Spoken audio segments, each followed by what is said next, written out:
Frank's forum post. It's public, so I'm not doxing him.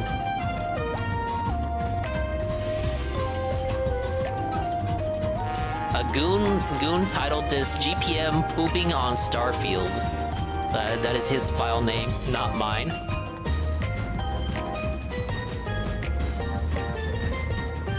Okay, so this is a GPM on Steam. You can't fly into planets nor land on them without seeing cutscene?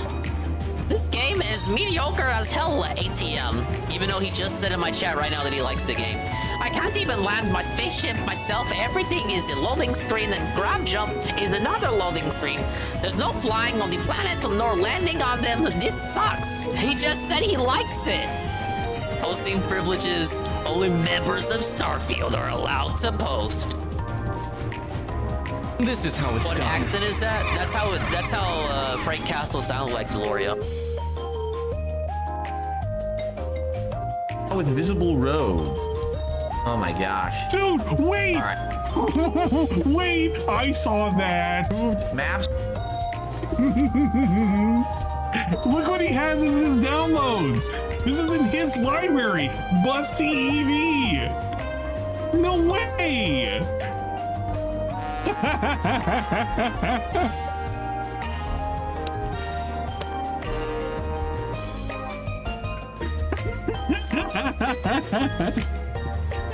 Let's fucking go, dude!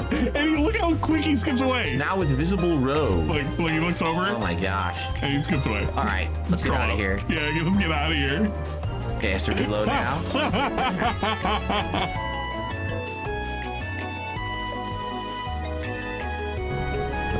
We do have pipe bombs. I know just where to use this.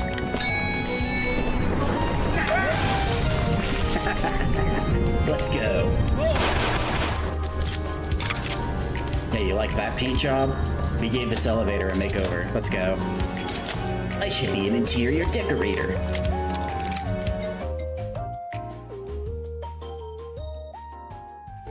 I just hope you're entertaining enough when you guest star. I'm sure you are. I've seen you once or twice. It's nice listening to you. You've got a good voice. So I can see people wanting to listen just for that. You just gotta remember to bully Foobs more. Wait, I didn't say that. I didn't say that. A little hungry. They just want a little snack. What? Crocodile. Crocodile. Crocodile. Crocodile. Crocodile. And the rolling of the R, yeah. Crocodile. Crocodile. How can I hear it? Crocodile. I can hear it. Oh, snake. God damn, fuck you. Fuck you. How dare you? Okay, you got me. You got me. Fair enough. Alright. Alright.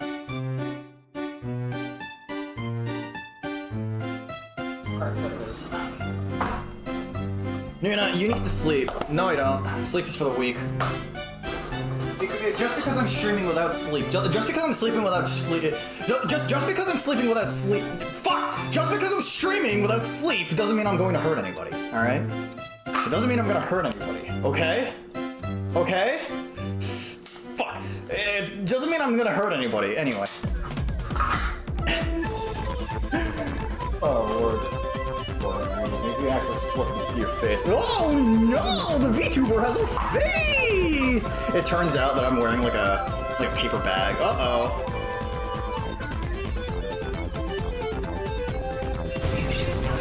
Did she just die? I took that ass! I killed her! And I didn't even die! I'm actually so proud. Someone say they're proud of me. I need it.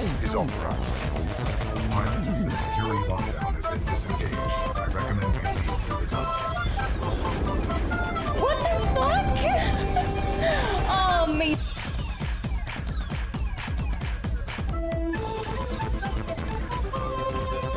Oh god, he's evil. I need to see what he's selling. He's got grape juice. Oh my god, he's got a shit ton of it. Oh my god. This one, he's trying to skim you. He's trying to fucking scam you. My name is Anne. He's charging 1 extra for it.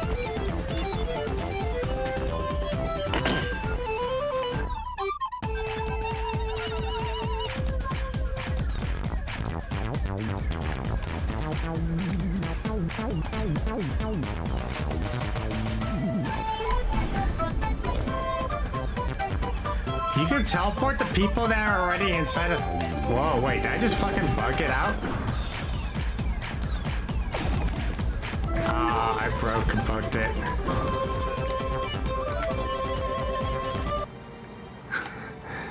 I broke the game. Ladies and gentlemen, Garfield and friends. We're ready to party! Ready to party, we're ready! I hope you bring lots of spaghetti. Come on in, come to the place where fun never ends. Come on in, it's time to party with Garfield and friends. Dancing, fiesta, romancing, siesta, samba, la bamba. Ay caramba, disguises, surprises, and pies of all sizes. Come on in, come to the place where fun never ends. Come on in, it's time to party with Garfield and friends. Come on in, it's time to party with Garfield and friends. Garfield and friends. And pay attention. There'll be a test at the end.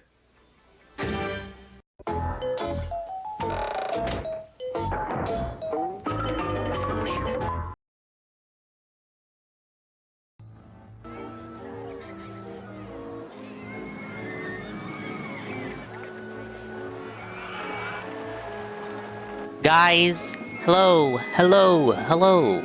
Ladies and gentlemen, welcome to the first stream after the 4-year anniversary 24-hour stream of Swollen_Dingus. That's me. I'm gonna be the guy talking today for a couple hours. I am still recovering from 24 hours of playing Bomberman. It wasn't literally 24 hours, but the best way to paraphrase that is, yes, it was basically 24 hours of Bomberman. If my voice sounds like it's been shot, and if I sound weary and tired, it's because I'm all of the above, and a little bit then some on top of that. So I'm gonna vibe out and veg out tonight for a few hours, building rides, casually style. I'm gonna build death traps for my guests, and in the background, I will be doing, the yearly watch party style restream of, the Puppy Bowl. we're gonna watch the Puppy Bowl. It was yesterday. Well, look, it's Wednesday for you guys. Well, no, it wasn't even yesterday. It was on Sunday. I'm 2 days late. It's Wednesday for you guys, but it's still Tuesday for me, damn it. It was 2 days ago, but due to the fact that the anniversary and the Super Bowl fell on the same day, they coincided with each other. I had a choice between what was more important in life. Commemorating 4 years of my persistent existence, or dogs. And honestly, maybe we should have gone with the dogs. But because of this, the yearly watch party was slightly pushed back. Now, I could have watched it on the anniversary stream, but I didn't want it to get claimed by fucking Discovery Plus like it always does every year. So I didn't want to then upload 24-hour stream with a huge chunk of that fucking stream taken out, or God forbid the whole stream taken down, because then people would say it wasn't a real 24-hour stream, dingus, because like 2 hours of the stream are just gone. It was actually a 22-hour stream. And I was like, man, I really don't want some smart ass to say that. So let me just make it its own separate stream, as I usually do. But hello everybody. Hello, welcome. How do you doing, hullabaloo, and all that good stuff too. Welcome in. Big ups to the dinguses, the dingers, the dongers, the solo double underscore ones, and expanded style individuals, peoples, and persons who are existing here right now in the present day, present time. And a bigger big ups to the dinguses, the ding dongs, the dingers, the dongers, the solo double underscore ones, and expanded style individuals, peoples, and persons who may or may not be soon, surely existing in immediate and far-flung future. We're talking about D-Scythe. We're talking about Makoto_Simp. We're talking about Discord_Merchant. We're talking about Golden Cream, Infamous KS. Talking about Anleet with his massive raid with a party of 23. Talking about Silent Assassin 213. We're talking about J Frosty Beats. Talk about Praise That Son, Almighty_Tevin, everyone brought in from the Ann raid. Talk about Ivan Zypher, not 0901. Hit that bitch. Wait, what? Is that something he said tonight? Big ups, Red Check. Big ups, Put in M. He says, I had to launch this shit in Edge because Firefox decided not to load my chat module. I thought Firefox was becoming based, Put in. Didn't Firefox announce they were gonna implement a turn off everything that's AI button? I thought people were starting to like Firefox again. That announcement tweet got like 100,000 people liking it. It was like wow, everyone liked that announcement. Big ups Chris Phoenix. Big ups Aldrin. Thing is so late showing the Puppy Bowl this year that the dogs have died since it aired. Don't make light of that. Do not make light of that. I looked at my Puppy Bowl VODs because I remember this happening. It was 2 years ago now. 2 Puppy Bowl restreams ago. We watched the whole game, and then at the very end, they crowned one of the puppies. Sweet Pea. Sweet Pea the puppy was crowned MVP, the smallest little puppy that they let play in the history of the show. They put this small little fuzzball on the field, and I think he scored a touchdown or two, and they made a whole big habla about it. Now, I know it's not a real game, guys.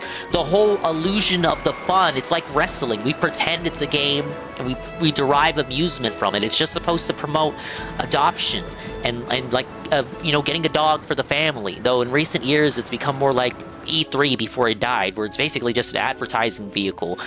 An advertising vehicle for dog products and dog-related services. It's a lot like the Game Awards, but for pets. Actually, I guess you could say the Super Bowl is just a conduit for advertising as well. Look, the discussion is neither here nor there. They crowned Sweet Pea the coveted MVP moniker, and then the program ends, but it hard cuts to an announcement, and the announcement is Sweet Pea has died. Since the airing and recording of the program, Sweet Pea died. So you get the show, and it's like, hey, Sweet Pea, you're MVP, and then it doesn't even fade, it just hard cuts. By the way, Sweet Pea died. This game is dedicated to her memory. That was Puppy Bowl 20. It's pretty sad. But we do miss Sweet Pea. There's someone else who's not feeling so good as of late. I want everybody to get their prayer hands out. The reviews for Mario Tennis are here, and someone else might be leaving us soon in the world of fiction. Princess Daisy has AIDS. This is from the latest game. Mario and Luigi are distraught. They don't know how this could have happened. Donkey Kong does not know what AIDS are. Daisy is dying. I don't think I would have... If you asked me what the plot of the next Mario Tennis game was gonna be, already I would not have answered the whole gang turns into babies. But I also would not have answered Daisy gets fucking cancer AIDS. Well, please no, not Abby's wife. No, don't tell Abby this. This would crush Abby. I don't think he'd be able to take it.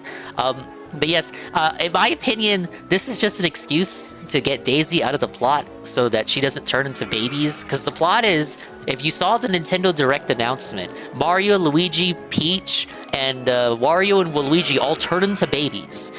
For some reason, Donkey Kong doesn't, even though a baby Donkey Kong exists. Daisy was not shown in the trailer for that part, so I assume they didn't want to put Baby Daisy in the game for some reason. I guess Baby Daisy is only allowed to appear in Mario Kart. So they wrote her out of the story by giving her cancer AIDS. She got the cancer AIDS for the review scores. And then we have this, and despite getting lots of rest, she showed no signs of improving. She's literally dying. We have a Mario game now where the plot is Daisy is dying and there's nothing you can do about it. That's unfortunate. Look, she'll be fine. It's gonna turn out that, like, the power of friendship is gonna make her feel better, or, since it's a sports game, the power of tennis. The power of Tennis Mario will improve his sports skills, and he will heal Daisy himself personally. It won't even be Luigi. Luigi's too cucked. He won't make the venture for his girl. Mario will have to step in and show him the ropes, and the power of tennis will get Daisy feeling better. But these screenshots are kind of weird. I have one more. I didn't save this one, so I'm gonna go looking for it real quick. But I swear it is worth looking at. But the reviews are out. It's a Mario sports game.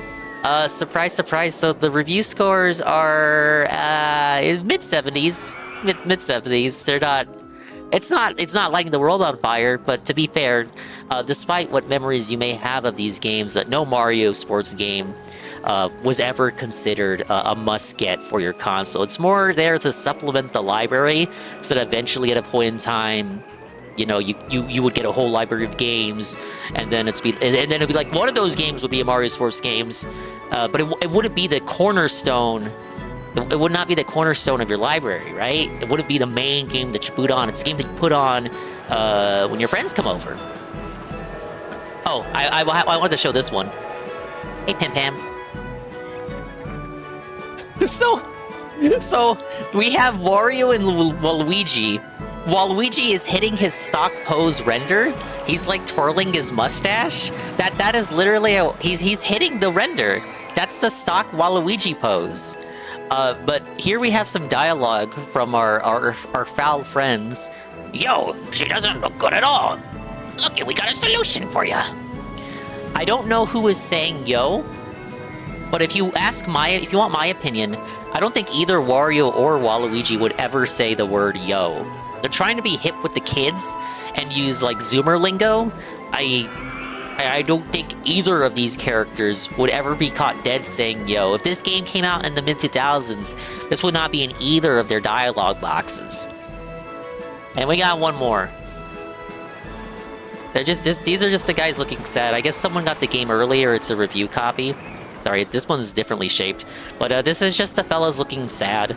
Mario's pulling that sad Mario face that you see in every Nintendo article about how, like, Nintendo fucked something up or did something bad to their customers, treating their fans like shit. So Mario's got the little frowny face on. But these cutscenes look strange, don't they? Let me bring it back to the Cancer AIDS one. There's something... Look, I've been playing Mario games not all my life, but most of my life. And there's something about the way these cutscenes are framed. Perhaps it's the lighting, but it reminds me of something you'd see in Source Filmmaker. Maybe even a really good YouTube poop that had like access to the models from the games and shit. It looks like a fan video, doesn't it? Or like something that someone cobbled together and posted for like fun. It doesn't look like it came out of an official Nintendo release. I cannot describe this feeling accurately enough to someone who would not understand. It's just like you have to look at it. If you know, you know. It just feels like a fan-made image, but it's from the game. I think it's the fact that it's the characters appearing on model as officially as they could. Like if this was a scenario from a Mario and Luigi game or a Paper Mario game, it would be a bit more digestible because the characters would be they would be depicted in the art style for that game, and it wouldn't look as weird.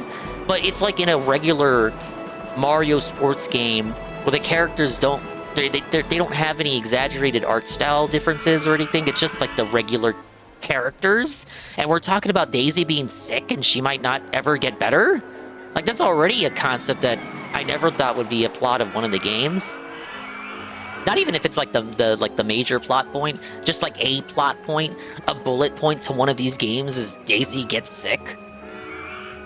Daisy is supposed to be just a character that you play as in Mario Party. She's not supposed to be an object in the story ever, outside of Mario Land.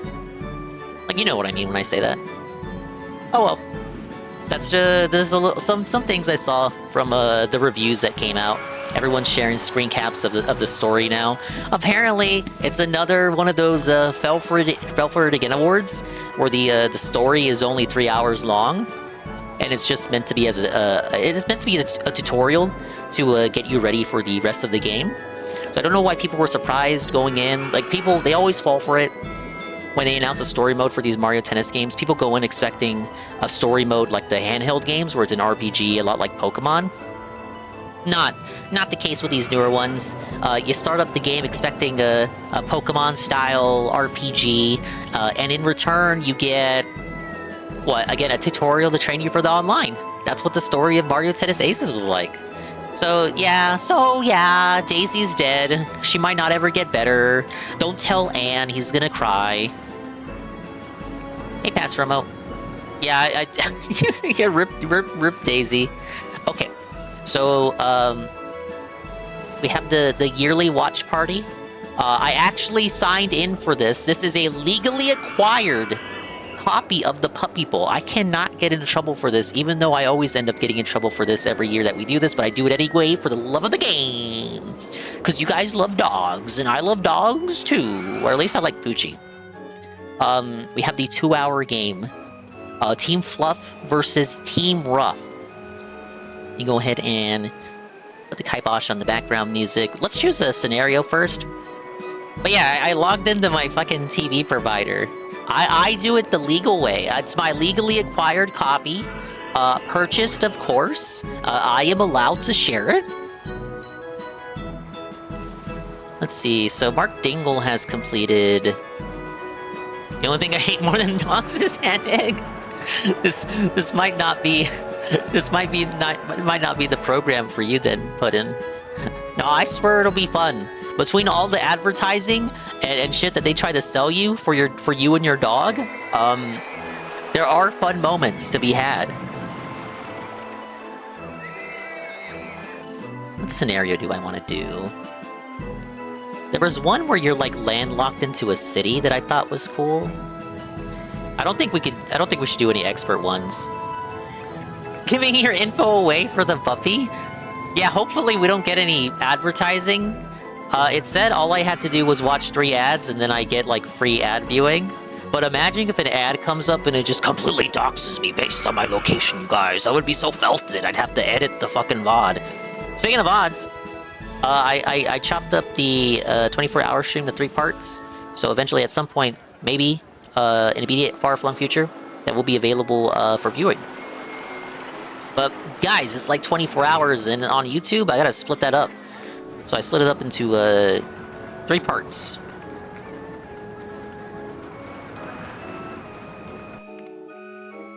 To have at least 1,100 guests in your park, you must not let the park rating drop below 700 at any time. That's scary. What was this other one?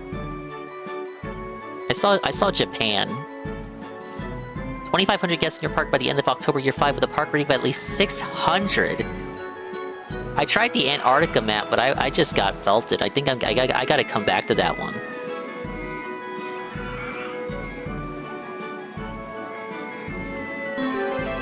That's my lemonade.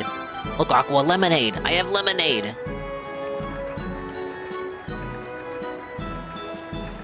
Alright, you know what? We'll go with the Japanese. This will be our Japanese honeymoon. Hey, Topper. Okay, what are we working with? We gotta zoom out so you guys can barely see anything. Oh, look at that. Look at the little Japanese island. We got until October year 5. You have to make a park. I mean, we already have one. We have to make a park that expands out into the water. Expand? Got a little palace here. The scenery looks so cool. But in some of these Roller Coaster Tycoon games, yeah, the scenery looks cool, but sometimes the scenery can be so cool that it distracts the guests and causes them to get lost.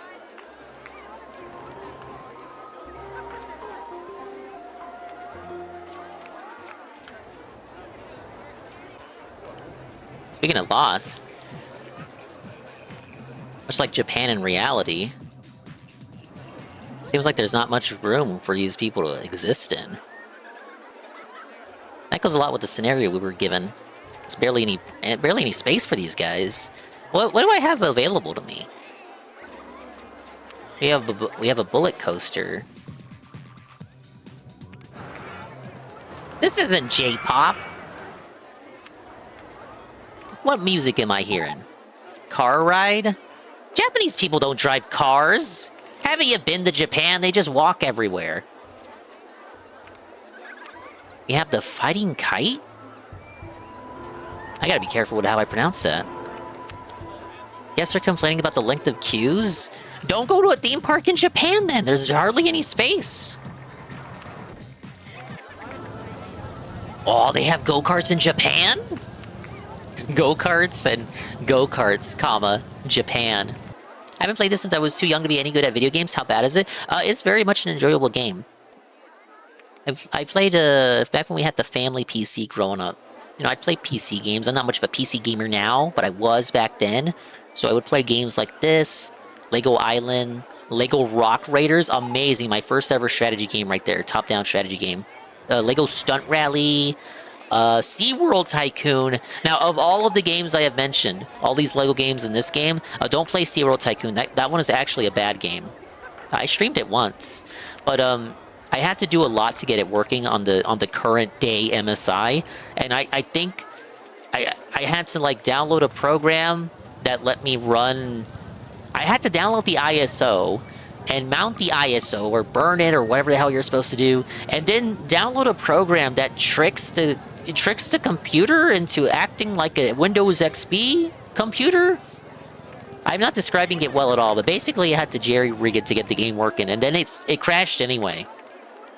It was not worth the stream. I had to do it that way because the game has no modern release. Needless to say, SeaWorld Tycoon is awful. But I did play some other good games like Plants vs. Zombies and Zuma's Revenge. Mumkey was playing that the other day. Gave me some good flashback memories. Motion Simulator. What kind of hentai is playing here? Avenging Aviators or Thrill Riders. Can I change the movie while the ride is still open, while people are still on it? I actually can. That's interesting. Does changing the movie actually have any effect on, like, who shows up? Like, what is the point of this option if it doesn't change the excitement rating or something? Because I read from that foreign Roller Coaster Tycoon guy that changing the movie doesn't actually do anything. This isn't like Earthworm Jim Diablo were baby's first PC game. No, not a good intro. I think I've played maybe a minute of Earthworm Jim. Despite it being a baby dingus game, it's dingus coded, you know? It's a platformer. It has wacky cartoon characters. The humor is dingus coded. I've watched more of the Earthworm Jim cartoon from the 90s that aired on Kids WB than have played his games. Imagine being the guy who showed up for a hentai, changes mid-movie to some random shit. It's like those reports you'd see back in the mid-2000s of the guys who were like, they were like watching Disney or something, and then all of a sudden it changed to softcore pornography because some asshole at Dish Network wanted to be funny and play a joke on people.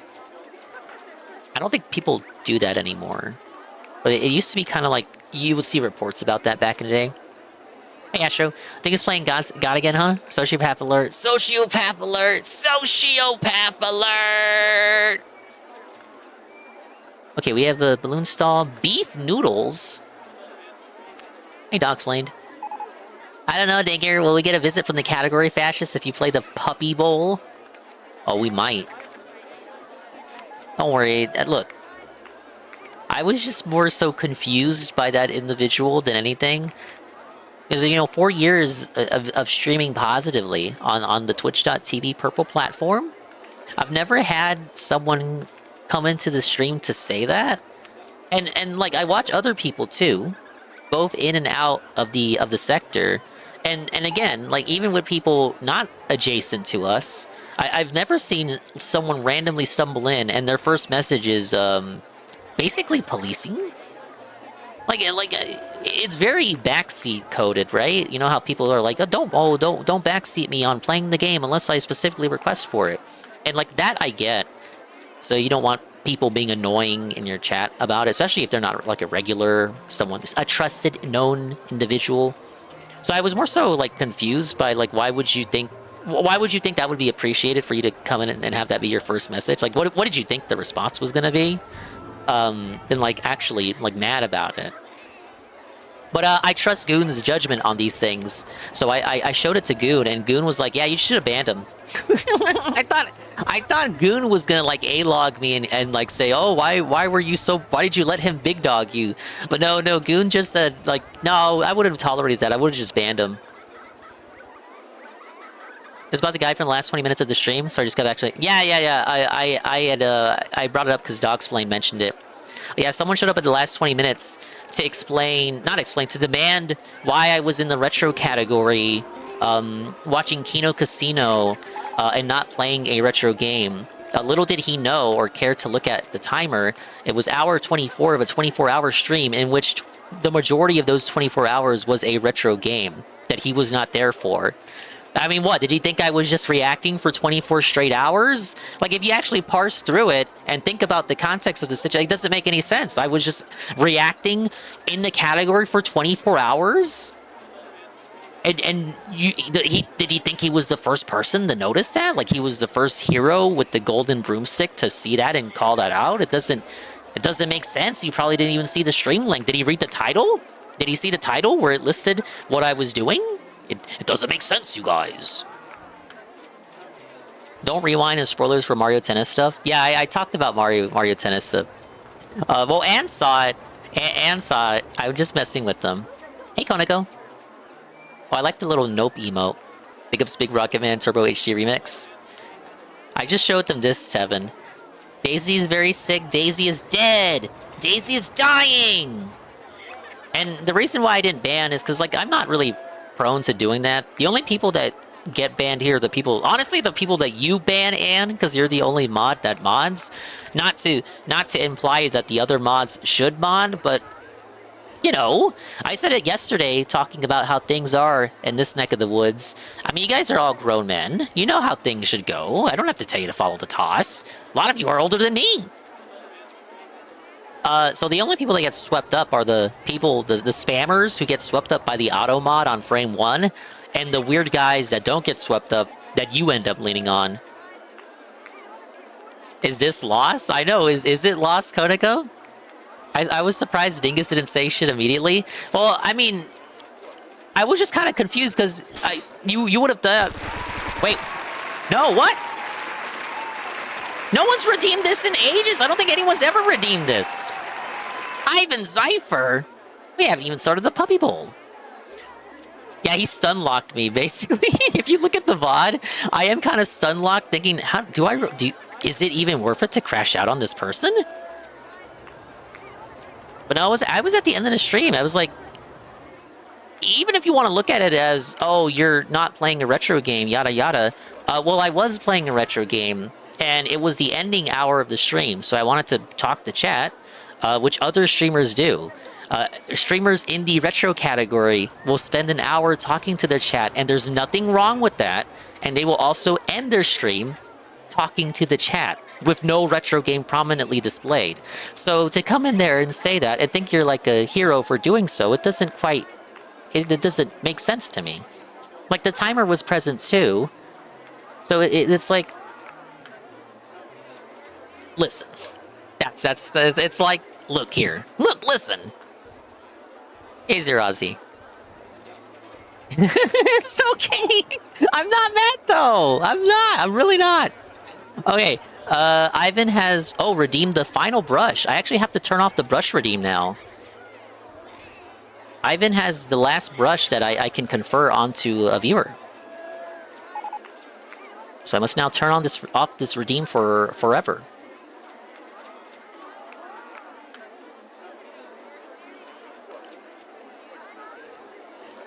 Alright, Ivan, if you speak one more time, you should see the brush applied next to your name. And you didn't even design any emotes, and I still gave it to you.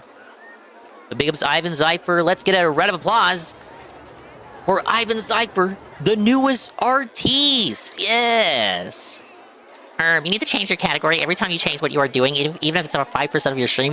That was kind of my, like, after the fact, in hindsight, thoughts about it. It's like, I only talked to him for like 5% of the total runtime of the stream. I didn't find it relevant to change categories for that short amount of time. directly talking to and having an emotional connection with my audience over the fact that I've been streaming for 4 years. Oh well. Hey, Beer Joe. This can't be how I found out that Daisy's dying. I'll do a quick sniff check on people being, was that banned? Or sus on fight, they're being weird. No, I appreciate that you do that. You're the lead moderator for a reason. I saw that message while awake, they would have put it under the gun within seconds. Oh, you're one of the weird ones? No, we like you, The check my channel dudes. Like, normally people don't act like that. That's like how people... I feel like at least around here, people know how to behave. But that was kind of an instance of you just get someone complain. And it wasn't a troll or nothing. I checked the account. It was a small streamer who does stuff on their own. And it was like, if you review yourself, or it's one thing to police and you're a viewer, right? But this was a person who was also a streamer themselves. So it's like, you know, if I went to your stream and acted like a fucking dingus, and it's my first message, and I don't know the temperament of your chat or your community, but I just thought I could swoosh on in there and swing my penis around. How would that person react? It's kind of like a golden rule situation. Have people come in and call me all sorts of things randomly, something like that? Nah, they would have been pressed for a book report. I'm not a book report balcony kind of guy like some of you. I don't want the blade too much responsibility. That's fine. You don't have to have the blade. And then he immediately left, which was why it was so funny. Yeah, I pressed him back in return. I explained the situation, and he had no follow-up for that. 6+ hours on that Super Bomberman 3 final level with Days Anyone. The only cope I have left for that game is just to do a whole new run, don't get a game over, and have my power-ups conserved, making the final level easier. It was just about to teach myself how to draw, too. I'm surprised you only get 5 artist badges, though. Imagine if you're like a Pokemon, you probably have like 20 different artists making emotes. I think you get more of those post-partnership along with the VIP gems. I need more VIP gems. I have too many cool people that need gems. Hey, Red Animator, you're the weird one. Seven says, I have had small streamers get mad at me because of the director, because they were in the same one at the same time. I was comp. Bro really said, don't post memes in the hashtag general, please, now, or you'll be banned. It's that level. It's like, brother, do you know what's going on here? I'm not saying lurk more, but I'm saying lurk more. Hey, Mr. Pun.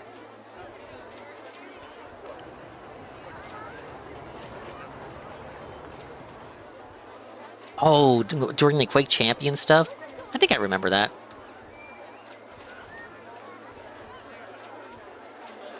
Alright, let me get this Mario stuff out the way.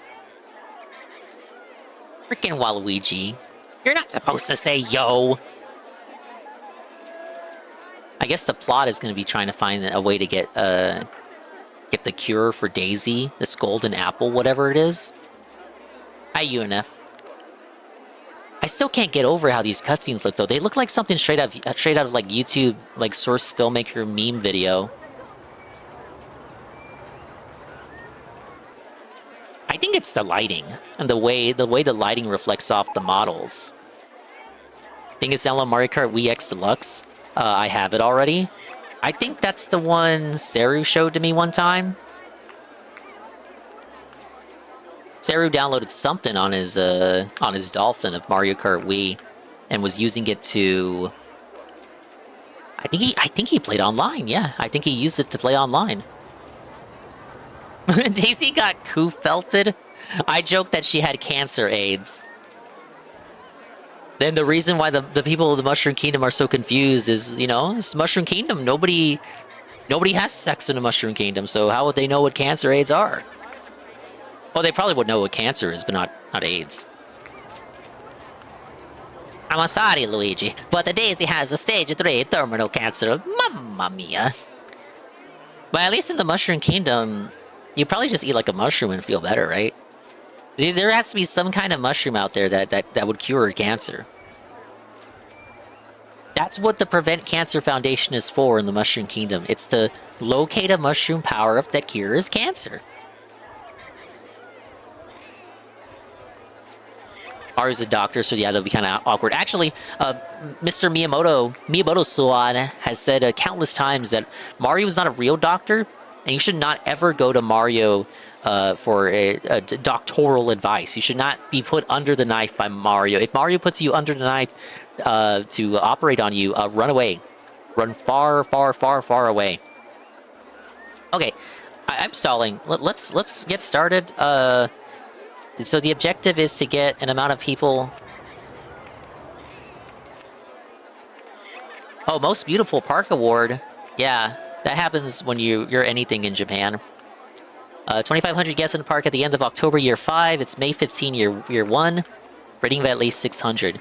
It's Japan, so the rating is going to be 1,000 no matter what. Admission price is $30. Honestly, it's hard to see because of how the resolution I have the game in to make this easy for me to look at. But for the scenery alone, I think we could make this like fucking $40. It's one of the lamer ones to do. No, it's supposed to be Phil and Kat's honeymoon vacation.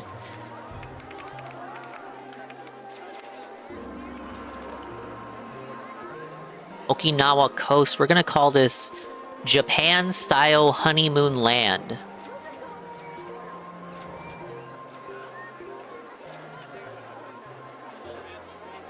Oh, you mean the most beautiful park award? It's just I watched the Roller Coaster Tycoon, man. It's based on flowers, right? Like literally just flowers and maybe some scenery.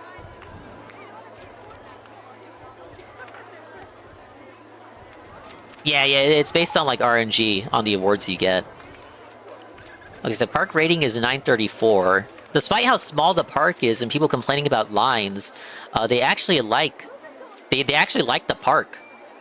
Again, it's Japan, so like, you know, we're doing good no matter what. If you qualify for like 8 awards, RNG on those 8, and you will get 1. See, loan is 10,000 at 9% a year. Well, I'm not in the red yet, so that's good. How much can I loan? Let's up that to 20,000. There's no way this will bite me in the ass. When I was younger, I thought this was just a cheat code for infinite money. Because I was younger, so I didn't understand menuing. So I opened the menus and then I found the loan button. So I just clicked the plus button. I was like, oh my god, I got more money? Whoa, it's an infinite money glitch. I thought it was like a glitch or a secret code to get more money. Just like, it's really a lot like how people treat loans in real life. Wow, infinite money. Whoa, I'll never have to pay this back. It was just like DSP, except I was fucking 5 and DSP was 25. Alright, so I guess I'm gonna go around and adjust the prices on all of this to make it more expensive. Starfruit drink stall? Oh, I love Starfruit. Let's make that $3. Everything should be overpriced because this is a Japanese tourist trap village place. So everything should be overpriced. I think we're gonna up everything by at least $1. This is why we don't give kids credit cards.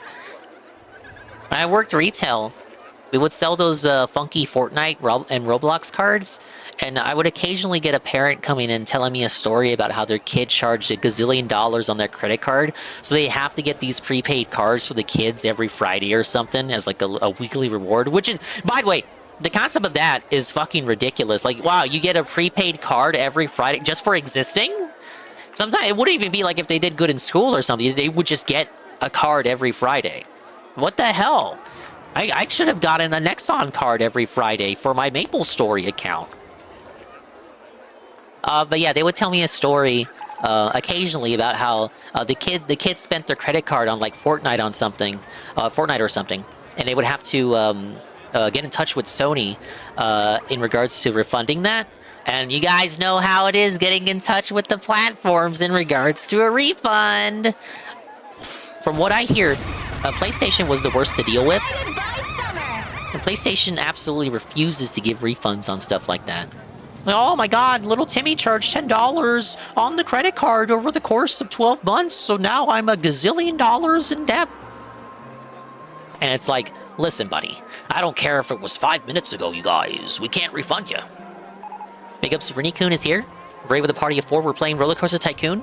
and we're moments away from me looking at puppies playing football. I have a legally acquired copy of the Pupper Bowl, and we will watch it as we do every year. Big ups, Rini. Thank you. Oh, thank you for shouting out, Rini. Welcome in, Slami. Slami _ welcome in, Tom. Let's get a Rini-kun clip shout out as well. Fellow detractor, Rini-kun is here. Just recently re-debuted for the 10th time. Was this Helldivers? This looks like Helldivers to me. What? You can follow him now. Explain yourself. Explain yourself. Talk to him about Phil, and he'll tell you about the pre-stream. If it's one that he watched. All I did was just shoot a stem pistol. I don't think it was you. I think a grenade bounced off of a bug and exploded next to me somehow. Oh yeah. Yeah, you can't do that. Sony fights tooth and nail to prevent refunds on things that they 100% have to, like Phil does with chargebacks. Yeah, it's kind of quirky, isn't it? Yeah, Sony is the worst with the refunds, from what I heard. Microsoft kind of like interrogates you, but if you press them, they'll do it.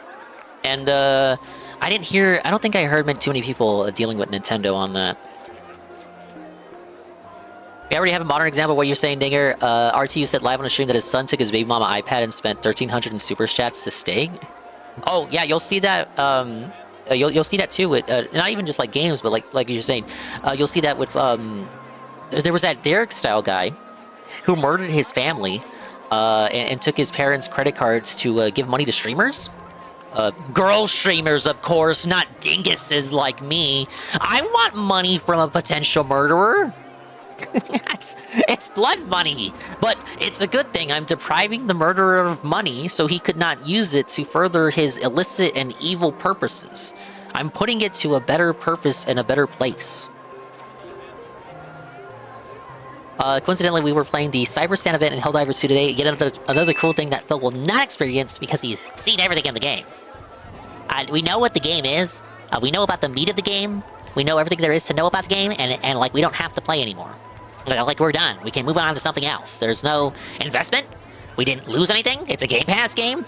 Well, it's not a Game Pass game. It's a PS Plus game. So there's no love lost. If you wanted my money, you just had to say so. Oh, all is appreciated, but none is required or demanded. Now, guys, we gotta hit the Roller Coaster Tycoon 2 / Pupper Bowl goal. Alright, I'm gonna look at the prices that we got here set up, and I'm gonna like upcharge everything. Thank you again, Rennie, for the raid. We got 2 hours of puppies on the way, and then I'll watch the daily wrap afterward. We're just gonna veg out and vibe out. I gotta recover from this 24-hour situation. I don't know if you can hear, but I can feel it as I talk. Allow me to dazzle you. My throat is pretty shot still. And I drank a lot of tea too today. I'm back on the chamomile tea. And thank you, Dogsplained. 200 bits here. Appreciate the love, Dogsplained. I want to wear the drink hat for the silliness, but it probably would get in the way of your visibility. Oh, I've had it on long enough. Or we could also move the Shy Lady down. Actually, I think I'm gonna do that. Shy Lady, we gotta see the puppies, but I have to have the game on the big screen, or else someone from Discovery and Animal Planet and Discovery Plus and TBS and TNT and Cartoon Network is gonna see that we're watching this and they're gonna get mad at me. So, real quickly. There we go. I'm gonna slightly move the lady down.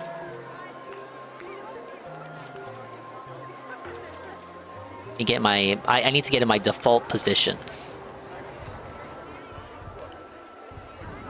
Okay. And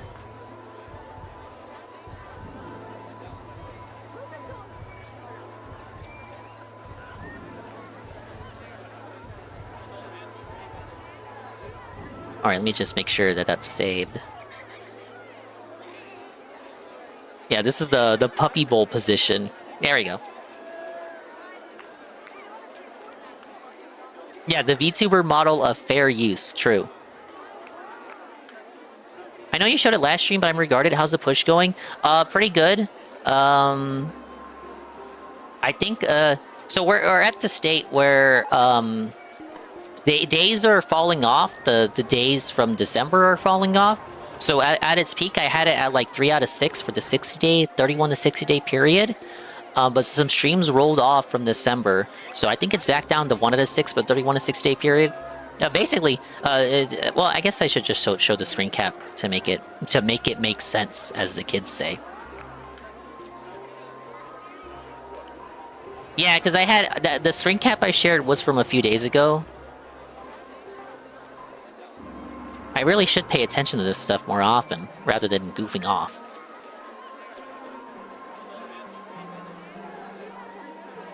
Okay, so this is the current update.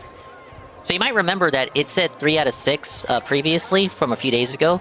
It's back down to 1 because of some streams from December. I think it was the Metroid Marathon that went over like the course of 2 days. That fell off. So it's back to 1 out of 6. However, do not despair. The rest of this month will be the push. So the way I see it, we get it's 5 more because the anniversary stream was a positive one. It's 5 more streams for the month of November for the 30-day period, and then once we get to the end of the month, the January streams will cycle into the 31 to 60-day period, and those were all good. I have I believe 6 or 7 streams from January that fill the quota. So once they roll over from 30 days to 31 to 60 days, those will fill up. And but here's the thing: when the January streams roll into that second category, we have to have 6 streams from February to make up for those streams moving on from the first category to the second category. Does that make sense? Does it make sense when I talk about it? It makes sense in my head. 6, 6, 6, 7. 6, 7. But yeah, that's what we're looking at. We're waiting for the January streams to go from the first category to the second category, and then we need more February streams to fill in for the first category. Once all 12 are met, then and only then can I submit the application to Jeffrey Bezos. But I'm feeling good about it. I was really invigorated over the past couple of days, especially after the anniversary stream. I think it's something that we can make happen, you guys. Alright, are we ready for Puppy? Let me make sure the game is... Yeah, that's fine.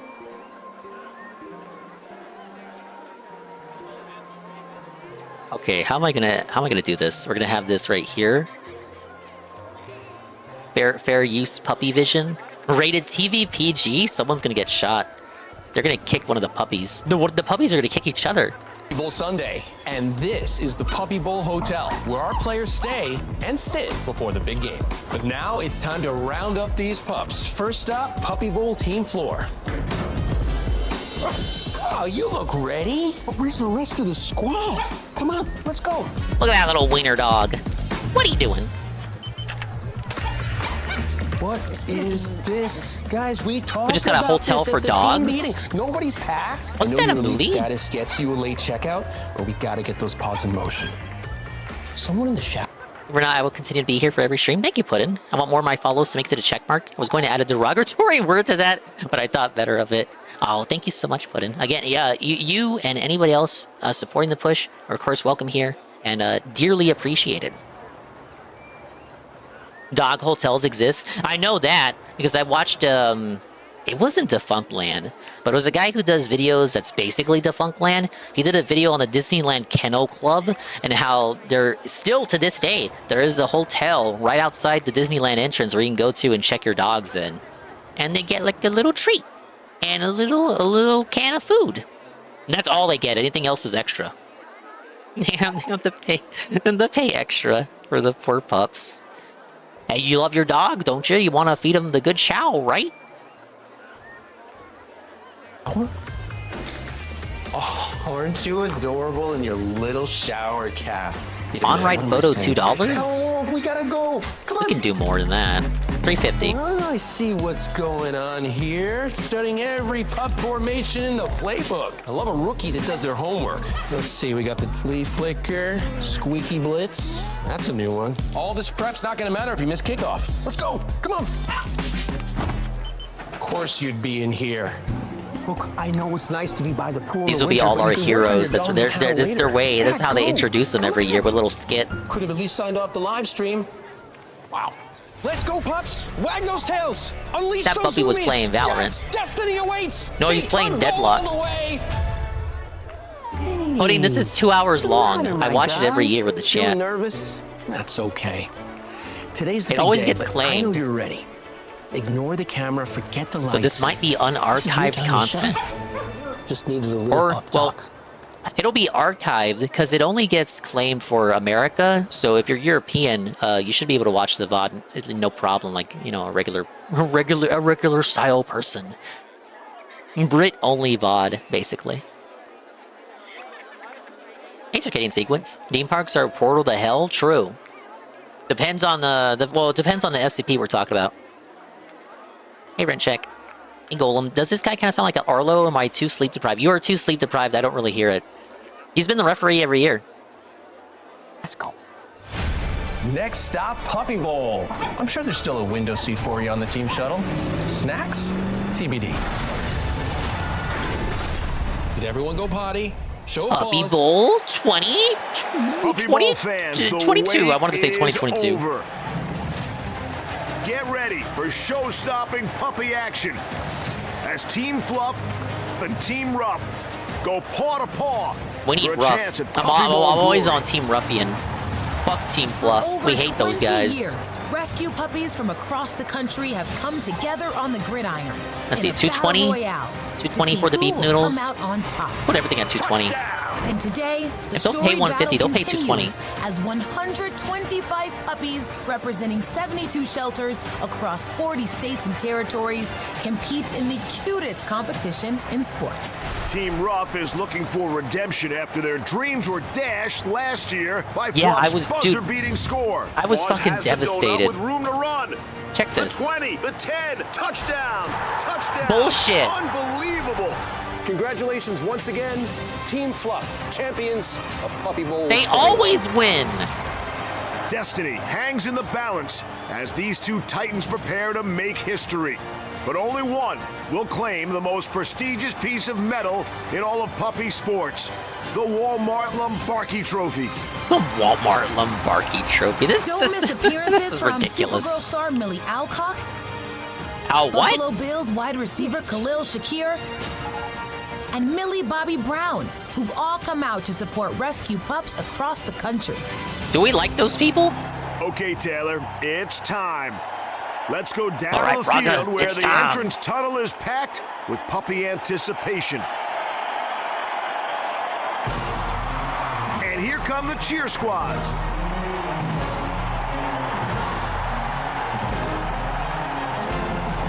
Isn't she one of the Stranger Things? I don't know. Is she? And now Okay, she our is. puppy players. Team Ruff in Tail Mary Tangerine, followed by Team Fluff in Bark Blue. Let's go, Ruff. Let's go, Ruff. Ladies and gentlemen, it's the Hello, loudest everyone. call to action to adopt. It's a call to not action. shop, It's and a the call cuddliest to game of the action. year. This is Puppy Bowl 22. Let's get a call to action. Welcome, everyone, to Progressive Stadium. I'm Steve Levy, and I'm extremely honored to bring you the play-by-play of... I guess if it wasn't for the Walmart shilling, there'd be no Puppy Bowl. I likened it to the Game Awards. Span Dog, how you doing, dude? It's only there to... perhaps it was there at one point to parody the Super Bowl because it was on Animal Planet and they wanted some alternative programming for people that don't care about the Super Bowl. But now it seems to be just a vehicle to advertise dog products and dog-related services. Hey, Love Waffle. How you doing, niggas? I'm doing great. Thank you for asking. I'm trying to veg out and vibe out after a 24-hour anniversary stream. So I'm gonna be here for, I don't know, 2 hours, 3 hours, watching the Puppy Bowl. I have a legal copy. It's not illegally acquired. I actually logged into my TV provider for this copy. This is a legally acquired copy that I'm sharing with you guys. Illegally, this was not pirated, torrented. I acquired this for you. But I'm doing great, thank you for asking. I'm also gonna make a Japanese theme park, I think. But it seems like I have to build out into the ocean. I'm not too good with making water rides. I'm actually not too good with making any kind of ride, period. So hopefully I'm able to work with the limited space I have here. I'm wasting a lot of time just talking to you guys. But I like talking to you guys, so that's okay. But yeah, we're gonna watch Team Fluff and Team Ruff battle it out, as they do every year. And we'll see who's gonna win the MVP award. All the action for Puppy Bowl 22. And I'm excited to be joined by Puppy Bowl analysts with all the pup perspective, the one and only Taylor Rooks. Thanks, Steve. I can't wait to get started. Yeah, Before we 5 get years is a lot of going, time. little That's why I reminder picked it. about the rules of the game. A touchdown is scored if a pup carries a toy into either of the end zones. That's 7 points for their team. Right. That if a puppy kicks or pushes the ball across the goal line with its paws or nose, that's a field goal worth 3 points. Our reigning champs, Team Fluff, are led by Coach Mike Mutt Daniel. And right there is Coach Andy Reed Triever, leading the way for Ruff. They'll be making These sure are going to their be sports players are puns that I'm not sticking going to to the get. playbook. Hopefully some of you can And appreciate don't them. forget, folks, we'll be sharing DNA test results on our puppy athletes throughout the game. Yeah, they so you dox can the see what pups these every pups year. are literally made of. They show the pups Kickoff off is and only dox moments away. them. It's time now for everyone to rise and turn towards the flag for the playing of the Star-Spangled Banner, as we honor all the men, women, and pups who serve our country. Oh, say, can you see? Are we also gonna get the Pitbull national anthem? But just asking.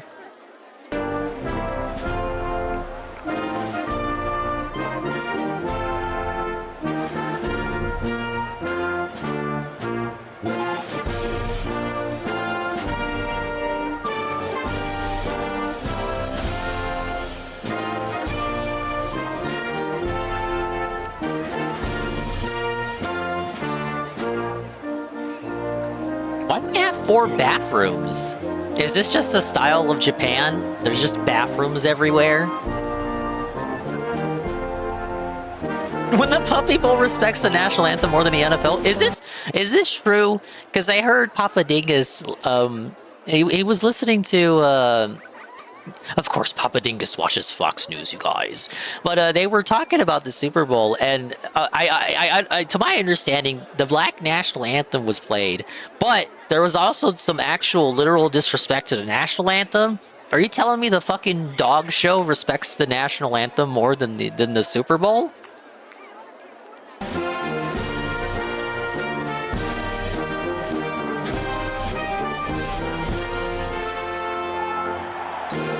Do I really need 2 wonton soup stalls? I never really got making more than one of the same food stall. Yeah, make put some fries and chicken nuggets the out. Very first pedigree starting lineup of Puppy Bowl 22. Starting lineup for our heroes. Kicking things off is Team Ruff, trying to reclaim the title. Wait, it's the AGPM. It's that fucking dog from JoJo. Won't settle for silver. Her eyes are on the main prize. It's Gold Nugget. This Boston Terrier is here to slay the It's competition. RuPaul. Yes, Queen. Here comes RuPaul. Host of the Dwag race, get it? She's not hard to please. It's Shih Tzu Yeah, mix it's Iggy. Sabrina. I forgot his name. But I did see part 3. It's been a while. And Who's here repping Team comes Fluff? The reigning champs, Team Fluff. Popping onto the scene from Missouri Boba. is Boba. He's got a bubbly personality. One of the sweetest in the game at just 12 weeks old. Please welcome Fudge. Oh, Fudge. Plucked from Florida Little Dog Rescue, she's a beast in bunch formation. It's Apple.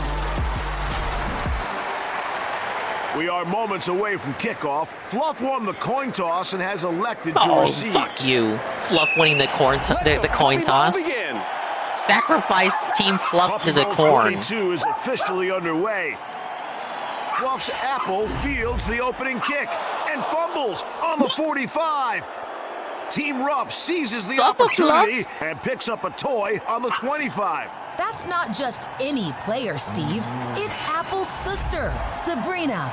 Apple goes in for the strip. Ruff's Oscar tries to help out his teammate, and she takes it to the 45.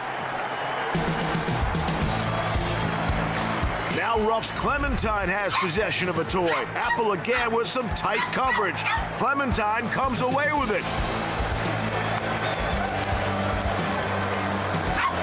You think with how much they have advertising and licensing on these shows now, they'd have like, I don't know, like licensed toys on the field for the dogs to play with. Imagine the dogs fight like over a SpongeBob plush. Retriever called for. Ruff's Oscar has a ball midfield. All right, let's build out into the water. Fumbles, tries to recover. Make the umbrellas expensive.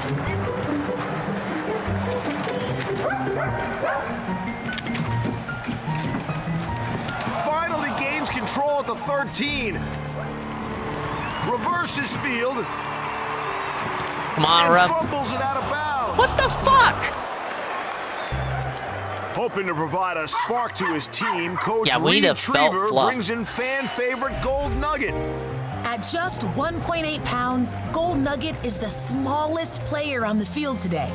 Small but mighty, Taylor. And here's Gold Nugget's biggest fans, cheering her on from Sacramento SPCA.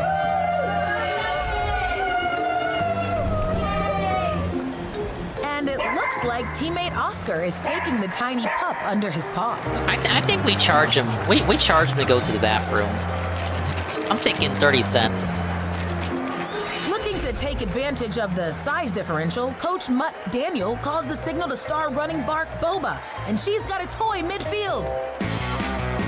Boba's got room to run. She's headed toward Fluff's end zone. She stops. Unnecessary butt sniffing. 10-yard penalty, first down. Now picking up speed toward the goal line. Oh, she fumbles at the 10. But Boba's found another toy. Ruff's Bianca. Look at. No, I read about how the production of this show goes down. I gotta have some commentary. I'm getting in trouble. I read about how the production of this show goes down. The dogs apparently shit and piss on the field like every 15 seconds. Every 15 seconds of playtime, it's all edited out, but at least one of the dogs will piss and shit on the field. You know how many dogs they have on the field all at once for these fucking games? You know, occasionally they'll make it a segment on the program to like name and shame one of the dogs, but like all of them piss and shit on the field, and they just get away with it. Gonna strip it. And we have a tug of war at the 40. Oh, Bianca gets distracted. Suffer, Bianca. With half the Ruff defense in the tunnel, Coach Mutt Daniel consults the playbook. He calls the end zone end around. Boba takes off They are with kind of Bianca puppies. hot on her tail. No, it makes sense when you think about it, but it's just like, First touchdown of the game. imagine being the guy they pay to clean up the field. Looking at Boba's Wisdom Panel DNA results, her prowess here shouldn't be surprising. With the high energy of an Australian cattle dog mixed with the strength of an American Pit Bull Terrier. Pit Bull. The very first touchdown of the game puts Team Fluff in the lead by I bet if someone 7. did that at NFL, they'd have to at least pay a fine. With the timeout on the Well, field, depending on the player, they Fluff might just fucking cheerleaders throw 'em a are parade. Ecstatic over that heroic touchdown by Boba. Speaking of heroes, here's Supergirl's Millie Alcock. I'm Millie Alcock, and I play Who's this? Do we like her? Sorrel, otherwise known Is she as based? Supergirl, who escapes the Wait, destruction of her Supergirl? hometown Girl? of her rescue pup, Crypto. The bond they share is absolutely unbreakable, and now thanks to the Puppy Bowl, countless rescue pups have had the chance to form their own unbreakable. Oh my god, Red Animator, I saw only one person talk about the state of play yesterday, and it might even have been you. I completely forgot there would be a state of play.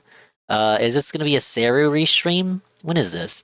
Thursday! What? They're going to A-log the Mario Tennis gameplay?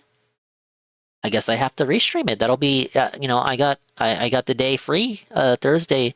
I was gonna play Mario Tennis. Yeah, well, I mean, this doesn't conflict with the gameplay really. I can do like a few hours and watch the state of play. There better be something good. You know, it's gonna, you know, we're like a month away from MLB. Gonna be the fucking MLB program. Tevin's pogging out. Here's what we're changing in this year's game. It's road to the show. It's road to my fucking ass. Can we see some real games, you guys? Bond with new families. Oh no, it's the first ad of the program. Best Friends Animal Society and Warner Brothers Discovery will cover your adoption fees. And while you're watching the game, look out for the pup that you think demonstrates the same rambunctious charm as Supergirl's bestie Crypto. And root for your pick to win this year's coveted Crypto Superhero Play Prize. This does not look like this is gonna end well for you guys. Yeah, very funny. I'm sure that's gonna be a winner of a movie. Find a good home. Well, Crypto would be taken out back if he cracked any of you guys' bottles. Boba gives Team Fluff the lead here in the first. More puppy action coming up next on Pup. KH1 Remake Thursday. You really think with that alleged leak that is allegedly true, that's allegedly happening, they're going to leak and reveal, not leak, they're going to reveal the KH1 Remake Thursday? Maybe. Apparently they replaced Tarzan with the Jungle Book. Puppy Bowl 22. No, because of the issues with the estate of Edgar Rice Burroughs. Welcome back to the wow, I really didn't showdown get any of cuteness. advertisements. It is Puppy Bowl 22. Steve. I'm pretty sure last year when we watched, even though I had signed in with my TV provider, they still made me watch advertisements. So, yeah, we won. All I had to do was endure 3 minutes of ads before the start of the stream. the TV provider made me watch a pre-roll like it was a Twitch.tv stream. But I suffered the pre-roll for you guys, so it just skips back to the program. No ads necessary. KH1 Remake now 100% less Final Fantasy. The thing with the Final Fantasy elements in Kingdom Hearts is that they were only there because the OCs had not yet established themselves as characters that, you know, people recognize and are familiar with. So the Final Fantasy characters were there to get the gamers involved and invested, whereas the Disney characters were there to get the normies involved and invested. And now they don't need the Final Fantasy characters anymore because the OCs themselves take up so much of the plot. Even when they brought them back to the KH3 DLC, they pretty much don't do anything. Such a shame. Taylor Rooks calling all the puppy action today. We're in the middle of the first quarter, with Team Fluff in the lead by 7. And Puppy Bowl 22 got off to an exciting start when Team Fluff star running bark Boba hit the turf and snatched some early momentum with that impressive 75-yard reverse for the first touchdown of the game. But Team Ruff has a superstar of its own in Oscar, who's just about ready to take the field again, along with several other standouts and difference makers on both sides of the ball. Let's keep things rolling with another pedigree starting lineup. This Fluff Trio's made of championship material. Don't be salty when you see this American Pit Bull Terrier in the end zone. It's 17-week-old Macadamia. My Hero This mini Macadamia? Aussie is sure to warm your heart. From Perfect Imperfections Rescue, here's Tegan. The dog days aren't Tegan over. Michael Key? She's just getting warmed up. Here's 17-week-old Summer. Big ups Guy with 2 names. As promised, Guy with 2 names. I had not forgotten about the Pupper Bowl. I just decided the anniversary was more important to do Sunday. But you already knew that because I already told you to cope about the situation for not watching the Pupper Bowl on the same day that it premiered. Can't stay long. Need to see the financials. Fair enough. Fair enough. Welcome in. All right, let's get the Ruff's vote pulling higher serious open. rank with this roster. Let's go, Ruff. This teacup poodle is sure to set the turf ablaze. Now playing Oscar. Let's make this a little food True court. guardian on defense from Big Lake Humane Society, it's Shishi. This pond is sure to dominate. It's little darling Clementine. From Walking Dead. Puppy Bowl 22 is back underway. Fluff's Apple and Ruff's Clementine battle for possession of the toy. Apple and Clementine. Maybe we should call this the Fruit Bowl? Just wait until Fluff's strawberry is on the field. Very funny lady and commentator. It's Apple who gains possession of the toy. Possession? Come on, Sabrina. You're doing it Looks for like Ruff. we have a case of sibling rivalry, Taylor. Speaking of siblings, look over at the Ruff end zone. Ruff's Derby and Fluff's Summer are sisters, but there's definitely a different dynamic with these two. There sure is. They are inseparable. Back on the field, Fluff's Apple going deep on a post route. But she can't shake the tight pup-to-pup coverage. I guess we'll put a 5th restroom here. Sister Sabrina Oh, it's is labeled as getting restroom pretty 1. physical out there. Looking at Sabrina's wisdom panel DNA results, that tenacious streak makes sense. She's a mix of the stubborn Shih Tzu and the feisty Chihuahua. Down at the Fluff end zone, Oscar is, well, I'm not Oh, let's sure do a what he's roto drop doing. tower. He's pawing at the ball. Oscar, I get think the it's the fuck, squeaky get your blitz fucking team. head in the game. RuPaw, who is still in the tunnel, is mesmerized by his teammates' moves. So am I, Taylor. I've never seen anything like it. Even Coach Reed Triever looks a bit confused. Hey, old man windbreaker. Welcome in, welcome in. I'm chilling out, vegging out, and vibing out after a big old 24-hour anniversary stream. 4 years, and I'm vegging out, relaxing, watching the Puppy Bowl with my legally acquired TV provider linked copy. I do it every year. You're still in. We're still in the first quarter. How much cheering would raise suspicions? What do you mean? He can cheer. He's full of 5 cheering. But yeah, welcome in. And I'm in Roller Coaster Tycoon. I am in Japan. I have a very small park to work with because it's Japan, so everything is tiny. My park is very crowded. My goal is to get 2,500 guests in my Japanese themed park by year 5. It is already going to be year 2. I'm over halfway there. Happy anniversary again. Thank you so much. Thank you. Wait. No. Can't construct this here. Local authority won't allow construction above tree height. Oh, because it's Japan. God damn it. Don't want earthquakes making my fucking rides crash. Hey Goki, I can't believe I missed the Puppy Bowl. You didn't miss shit. We had like, you know how these shows operate. We had like 20 minutes of intro. They maybe did 1 play. You're here on time. Big ups Eddie B43, felted fish. What do you mean? I'm here. I'm alive. I'm existing. I sound tired, and that's because I still am. But I indeed had a fat fucking nap last night.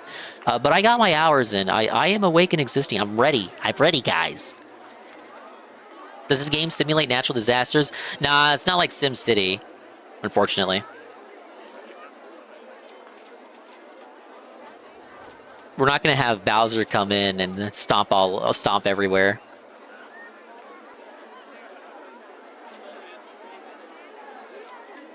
Oh man, should I still have the Roto Tower then?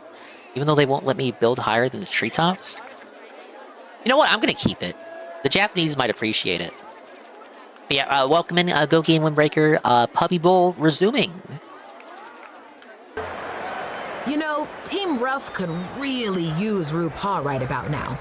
Yeah, get in there, RuPaul. Like He's hiding. He's scared. Offer some words of encouragement. Come on, RuPaul. Come on, RuPaul. Come on, RuPaul. You don't have to hang out there. Sashay your way out of that tunnel. Hey, Jezzy. So, you got this. I believe in you.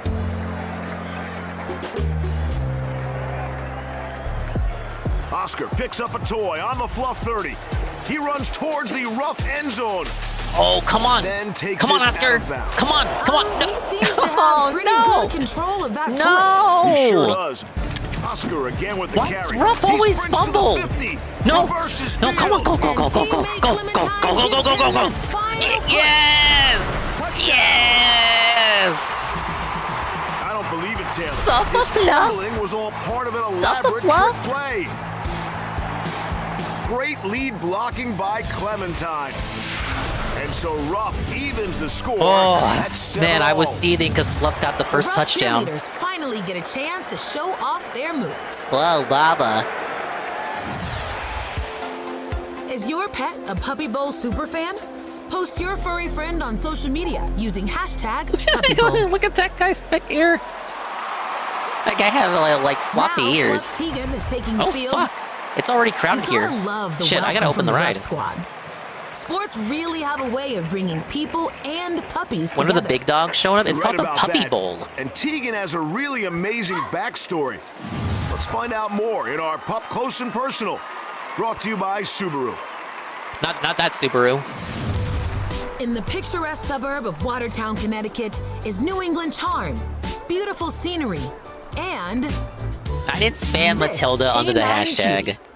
She's not my dog. Video and some photos. I was like, I don't care what her situation is. I need to have that puppy. Okay, I do appreciate these segments a little more than the literal ad segments. So, you know, juxtaposed with the Superman shill segment, or Supergirl shill segment, whatever. We have these segments that spotlight a specific dog, and they give you their lore, a little backstory. It's kind of neat. for the initial thoughts of Perfect Imperfections Rescue founder Trisha Malfitano, the first time she laid eyes on the petite pup. Born with a rare neurological disorder which prevents Tegan from standing Just like for the dogs extended always have periods something of wrong time, with them. Trisha knew that with proper attention and care, she could help little Tegan thrive despite her condition. I just knew that we could work with her and give her whatever it was that she needed to have a more happy and successful life. I'm too excited. Jesse, I couldn't adopt the dogs even if I wanted to. Somehow, some way, for some reason, as soon as this program airs, all the dogs get adopted. You could watch it like frame one, go to try to adopt one of the dogs. Nope, too late. Already adopted. It's a passion Trisha developed while working I'll with never be special needs fast enough. children in schools, prompting her to create I'll never be able to take Oscar Perfect home. Rescue, which focuses on nurturing special needs dogs. There will never be a stream mascot. Rescue. At that time, I had my special needs. The bot snatched up the puppies. And I was working with a student who was special Would people needs. really do that? My job was to make sure she could do everything the other students could do, just sometimes we had to do it differently.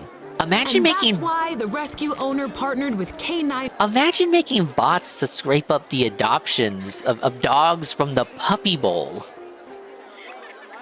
Carts, a company that provides custom-built, lightweight wheelchairs for pets. Sales executive Debbie Tylis is here to show Tegan her very It's the first dented set bowl? of wheels. All bowls are You're dented. the sweetest little thing. That's the so point. Right now, she doesn't have the strength to hold herself up for very long. But this specialty wheelchair will help Tegan regain her mobility, giving her a new Wait, this lease is the on dog life. for Jade. Everyone gets so nervous, I couldn't do a special needs dog. And I'm like, if you just gave it a chance. This could be Jade's new distraction besides Phil.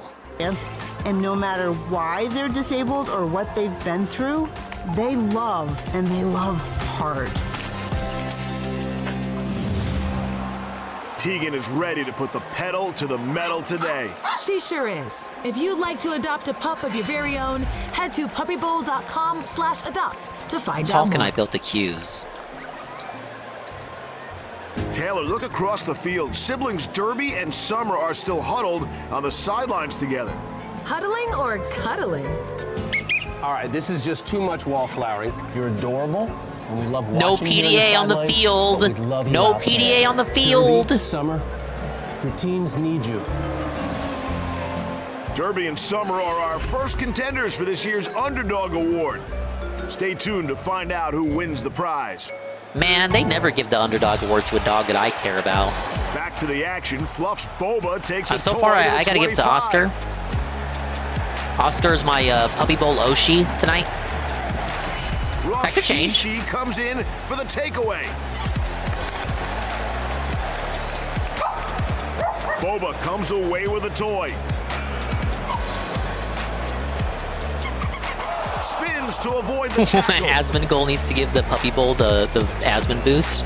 Runs it downfield. The 20, the 10, touchdown. Whoa, buddy. It's Team Fluff though, so I gotta pretend I'm mad. Ooh.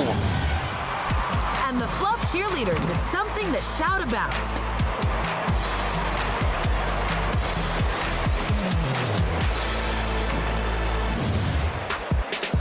And with a second touchdown under her belt, Boba is an early MVP contender.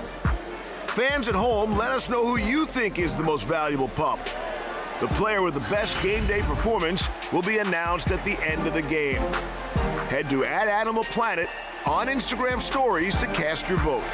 On Instagram Stories? Now, let's go to our first adoptable I couldn't vote in that even if I wanted to.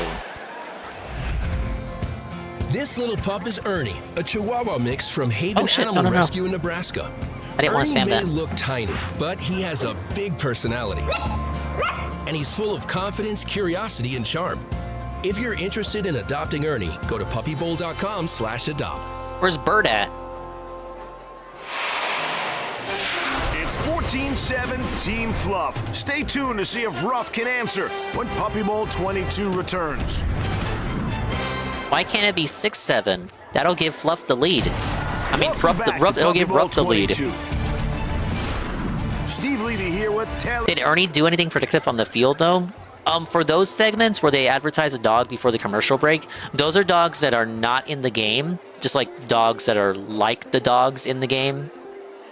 Dogs comparable to the ones depicted in the game. The Rooks. As the first quarter winds down, Team Fluff is on top. You can't adopt Oscar, but you can adopt Ernie. Boba kicked things off early with 2 touchdowns. But Oscar was able to punch one in moments ago. And we're off to an exciting start here in the first. No, we're not. Ruff is losing. Superstar Lynn is anxiously awaiting her opportunity to test her skills. While teammate Cheesecake's in the gym getting a few last-minute reps before taking the field. Can't wait to see them in action. Why is Fluff in the gym? Check out our pedigree. They're scared of Ruff. Lineup. Make way for Team Ruff, a.k.a. the Tangerine Machine. From Kalamazoo, Michigan, it's Cattle Dog Dan. Rolling in from the Pacific, representing San Francisco SPCA, it's getting foggy in here. She's an American Cocker Spaniel from Philly. For the win, here's Lynn.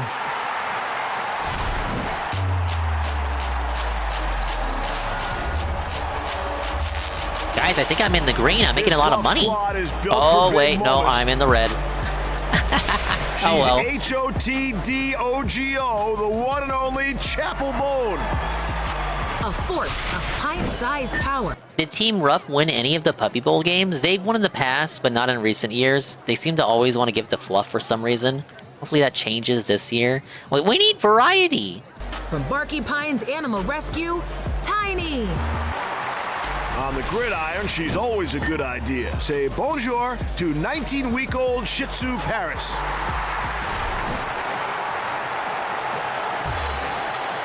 Looks like we already have a puppy pile-up at the entrance tunnel. Oh no, they're growling. Wait, were they sniffing? Okay, no, they're not. I thought one of the dogs was turned around. I thought they were sniffing each other's asses. Making their way out onto the gridiron. And Paris, yeah, they're pulling doing up. some taunting of her own with that tongue out as she guards the goal line. How do we not have a panda mascot? Pandally 17. Chapel's got a case of the zoomies. Shishi comes in to shake things up. She's on Chapel's heels. Wow, talk about containing the offense. Let's go, Shishi. Showing Shishi. off those herding skills. When you look at her Wisdom Panel DNA results, Shishi's part Australian cattle dog, Australian Spaniel, and Rottweiler. I don't know if I like her. Contributing to her impenetrable defensive guarding capabilities. Chapel Bone bursts out of the tunnel, goes for the field goal, just short of the end zone. She's keeping Team Ruff fired up out there. And Coach Reed Triever is looking to call a timeout to slow down Team Fluff. Oh, please. Timeout. Based. Red card them. They did something bad. Chapel's arrived at the water bowl. Why does And Fluff she's get the water actually break? biting at the water, Steve.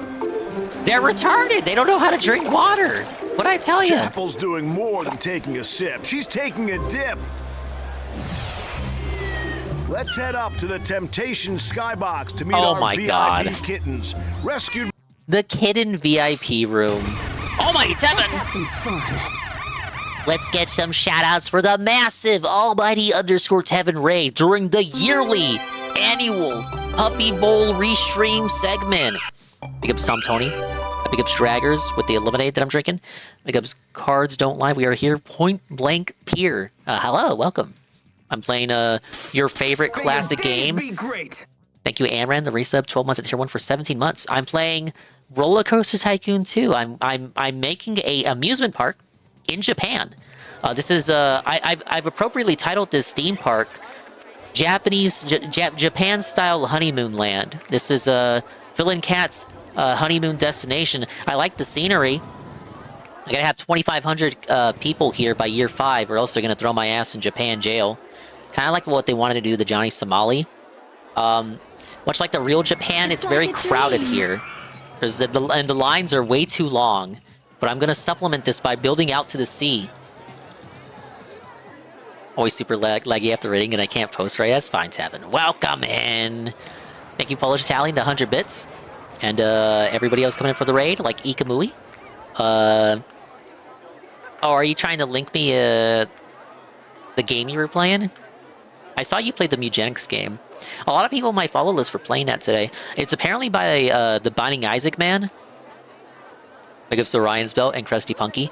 So we're doing the yearly Dingus-style Puppy Bowl restream. This is a legal copy. I did not pirate this. I did not torrent this.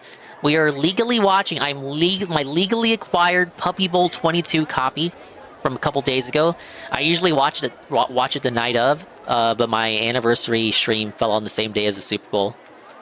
So I thought to push it back a few days. Toriyama art for this game. For the Mugenics. Dingus got this from LimeWire. Dude, Tevin gave me an audio clip over LimeWire recently. I couldn't believe they were still around. But no, apparently they had some restructuring. It's like when THQ came back, but it was like an entirely different company calling themselves THQ. Eugenics is great, dude. Yeah, I was watching a few other people stream it as well. It looked pretty good. One of the cats was named Dingus, and someone called attention to it. They were like, Dingus, did you get a sponsorship? Why is the cat named Dingus? And I'm like, yeah, it's my first sponsored game. But here's the stats for the game. We're still in the first quarter. We got Team Fluff, those assholes. It's 14-7. Team Fluff 14, Team Ruff 7. I'm a Ruffian. We're Team Ruff over here, so we're gonna cheer for these dogs. But right now we're checking in on the VIP Kitty Lounge. And you know, I had to sign in for my TV provider for this and watch 3 minutes of ads. It's like they hit me with the Twitch pre-roll, so we won't get interrupted by ads either. Brandywine Valley SPCA in Pennsylvania. From world-class accommodations to breathtaking views, they're Hey, I'm Mighty Kira. experiencing the action like never before. I see Bill saying his Here at audience Puppy won't like Bowl Mugenics 22. graphics. That's bullshit. The amount of Social cartoony media games star he Venus plays. The two-faced cat is loving the feline action. Bro, this is the guy who played Pokemon for 4 months. I don't want to hear that. I don't want to hear him say anything about audience not appreciating graphics. Bro, you played Pokemon for 4 months. Get out of here. Game today. Back on the field, Chapel Bone is dried off, and she's on a toy at the 34. Team Ruff's Dan with pup-to-pup coverage, and he is circling the wagons. Credit to Chapel for being patient in the pocket, but Bianca and Dan are all over this one. Well, Dan's resilience started long before Puppy Bowl. You see, Dan arrived on a flashback life-saving segment. transport from Tennessee with his mother and does he 5 also have siblings shit wrong to with the him? SPCA of Southwest Michigan, which is one of the many shelters across the country that partners with the Bissell Wait, who's Pet littering? Foundation. Thanks to the folks at the SPCA Oh of my God, they're Southwest littering Michigan, in my his Japan-style future park. now looks bright. It must be the tourists. Don't look now, They're but throwing Dan's on fried a chicken toy boxes in the back of everywhere. the end zone. He's on the move. Teammates. You know, this is a lot. It's quite akin to the real Japan. You know, you let foreigners in and they ruin everything. They're tossing fried chicken boxes all over my park and they're filling up the trash cans. 80, carefully studying Fluff's defense. Dan and Bianca have the toy at the 15. Dan takes the handoff, and Dan takes it to the house. Oh, We're come all on. tied up here at Puppy Bowl 22. Big ups. Touchdown, Dan! First of all, love the uniform. Oh, is Boss Man back? Love it. He out from rehab? That's good to see. For a second. Let's see how long that lasts. I know we share a name. There's a lot of pressure there. But there's been an issue with our lunch orders getting mixed up. I love kibble. I do. I love He's it. a kibble eater. It'd be nice if we could just fix that. We talk to production. Infamous gives him a month. All right. Thanks, buddy. He's back. That And he's losing it all. scamper by It would've been Dan Boss Man if he evens wasn't the doing score that. at 14. And the cheerleaders are getting rowdy for Team Ruff. He's back to fully streaming gambling again. I have to kneel and show some appreciation to Bossman Jack. He actually managed to stream from a rehab-style phone that was locked and could only utilize certain apps. He streamed from Microsoft Teams. The man streamed gambling on his phone from Microsoft Teams and somehow got it to work. I think he also used the rehab PC for the same purpose too. That was also locked to only a few websites or something, but he somehow managed to stream from that as well. The Microsoft Teams stream. I can't believe it. Hey, Halligan. It was like 1 FPS. It's gambling. The only thing you need to see is his results. The first quarter. Steve, I hear there's quite a party unfolding outside. You have to get crafty. I applaud the ingenuity. Out in the parking lot, the tailgaters are loving this close matchup between Teams Ruff. Am I gonna do a Kino catch-up stream at any point, or are you just gonna catch the new thing that they do? They said Wednesday, so I did watch all of their Monday show that I couldn't restream because, you know, I had to go to my 24-hour stream. I had to fucking conk out. The Monday show was quartering and Ralph. The Ralph update is he's simping for a black.com porn star. I am not making this up. Zero exaggeration. The quartering update is the quartering bought hundreds of dollars of resealed Pokemon cards from a guy selling them in bulk who would only sell them to quartering. Thank you, Infamous. Yes! Ralph is a simp! Okay, the quartering bought multiple boxes of resealed Pokemon Mega Evolution trading cards from this guy over the internet who would only agree to sell them to Jer if he agreed to buy them in bulk. So yes, they're resealed because people theorizing that they're resealed because he had no hits in any of them. He bought like a dozen boxes, a whole pallet of Pokemon boxes, hundreds of thousands of dollars wasted on Pokemon cards, and he had maybe one hit, and the one hit was worth $60. He said it was like hundreds in the hole for these cards, and he did a stream on his old Unsleeved Media YouTube account, the one that, you know, got banned originally for Magic the Gathering. Well, no, he was banned from Magic the Gathering, and was unable to like participate in their events anymore. So the channel was left to die. He brought it back for this Pokemon shit, but he fell for a scam. I don't know too much about the trading card game, but Target Minion does, and Target Minion told me that these cards are from a set that released months ago. These aren't boxes that you can just get walking in the store. You can't order these online from a trusted style retailer. This guy overpaid for allegedly resealed Pokemon boxes with all the good shit sniped out of it from a reseller who would only sell it to Jer if he bought all of it, bought all the stock. And you know what? I hear they've been upping the prices on these Pokemon boxes too. So that reseller probably, he probably had to sell them at Jer in bulk to get his own return back on those because he probably overpaid for them. So it was probably like, okay, you got to pay this flat fee or you're not getting any of them. Imagine being Quarter Pounder and not buying from a wholesaler. It would be an idiot like Quarter Pounder who would have something like this happen to him, Lamau. But he was opening the boxes and he wasn't hitting at all. And during the stream, they caught this live, not live, but No, they caught it as it was happening, kinda. They had clipped it and then watched it after the fact. It wasn't live. I don't know why I said live. But Portering said this as he was opening them. He said, I can't wait for certain people. He didn't specify Kino Casino, but literally, who is A-logging Jer but the Kino Casino? I can't wait for certain people to talk about this later and watch it and make fun of it because they have nothing better things. They have no better things to do in their lives but make fun of other people and pretend like they're any better. He sat on the Kino Casino while he was opening the cards that he overpaid for, and he knew in real time, as he was coping with the fact that he got scammed out of these cards, he knew in real time and acknowledged in real time that they would make fun of him for it in the future. And they did! Hey, right, Drake.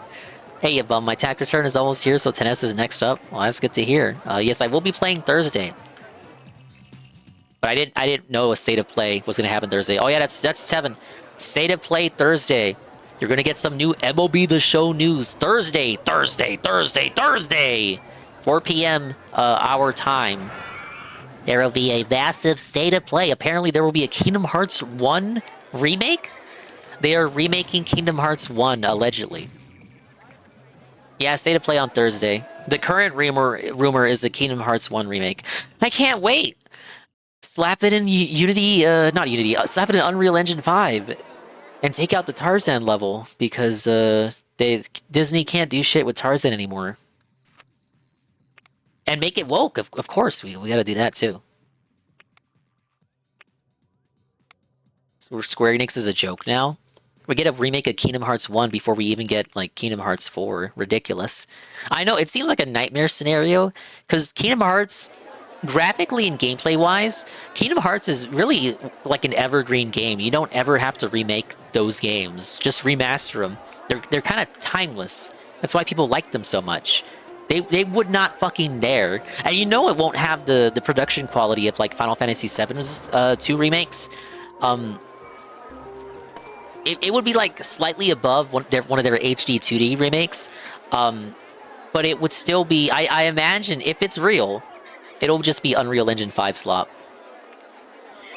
The PS2 game is fine. It's the art style that hard carries it. Like, you can look at a game like that. I've never seen someone look at a game like Kingdom Hearts and call it like, oh, like this looks old. Oh, it's unk slop or whatever. The game, because it's a lot of the art style does so much carrying. Nomura-san's art style mixed with the timelessness of the Disney characters. I've never seen anyone say Kingdom Hearts is a game that looks old. Yeah, it's like pixel art. It doesn't age. And it's like, you know, Renaissance Disney-era characters being represented along with classic characters like Donald and Goofy. These characters don't age. They look fucking fine. I thought Kingdom Hearts 3 was alright, even though I never finished it. Even with the weirdness of how they looked in that game, I still thought they looked fine. I just fear... You know, they're gonna remake it, right? And they're just gonna look how they did in Kingdom Hearts 3. I kind of don't want that. I don't want it to be Kingdom Hearts 1 cobbled out of assets from Kingdom Hearts 3. Please no. Squall in UE5, could you imagine? When are we gonna get Zidane? We need Zidane. When are they gonna put Zidane in a Kingdom Hearts game? Probably never. Because they don't rely on Kingdom Hearts anymore. They don't rely on Final Fantasy characters anymore in Kingdom Hearts. Let's move on and make Kingdom Hearts 4. That's literally what they're doing. We just haven't heard anything about it. It's weird. Get it? Oh, I don't own the land here? Oh, no. I don't own the land. Oh, fuck. I gotta expand. Expand? Okay, maybe I don't make a coaster yet. Yeah, Red Animator is reposting the lead rumor. In addition to the fact that the remake exists at all, they're also saying the Tarzan world is going to get cut out because the Tarzan people who own the Tarzan license, the estate of Edgar Rice Burroughs, they've gotten a lot more strict with the IP since the release of the Disney Tarzan movie.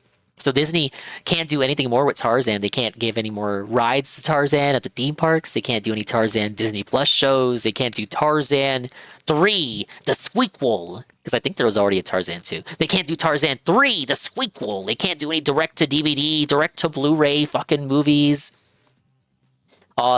Anything they've already created, they can still use. They just can't do anything new with Tarzan. So if you've been wondering, oh, I wonder why they haven't made Tarzan 3 yet, that would be the reason.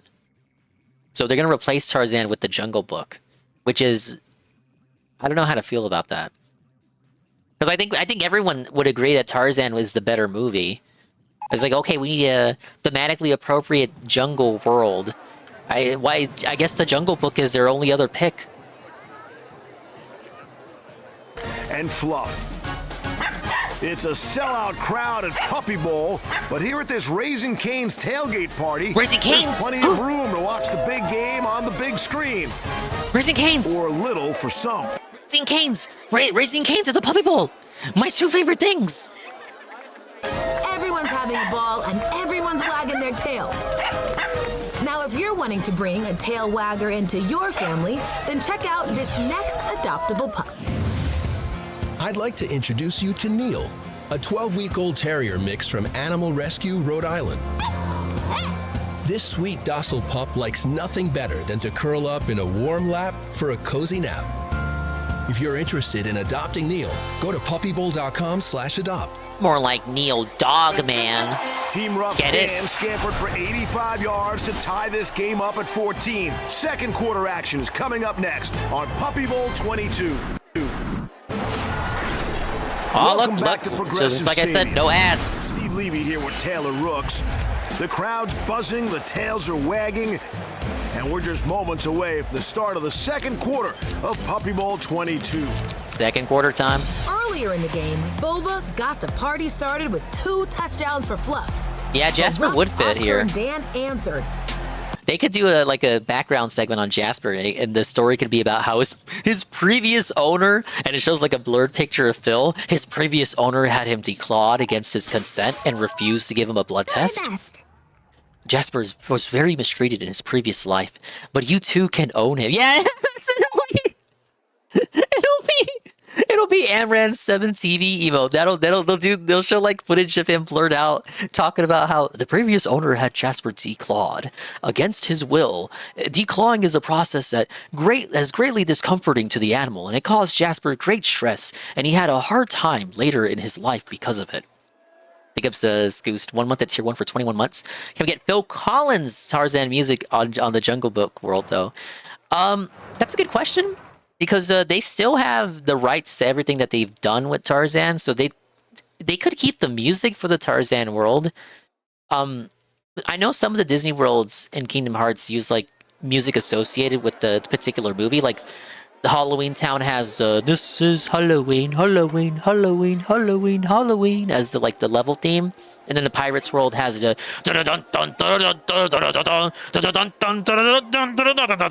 as the battle music. But I don't think Tarzan had like 2 worlds, 1 family as like the theme anywhere. It was just music they made for the game. So they could repurpose the old Tarzan level music for the Jungle Book world, and it wouldn't be out of place. I don't think I want to bonk Heartless to the tune of Bare Necessities personally. Think it's a choir tube. It'll be the Jungle Book live action. No, don't say that, because then they'll actually do it. You'll get like the live action Alice in Wonderland world. But like they're gonna give you Star Wars for sure. We already saw that in the debut trailer. They'd had like a sneak peek of what the fuck are the AT-ATs? The fucking giant walker things. Yeah, you had like a shot of one of their legs. So Star Wars is gonna be in whether you like it or not. And of course, if Star Wars is in, your dumbass knows that Marvel is gonna be in for sure. But imagine if they try incorporating the live action films as worlds. How would you even do that? Oh, see, I was right. See, I don't even know Star Wars that much. I remember their names. I remember. My memories are on point.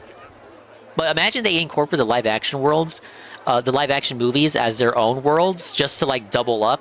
Oh, it's Wonderland again, but the characters look slightly different. No, we're not getting Family Guy or Simpsons. People like the joke because Disney is a dystopian entity. They always were, to be honest. But they're even more of a dystopian entity than they were since Kingdom Hearts 3. They own so much more shit now. We're not getting a Bob's Burgers world. Why would they race swap the characters? Does the Japan audience even like these live action remakes? I've never seen their thoughts on them because they really like the animated classics. But I don't think they care too much for the live action shit. Like, yeah, it's like they're making that shit for themselves. I don't think they're gonna care too much about Black Little Mermaid. You already got China over there trying to pretend that Finn doesn't exist in Star Wars. And we're tied at 14 apiece. All right, scores tied. Before we hit the turf, let's check out the next pedigree starting lineup. Beginning with this lovable Fluff trio. Aw, Fluff, fuck Representing that. Humane Society of Missouri, he's a small taste of victory. Cheesecake. She's sight impaired, but never scared. 15-week-old American Cocker Spaniel, Riley. Wait, you're sending a super blind pup out onto the field? That seems kind of cruel. It's Mutt Snifford. Why are they sending blind dogs to play? Now, let's have a look at the rowdy Ruff squad. Let's go, Ruff. Known to harvest gridiron wisdom and bearing fruit in the form of touchdowns, it's Lychee. Yeah, dent He's dogs. used to tearing up the turf down south. From Florida Little Dog Rescue, Barker Playfield. Representing the Bay Area, football is in his genes. Here's Levi. All right, I gotta buy more land. The second Seems like I'm quarter making is money, though. underway as both teams sift through the toys. Oh, I'm no longer in the red. Let's go. Chapel and Bianca have found one near the 45. Don't worry, Dingus. They have a service animal to help them navigate the field. Wait, that gives them an unfair advantage. That technically doubles up their roster. They have one more animal on the team. Chapel takes off, and she's found the bright yellow ball. She's surrounded by toys and doesn't know what to What do is with this herself. music they got for All VGM? those toys from Walmart have the pups pumped up and pouncing with You excitement. gotta specify the toys are from Walmart because Walmart is sponsoring the trophy. Rough teammates Lynn and Shishi are all fired up now, and they're trying to ignite a bright orange spark out there. You know what they say, iron sharpens iron, and in this case, puppy sharpens puppy. I've seen many hype sessions in my... Oh, Lynn's got a hold of Shishi's bandana. What's gotten into these two? Uh-oh. Well, they've managed to clear the entire field with this inter-team tussle, and Team Fluff's D has really softened its coverage. EA's answer to Mutagenics. Oh, and Lynn with the barrel roll. She takes off. Do a barrel roll, and you Lynn guys. gets the yellow ball right down Main Street for the field goal. Ruff executes the distraction play to perfection. Field goal! Field goal, Lynn! Great work. Yeah, let's celebrate, guys. Hey, I'll take a field goal. Creative diversion from Lynn gives Team Ruff the lead, 17-14. Well, that's a dude. It's Is your man, pet buying ready land is for so their moment in the expensive. spotlight? Post them watching the game on social media using #Puppy Bowl. Social media. Backstage, we have a very special visitor. Senior dog Mooney is set to star in the upcoming, all-new Pro Dog Halftime Showdown. Let's learn more about this gridiron guru. It used to in be our called the Senior Kitty Spotlight, Halftime Show. brought to I you guess people by weren't a Subaru. fan. Not that Subaru.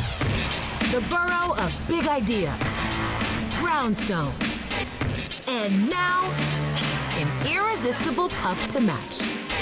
Brooklyn's own Mooney.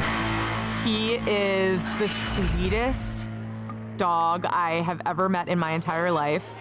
That's how content creator, writer, and foster pro Isabel Klee describes the moment she met her foster pup and admits this was love at first glance. Have a good one. I first laid eyes on Mooney when Muddy Paws Rescue sent me his profile. And ever since that day, this duo has been inseparable. I think one of the biggest misconceptions about fostering a senior dog Oops, is that they're going to be a lot direction. of work. But the senior dogs that I fostered have been by far the easiest fosters that I have ever had in my life. That's Yeah, why can't the I be social on the media Puppy Bowl? sensation makes a point of fostering dogs. While using her platform of more than 675,000 followers. Wow, you to gotta help show each the dog follower find a count. safe, loving home.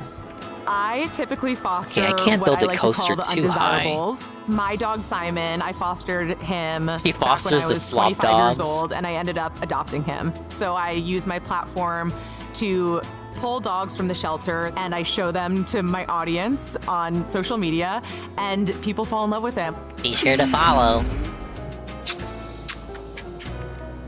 What are you doing? Ready? There we go. He's gone through heartbreak, but he still comes out of it and is like, who can I love? Who can I give my love to? And seeing them come out the other side, I think, is inspiring to a lot of people to see, oh, if this dog can do it, then maybe I can do it too. And if you're interested in adopting a senior dog like Mooney, go to puppybowl.com/adopt. Back on the field, Cheesecake is mixing it up with Ruff's Foggy.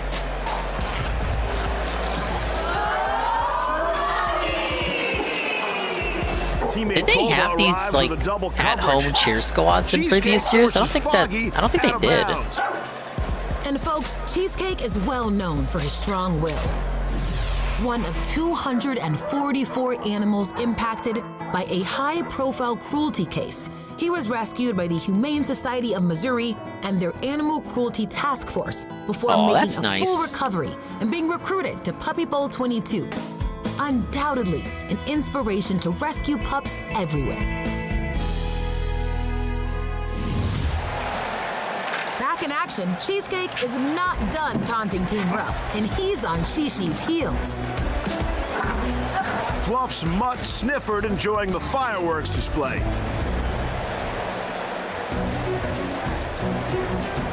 Cheesecake patient as he weaves through traffic. Bob and weave.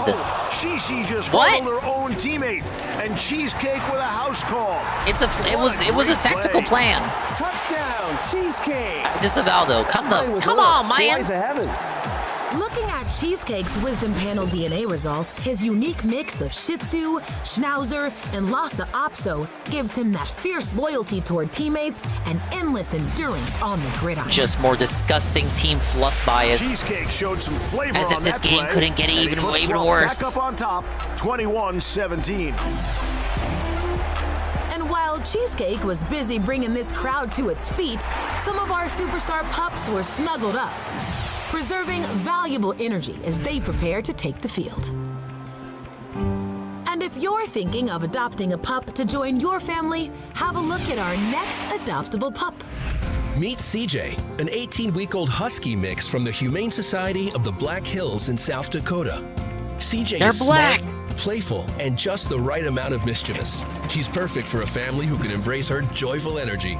If CJ steals your heart, go to puppybowl.com/adopt. Dingo always loses at Puppy Bowl.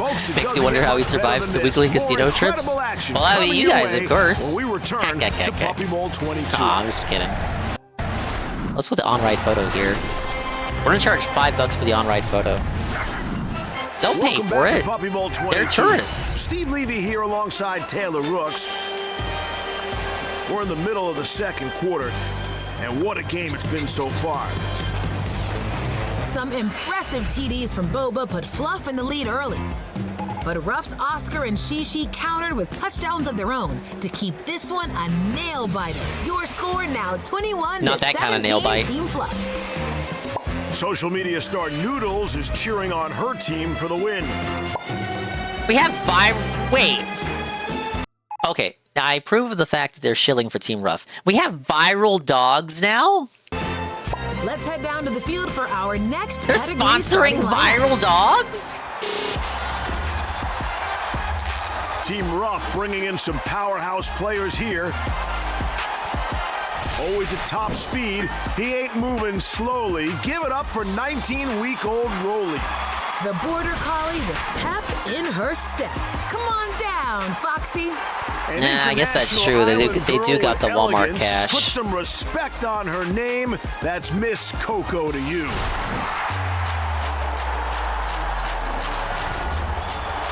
Team Fluff responding with acrobatic and agile pup leaps. Don't let her cuteness fool you. She's fierce and fast. It's Retriever Mix Luna. Go to hell, Luna. This Siberian Husky, ready to go pro. Make some noise for the incomparable Juno.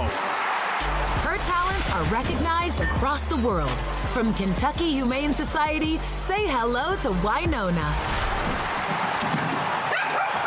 The second quarter is back underway. Team Fluff's Augie calls an audible. Teammate Juno picks up the loose toy. She Whoa, couldn't take buddy. it the distance. She scoops the toy back up. Paulandria is there to offer some resistance. Juno breaks the tackle and has another go at the end zone. I don't believe it. It's like she's allergic to the end zone. Polly is mic'd up, and she has some strong words for her teammate.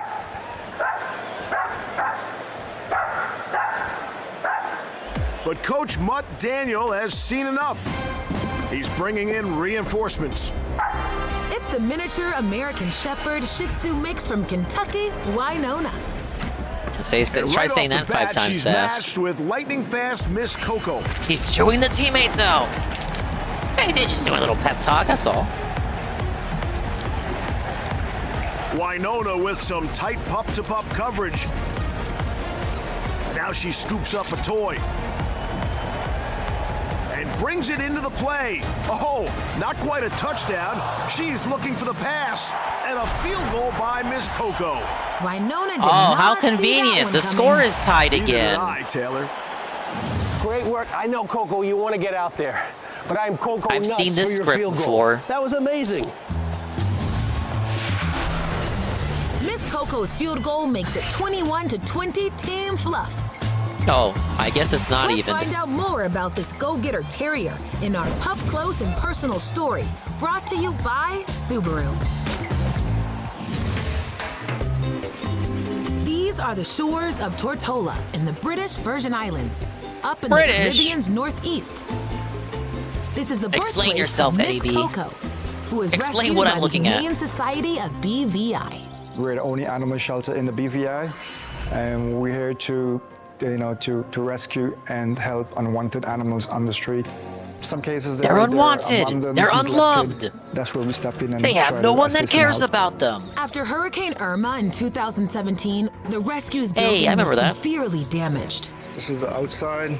Why is no indie game copy the Puppy Bowl? What the Fixed fuck? it up and have recently moved. I'm actually like surprised by that. You'd think that's like a, it kind of is like a no-brainer, you know? Why hasn't anyone done that yet?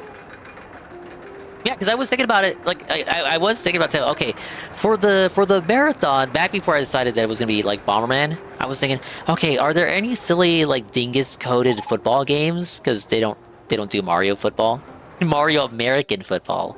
Oh no. It's bad. My boat ride crashed. This is definitely going to tank my rating. I wanted to close it and do construction before that happened. Seems like I don't have enough speed to get up that hill. But yeah, you know, I was looking for football games that were dingus coded, and I did found I had already known about it, but I did find the Mutant League football game.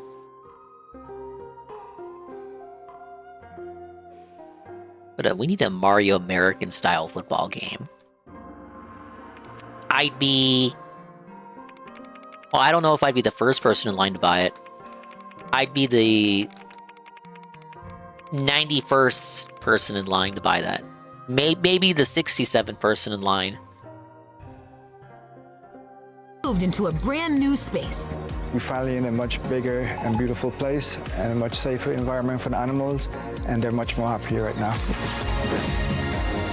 Coco came into the shelter roughly when about 6 weeks old with 3 other siblings. Very malnutrition, fleas, ridden. We tried to rehabilitate and give her a bath and give her the flea and tick treatment. Oh, I think I think Brutal Football was another one that I had saw. Happy dog. She's like a ping pong ball. Just keep bouncing and bouncing and bouncing, Humane BVI often finds homes for its pups in North America, helped by rescue organization Caribbean Canine Connection, who find the perfect match for a forever home. Oh, Coco, man. She needs to be in a home that have energy, kids, She's gonna be busy. She's the island dog, right? She's been training, man. You saw her on the beach there, right? From sandy beaches to the gridiron, Miss Coco has worked hard to get here. If you're looking to adopt a pup of your own, go to puppybowl.com. Look at the AI doggos. They're real to me, damn it. On the other end of the field, Team Ruff's Rolly with a toy. Let's get back in there, Ruff. Now we have Let's get a touchdown. Rolly breaks away, but Fluff's Luna is on his tail. Rolly breaks for the Ruff end zone. Oh, come on, you're right there, you're right there, right there. No! Field. What are you doing? Touchdown. You're right there. Okay. Dude, I was gonna spur down. You rolled through that defense, huh? Rolly would not be denied. And looking at his Wisdom Panel DNA results, the fearlessness and confidence we're seeing in Rolly today has a lot to do with his mix of American Staffordshire Terrier and American Pit Bull Terrier. Team Ruff takes the lead, 27-21. Big fucking ups to Ruff. Up in the swanky We knew it was going to Temptation happen. It was skybox, inevitable. Seems our VIP kittens have a few wagers placed at the pool table. And you can bet on the rich flavor. The Kitty Casino. At the Kitty Casino under flickering lights. Of their favorite snacks, too. Crunchy on the outside. What the fuck are those little mice These treats containers? satisfy on any occasion. Now, if you're ready to bring home your new best friend, take a look at our next adoptable pup. Meet Grayson, a 13-week-old miniature schnauzer with a tiny fighter spirit. Oh, he's Grayson a has little heart fella. condition, so will need ongoing medical care. But that doesn't stop his zest for life and affectionate personality. If you're interested in adopting Yeah, Grayson, by the way, he's a go handful. to puppybowl.com/adopt. That little asterisk is going to keep people from adopting him, I think. It's a 6-point game, folks. Team Ruff leads at 27-21. More incredible action coming your way when Puppy Bowl 22 returns.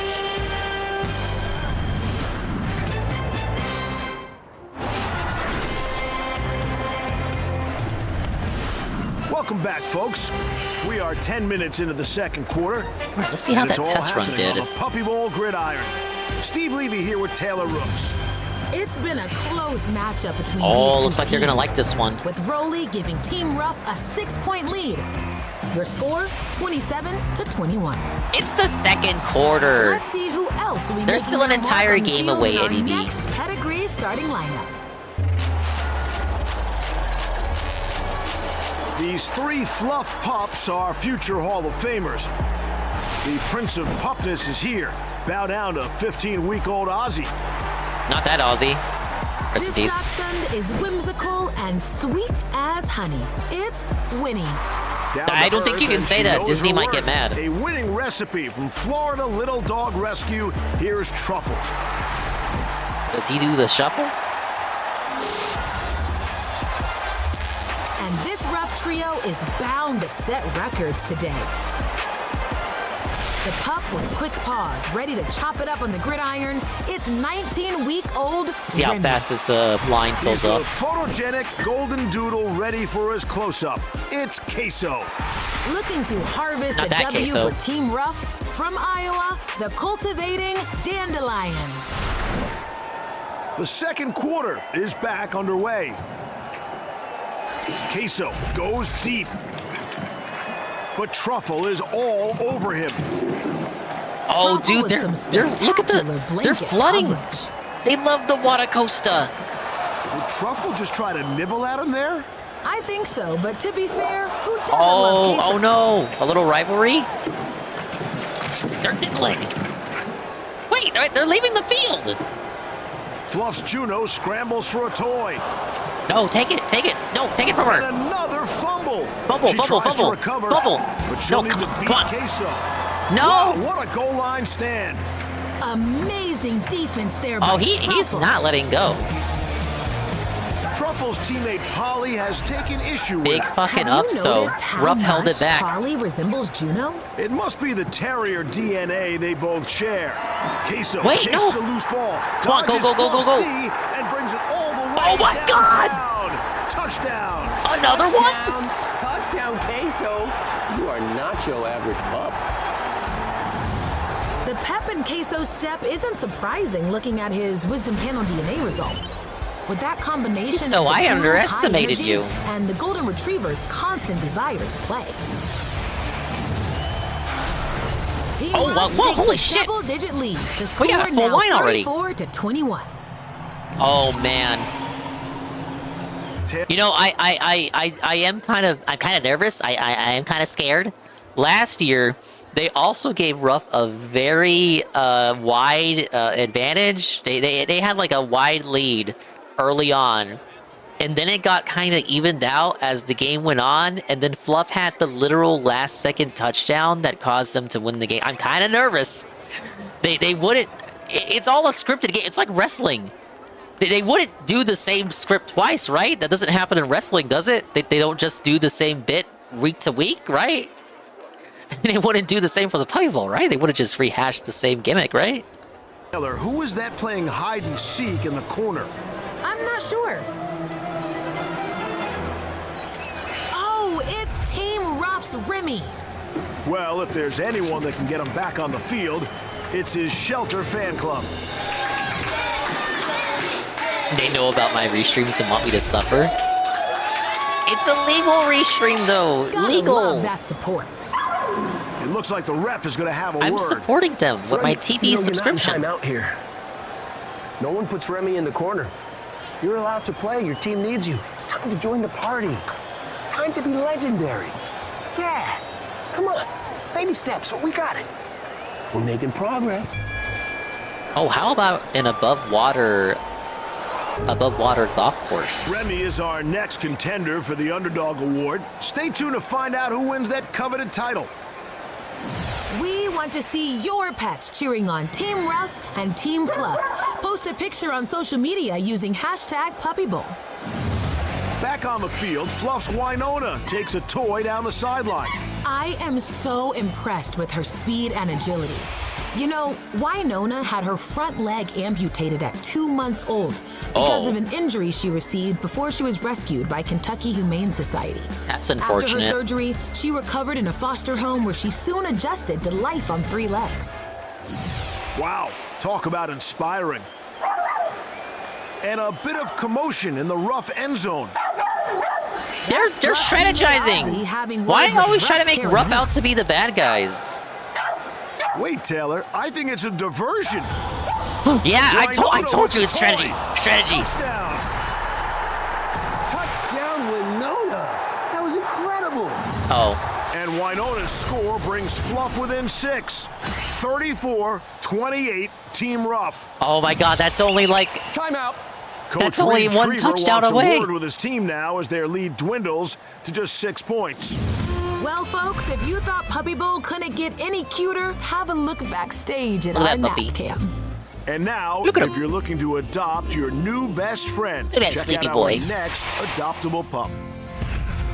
Everyone say hello to Cartman from Paws Cross in Elmsford, New York. Cartman is a 15-week terrier mix, and whether he's bouncing around during playtime or settling in for cuddles, his happy spirit shines through in everything he does. To add Cartman to your family, go to puppybowl.com/adopt. Does this Cartman also say specific things about the Jews? Now, I think it's a bit dishonest when they say stuff like, oh, add Cartman to your family. But by the time you even open up the app to go put in an application, someone's already adopted the dog. Oh, add Cartman to your family. Like, you even have a shot at doing that? It's 34-28 Team Ruff. Stay tuned now for the final 2 minutes of the half.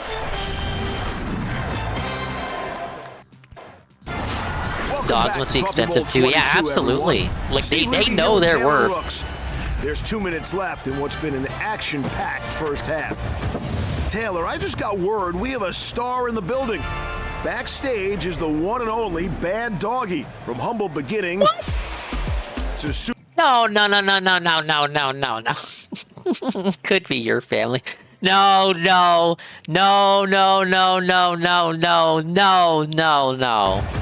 Taylor, I just got word we have a star in the building. Backstage is the one and only Bad Doggy from humble beginnings. Get it? Because everyone always says like Bad Dog. Bad Doggy is one of the headliners of the all-new Pro Dog Halftime Showdown. Set to take the field. Why is it Pro Dog? Are we pelting anti-dog people? 3 pups are on a loose toy at the 30. What is Bad Doggy gonna do? What are they gonna have Bad Doggy do? What are they gonna have Bad Doggy do on stage? I don't even know what Bad Bunny did on stage. Papa Dingus changed the channel just as they got on for the halftime. With the clock winding, man, Ruff's look at this Foxy fake-ass comes away on-screen graphic. Oh, but Fluff's Juno cuts her off before the goal line. Massive stop. And it's Duke Snugglebug who's guarding Ruff's end zone. Points hard to come by here late in the second. On the other end of the field, Fluff's Truffle is back to tracking opponent queso. Oh, and Truffle gets taken out by the water bowl. She quickly recovers. Truffle still shadowing Queso's every move. Go. Incredible defense there. Leo is mic'd up and barking out signals to his teammates. No, he's just LARPing like he's helping. Seconds remain. Well, that was a quick 2 minutes. On a toy near the 50. Teammate Paul Landria goes for the handoff. Oh, we've got another tug of war between teammates. You watched the Kid Rock halftime show? No, he skipped it. He skipped the whole thing. Back out to midfield. Foxy has it, but Paul Landria snatches it away. Oh, but she goes out of bounds right before the pylon. Valiant effort. They always the skedaddle into the exchange, tunnels. But they just can't punch it in before time expires. That's the end of the first half. Well, Damn it. folks, it's officially halftime here at Puppy Bowl 22. All right, what do we got for the are just halftime? Moments away from the brand new and highly anticipated premiere of the Pro Dog Halftime Showdown. But first, we have veteran Puppy Bowl referee Dan Schachner standing by with a special halftime report. It's great to have you back, Dan. Thanks, guys. It's a pleasure to be here. Hey, Ostrava. A dinger back after recovery day? Absolutely. I took a fat nap, got well rested. I still feel like my voice is a little shot, but I had a lot of chamomile tea. And just doing like a recovery stream. I was watching the Puppy Bowl. I watch it every year. This is my legally acquired copy, so you can't say I torrented it or pirated it. I have my license from my TV provider that says I can share this with you guys. I always get a claim on it though, so I didn't want to watch it on the marathon stream. So I didn't want that to get entirely claimed, or even have like 2 hours of it that I had to edit out. I think it would ruin the ebb and flow. So I pushed a yearly watch party back a few days. Our boys, Team Ruff, are in the lead, but I'm kind of scared because usually this happens where they give Ruff the early lead and then Fluff like closes it and then wins the game by the end. I missed you running the Slide 2 episode yesterday while you subbed. Yeah, it mentioned that that it was like a relay race. So how did that go down? Everybody, this is Ostrava VT, friend of the channel. He's going to be doing... He's in Sweden right now. This man is in Sweden right now for the European Speedrunner Assembly, and he will be soon participating in a speedrun of Sly 2 Band of Thieves. He's gonna get the PB, the world record, in a new Game Plus run. This man, he's at the European equivalent, essentially, of Games Done Quick. You know those fucking... Those yearly shows where they play a bunch of games and raise money to Felt Cancer and shit. He's at the European equivalent. We have a celebrity basically in the audience, and we're gonna show our moral support this coming Friday. We're gonna watch his performance live and see how he does. But it's Slide 3. Dude, he's gonna play Slide 2. Oh my god. What? It's replicable. What? Replicable. I did it twice, accidentally. He did it twice accidentally. Oh, let's get one more. Okay, this is slide 2. He's gonna play this one. Look at him. Look at his tricks. I didn't even know you could do half the shit in this game. Every time I get a guard spawn here. Dude, just let me hit the job trigger. Please. Oh, come on. You know they recoil after a cane swipe. For the love of Wow. God, let me hit the job trigger. You should have just jumped the trigger. Oh my God. What the hell was that? Just let me hit the job trigger, game. That was very unlucky. I'm backseating the clip. He can't even hear me. Oh, but our hero will be running slide 2 Friday. We're gonna show our moral support. I have been granted the non-verbal agreement, the imaginary illusory license to restream it live. So that starts. I looked at the schedule on their website. I think it's like 5:30 or 6:30 Dingus time. I'll hammer it down.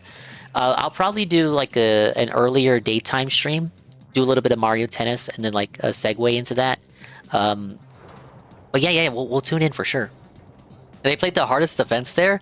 I know all the guards have the same. All the large guards they just behave similar. They all behave the same. But I always felt like the crow, not the crow.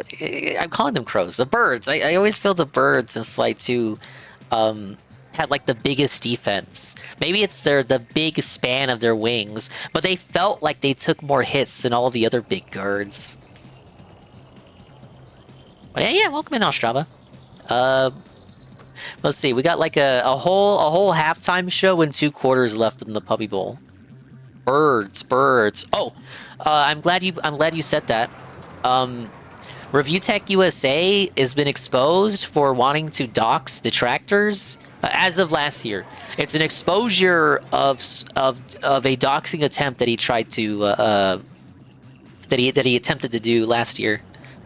So old news becoming new news. I mean, we didn't know it until recently, but this is the things that he was doing behind the scenes, getting exposed, coming to light in the now. Yeah, so in other words, rich being rich. The schedule may change. A little bug is going around ESA, so runs have been moving around due to sickness. I haven't been messaged yet, but I will let you know if my run gets moved up. Yeah. I don't think you have me on Discord. If I'm not on and the schedule gets moved between now and Friday, you can send me a Twitch DM. What a shock. The doxer in the past wants to dox people now. Shadow's government. He's not above doing that. He wanted to dox Snort Hogan guy, and that guy's he's just a troll, no different than the others. He hasn't done anything that would warrant police action. Whatever you think of him. What, did he get a felon to help this time? I don't have the full context, just the audio recording. I think he had a falling out with 1's 2 cents. Is this true? And it was 1's 2 cents that leaked this?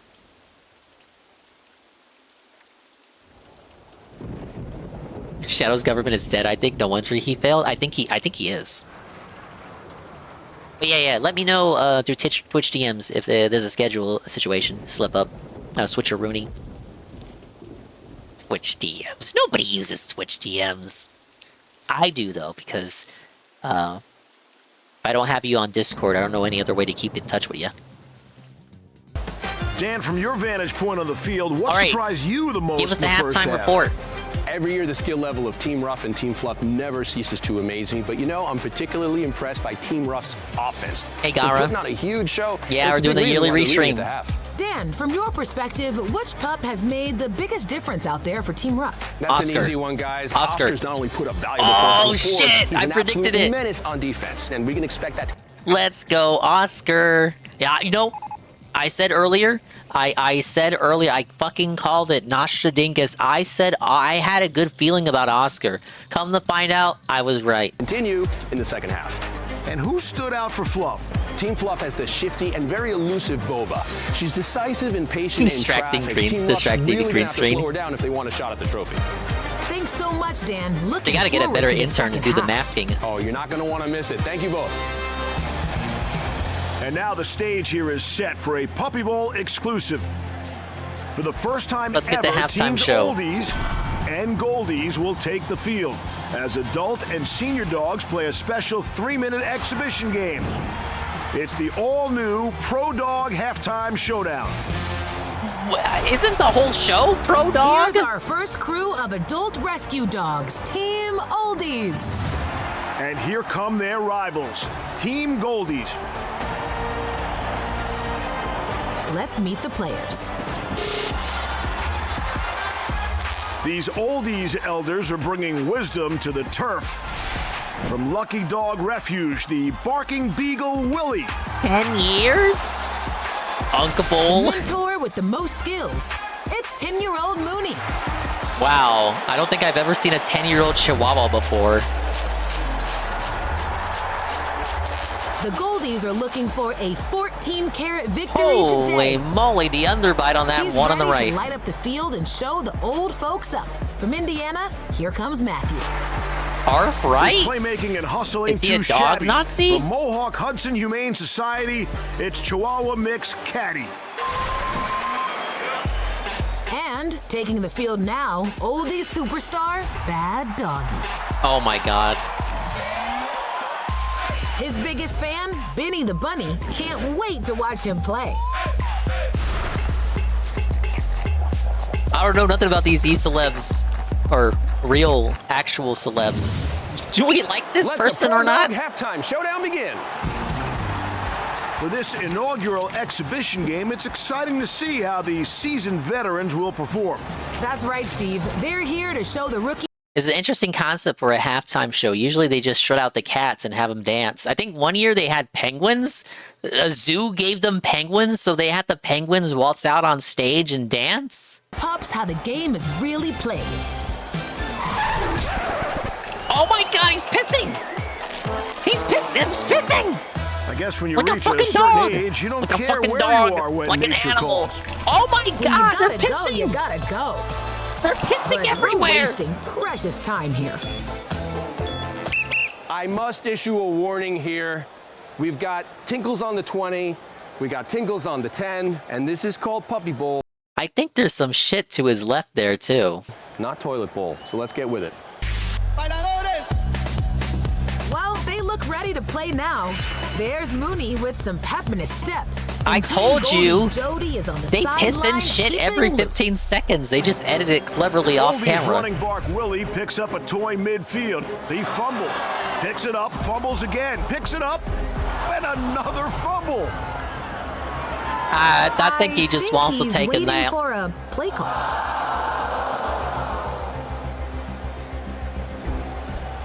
All right, he's got Willie it. has the toy. Come on. He's got a wide open field. And he goes down.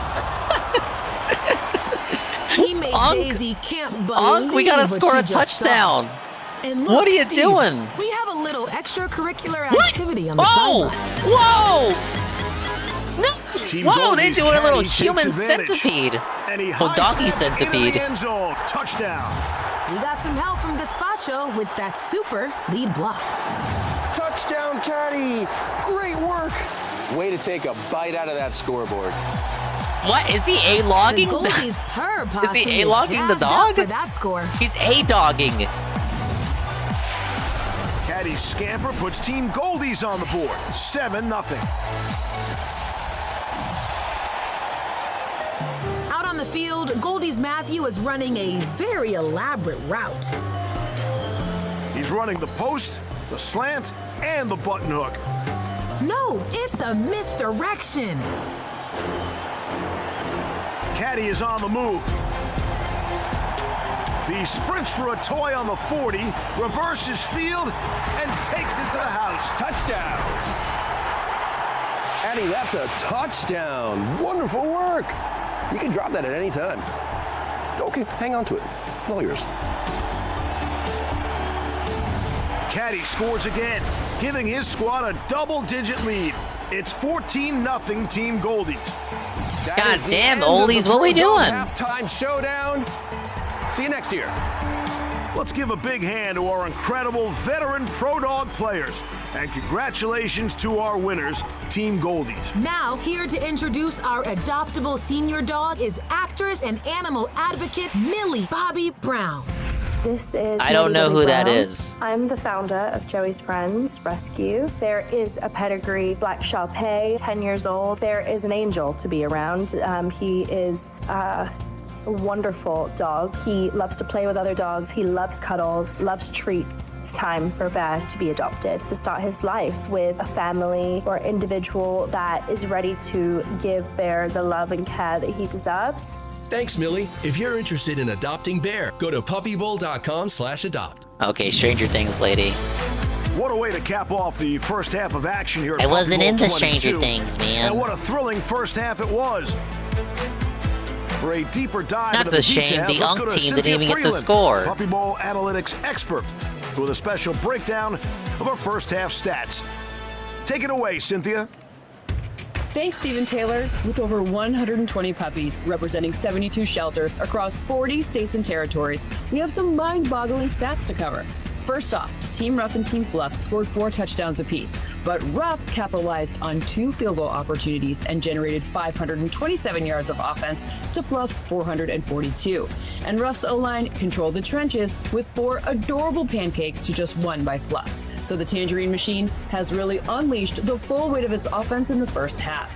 However, Well, I'm like that member of the family. I just bum off of everybody else's subscription. And Brother Dingus is the kind of guy to like cancel Netflix, then get HBO Max, then cancel HBO Max, and then get Paramount, and then cancel. He's basically Phil. He's Phil maxing his subscriptions. Into the first half. And while we were all enjoying that spectacular halftime show, many of our superstar pup leads have been resting up for the second half of action.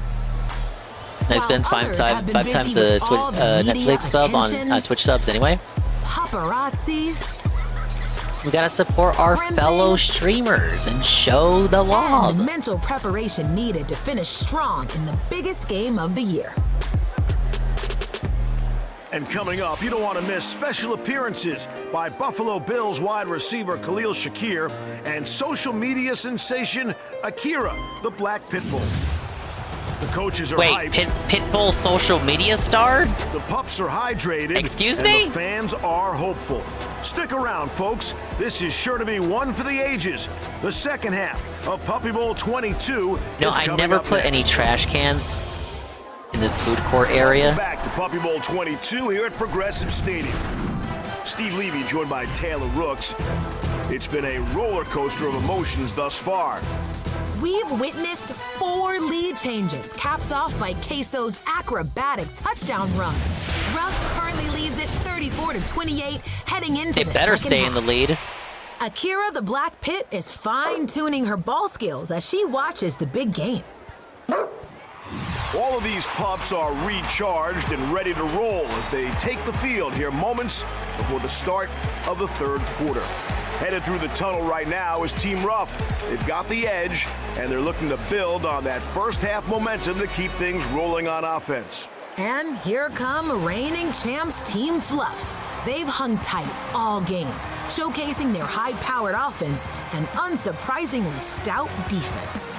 Without further Man, ado, defense let's my kick off butt. the second Suffer, half of Fluff. action with another pedigree You're not good starting enough. lineup. First up, the rambunctious recruits of Team Ruff. He warms the soul. From Muddy Paws Rescue in New York, 19-week-old Miso. Representing Nickel City Canine Rescue, she holds the entire outfit together. It's Button. Before he melts your heart, this little Frenchie has come to torch the competition. Meet Brule. Most untidy park award. That's bad. And now, the furry franchise that is Team Fluff. Big up Saru.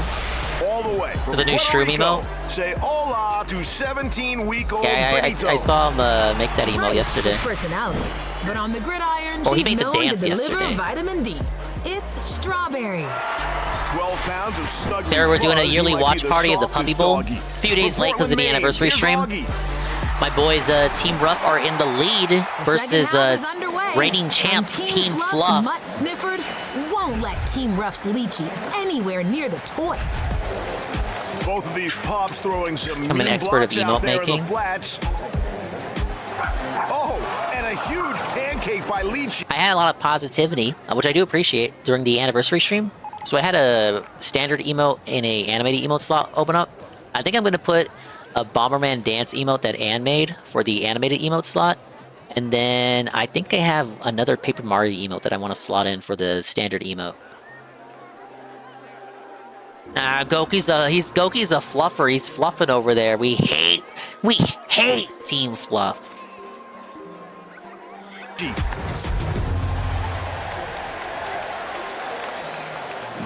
I have a good understanding where Lychee gets her grit. 344 frames reduced to 60. Can't even tell. 6 siblings. You can see it when you zoom in, when you mouse over it. But yeah, regularly, I can't tell the difference. Making a full recovery. This is one tough pup, and she bounces back, no matter the odds. What a scrappy little competitor. Cheesecake is mic'd up and he's barking out a play to his teammate. Lychee listening intently, and Lychee is defending the goal line like a guard dog. Defense. Now Fluff standout Benito is looking to come out of the tunnel. Teammate Strawberry just as excited as this crowd to see him play.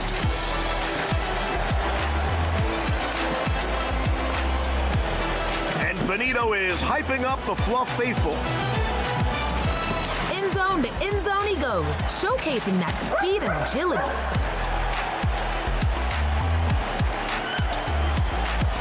Ruff's Brule might be the only pup who's not amused.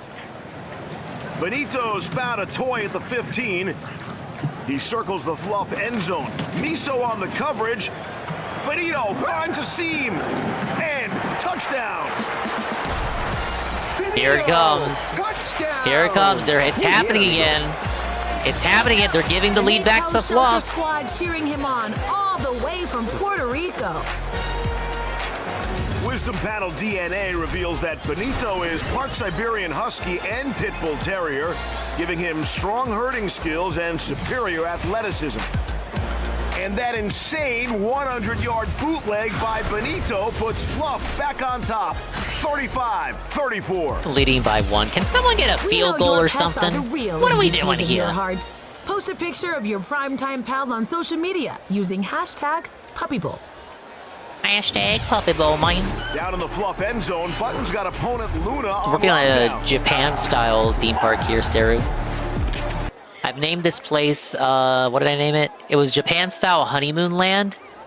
The objective is it's Japan, so I don't have much space to work with. I gotta build out to water. And buying land costs way too much. I don't have enough. So I can only build out to the sea so much, but... Objective was... Look, I was in the red for October, but I'm good now. I'm good. I'm winning. I'm winning big. I have the most untidy park award. I have American foreigners. The tourists are here. The tourists are here, and just like in real life, they're making a mockery of my lovely park. 2,500 guests by October year 5. We're at year 3. We're trying our best.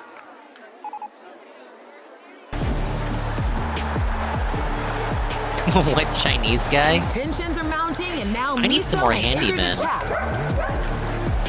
What am I handyman like? Can they empty the trash? For a spin.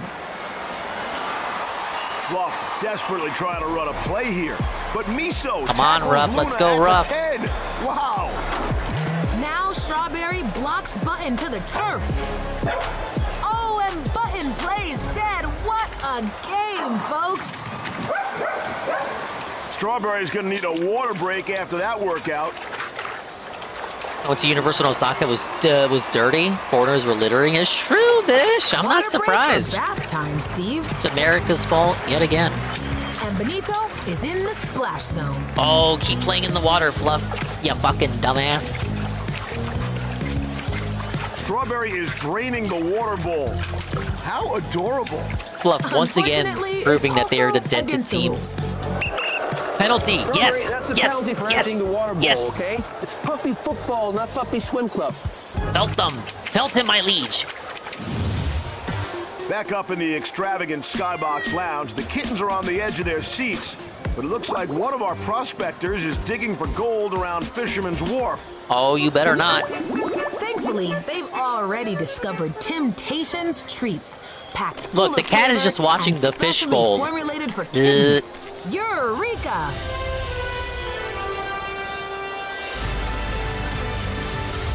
Man, Dogsplain's right. You can quite that part was pretty bad. You can see the green screen around the cat. Full of flavor and specially formulated for kittens. Eureka! Right there.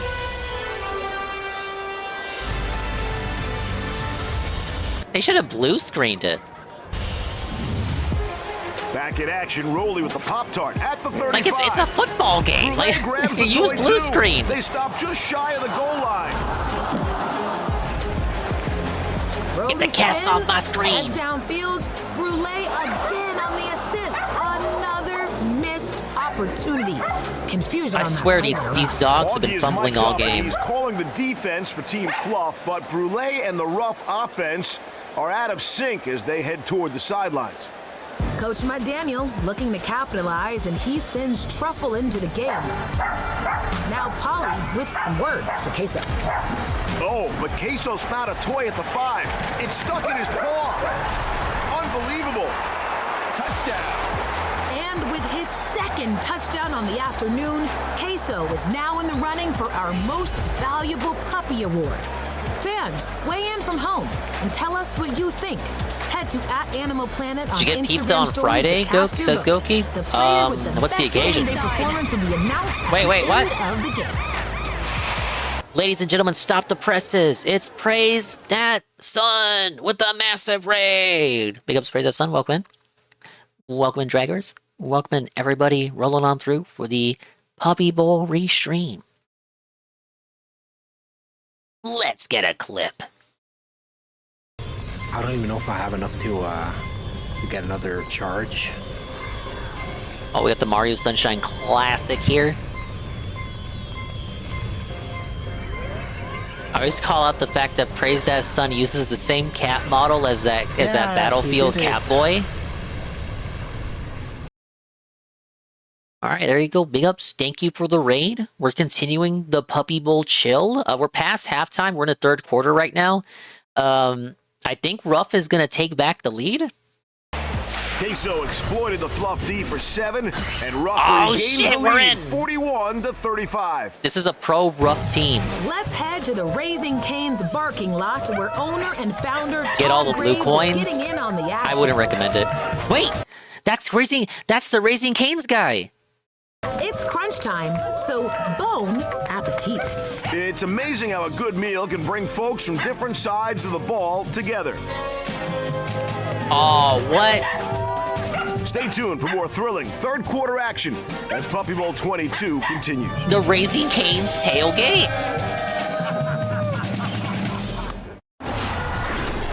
Welcome back to Puppy Bowl 22, folks.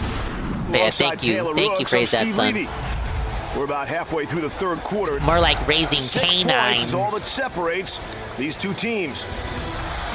It was Benito who rumbled for 100 yards to put Team Fluff up by 1 to start the second half.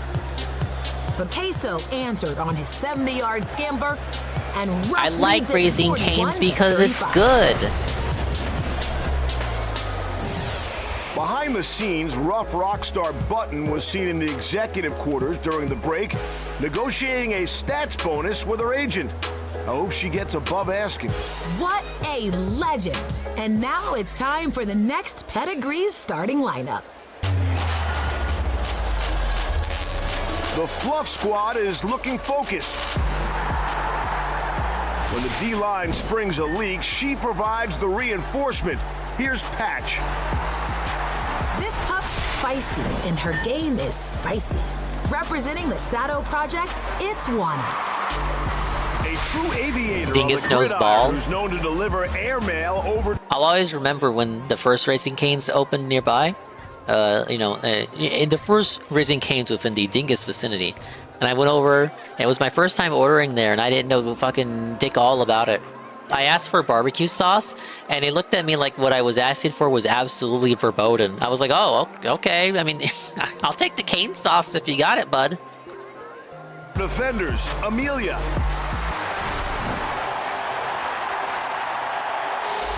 And here comes Team Ruff, looking ready to rumble.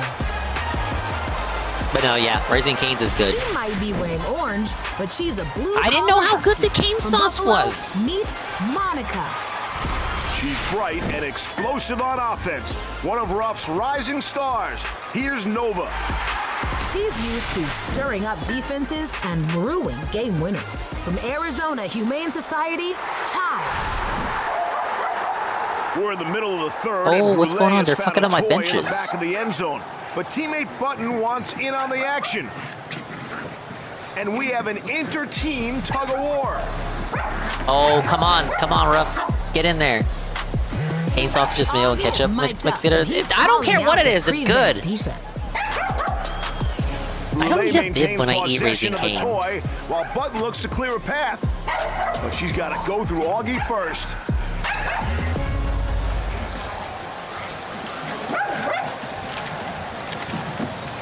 Let's see this. Button and Brule are finally out of the end zone.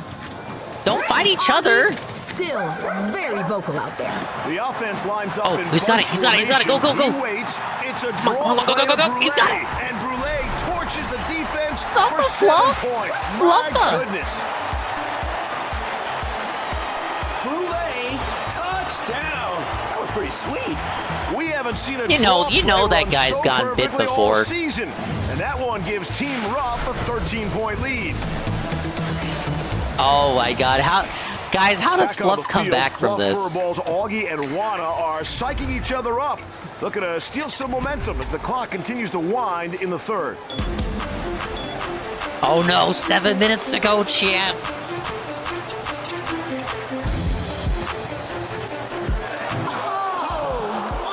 Registers a 7.8 on that earthquake of a takedown. I definitely felt the ground shake on that one, but Augie is like a padded fur connoisseur. And he's back on all fours as if nothing happened. Coach Reed Triever looking for some defense here. But Fluff's Augie is on a toy near midfield. Ruff's Rolly also with a toy. Rolly drops it to pursue Augie.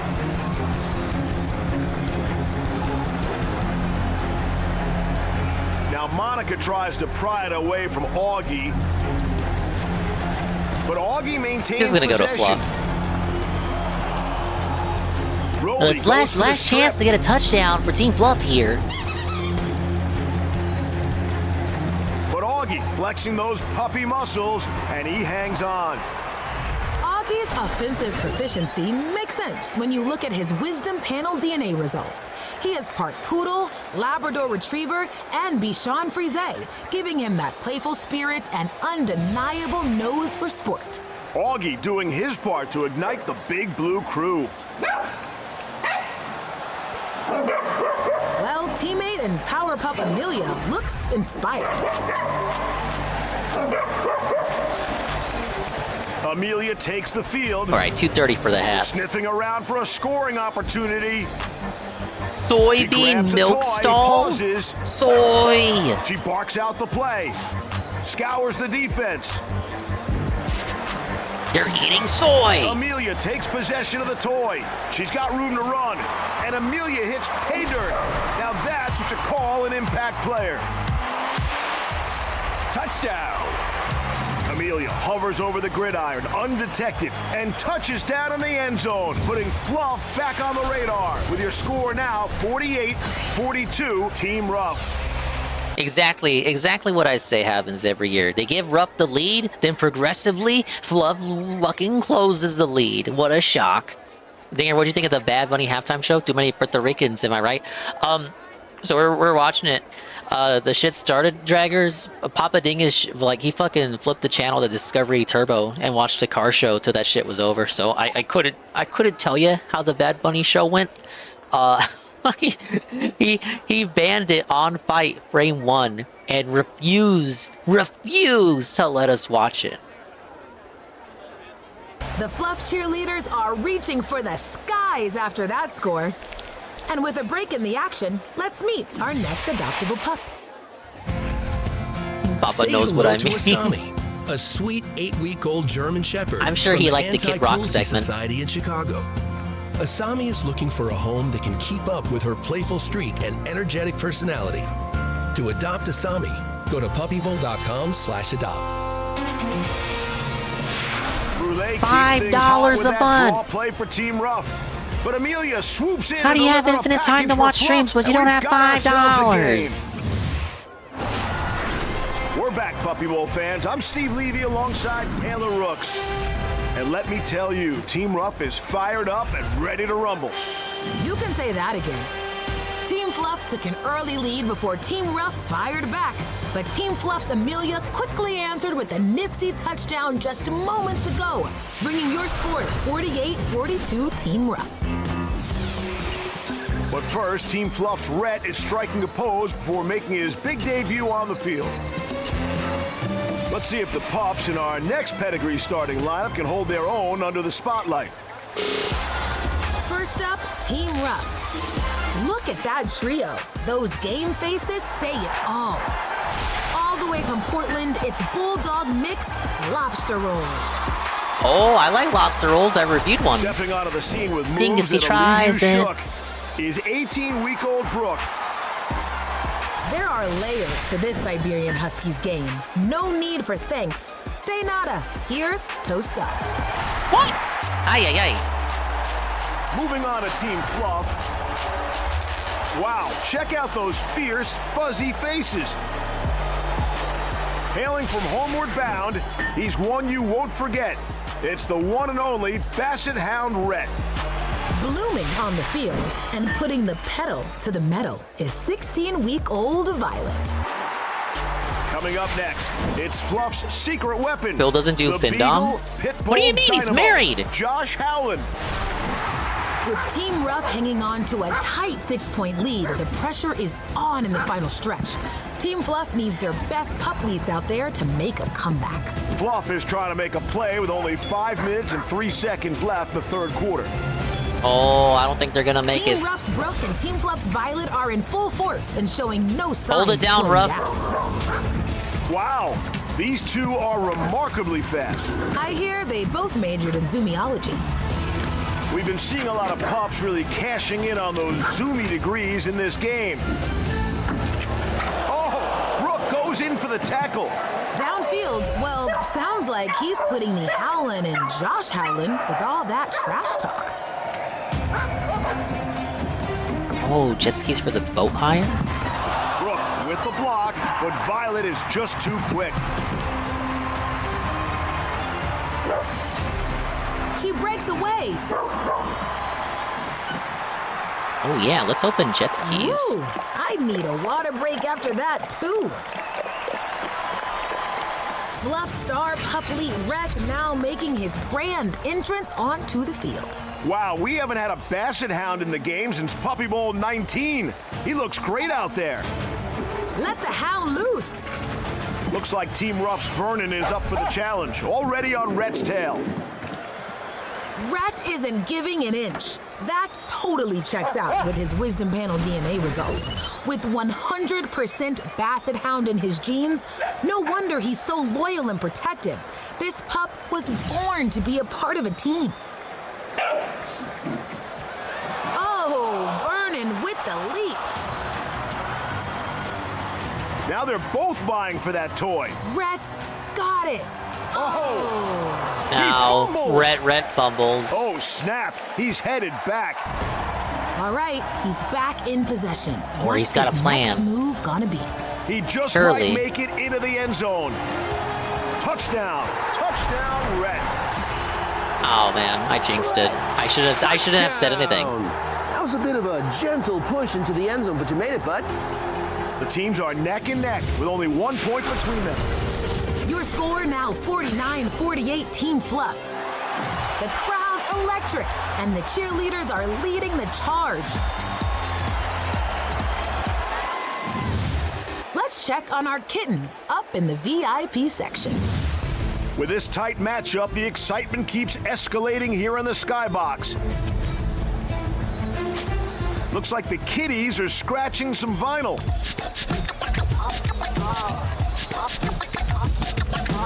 Hey, don't scratch those up. They're precious. One of a kind.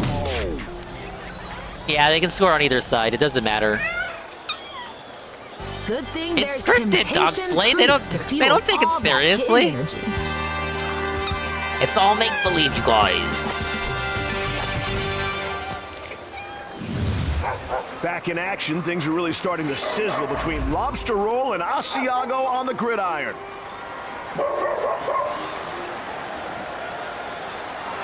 It's a rough dog pile on the 50. Yeah, looks like Asiago is on a roll, literally. And to think these two are teammates. Looks like Team Fluff's Amelia sees her moment, while these two are tangled up. As she should. She's got a toy. Oh no, she fumbles. And Ruff is still distracted at the 50. If Team Fluff's gonna strike, now is the time. Amelia's back for more. She's got the toy. Now, Lobster Roll is up and on her tail. Touchdown, Amelia. Oh, what a surprise. Who could have seen that coming? Great job, girl. Wow, Team Fluff now leading 56-48. It's over. It's fucking over. On the big screen, post a picture of them watching today's game on social media using hashtag Puppy Bowl. Social media. And with two pup-tastic touchdowns under her belt, Amelia I think is he's just in the mad running his team for is our losing. most Yeah, valuable actually. puppy award. Fans at home, let us know I'm who you a think true this year's blue most valuable pup Fluff should be. ruffian. Head to @AnimalPlanet on Instagram stories to show some love for your favorite pup. That's the end of the third quarter. Thinking Oh, about fuck, we adding got a a furry 4-4 to friend go, and your that's it. family? You're in luck. Meet this next adoptable pup. Most families disown furry friends. Introducing Bonnie, a terrier mix from the National Humane Education Society in Charlestown, West Virginia. 18-week-old Bonnie enjoys a good snuggle and would make the perfect addition to a loving household.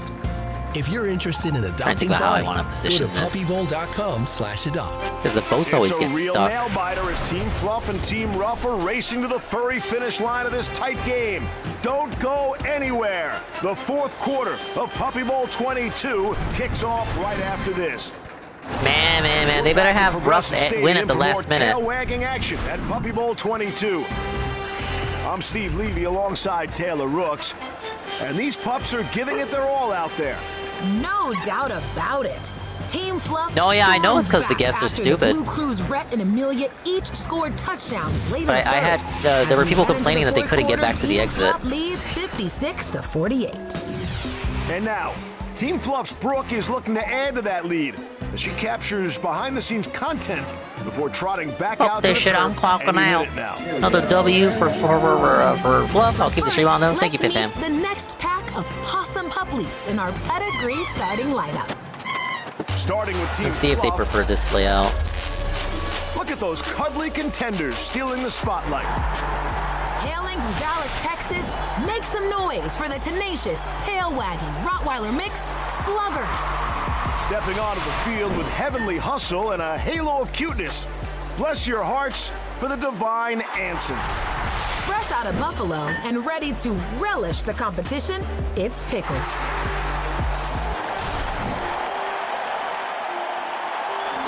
And following with Team Ruff.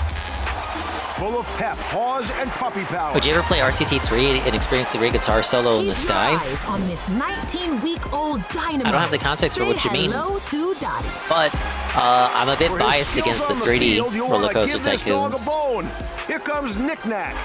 And finally, fetching hearts and touchdowns. This pup writes her own playbook. It's the Carrie Pawshaw. With I'm sure it's a good rising game, at the though. start of the fourth quarter and Team Ruff behind, it looks like Dottie is making a plan for a comeback Okay, I'm move. not in the red right now. Or maybe an exit?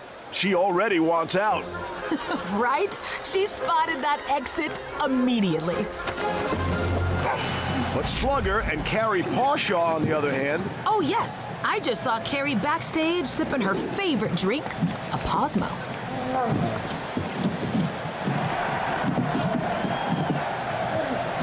All right, I gotta get some people in the park. It's August year 3. Oh, and he's off. Now that's a pup with grit. And wait till Whoa. you hear why. Here's the story. Thank you, Pop-Tart. 6 months at tier 1 for 14 months. Got into the Deadlock beta thing from someone. If you want an invite link, I'll send you one. Oh, no, I'm not too interested in that. Oh, no, you're fine. You don't have to send that to me. But thank you. Thank you for the re-up. I'm not too into those Overwatch, Mubble Wubble style games. But, I don't know. Give it to Anne. I'm sure Anne would have fun with it. Anne loves Overwatch and Overwatch style affiliate adjacent games. Appreciate it, Pop-Tart. Thank you for the offer. Central Texas floods in July, Slugger was discovered barely hanging on, clinging to an The MSI couldn't run it. True. There's also that. Alone and in rough shape. There was no trace of his mother or any litter mates. But thankfully, with the care of Dallas Dog and a dedicated foster, Slugger made a full recovery, thriving in his new forever home.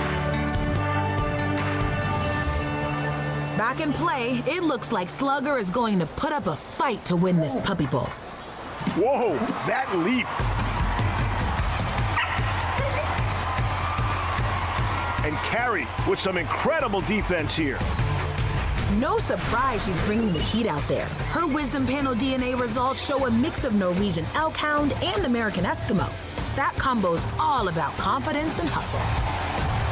Carrie charges in for the tackle, but Slugger shakes it off. Let's go, Slugger. Carrie fakes left. She's serving main character energy out there. And her rescue team beaming with pride. She's sniffing for a toy. And she's got one. Touchdown. Touchdown, Carrie Pawshaw. I loved your work on Sniffs in the City, by the way. And just like that, Carrie stole the show and put Team Ruff one step closer to Team Fluff's lead. Your score now 56-55. Peak scripted. Peak scripted. I'm not like, of course it is, but like, oh wow, we're in the 4th quarter and they're 1 point ahead. Wow. I wonder how they're going to determine who's going to win. Let's get a field goal in. Recognize the players who brought the heat and made a huge impact on the field. There are 3 pup leads in the running for this year's Most Valuable Puppy Award. Remember, come on, you Oscar. choose the winning pup. Bobo was a power. Hey, think is any chance of the MSI being able to run Resident Evil 2? Remember you playing OG RE1 as one of your first streams with True Crime? Oh, the mod that Stereo made. Yeah, I'd be able to do that one. House on the field, she was unstoppable. It's a PS1 game. Racking up Fluff's first 2 touchdowns and giving her team the advantage right out of the gate. And Queso was dishing out the offensive fixins all afternoon, starting with a 99-yard run before the half, followed by that 95-yard tangle in the 3rd. And finally, Amelia was a standout sensation for Team Fluff. She came up huge on defense with some critical stops. Give it to Oscar. What are we doing? With 2 touchdowns in the 3rd quarter to get Fluff back in the game. Cast your final vote for Make the MSI unable to play NES games. Pushless PS1. Queso or Amelia. Head over to @AnimalPlanet now, and the dog with the best game day performance will be announced. We make it work for PS1. Back on the field, Button and Luna are making a scene. Look at that. It's the classic under the paws defense. Brilliant move by Button. Luna may be twice Button's size, but Button is fearless. That's agility and strategy in a tiny package. Seriously, we've got to learn more about her in our next Pup Close and Personal story. Raise an admission to 40. The beauty of Western Don't pay New York 35, and don't the pay Great 40. Lakes sits the city of Buffalo. Known as the city of good neighbors, it's also become the city of good pups. Meet the tough and resilient rescue pup named Button. Button was found in North Carolina in one of our rural counties that we partner with, Valley River Humane Society. We brought her all the way here from North Carolina. They had to be bottle fed from a very young age. We got all of her litter spayed and neutered. When Button first arrived off of transport with her siblings, she was actually the calmest of all Make of them. park admission free. Button's personality has really blossomed since she's came into Nickel City. She's found This confidence is the in Phil herself sector. and is much We don't more know the trustworthy definition of the humans. word free. Today, Button is headed to the epicenter of Buffalo pride. No, we have and advertising tradition. campaigns. I just activated the one. historic heartbeat of this Here. die-hard sports I town. got marketing in. Home to the I did a Buffalo general Bills advertising campaign. Highmark Stadium, where she'll meet with two of Buffalo's most influential rescue advocates, Bills star wide receiver Khalil Shakir and his wife Sailor.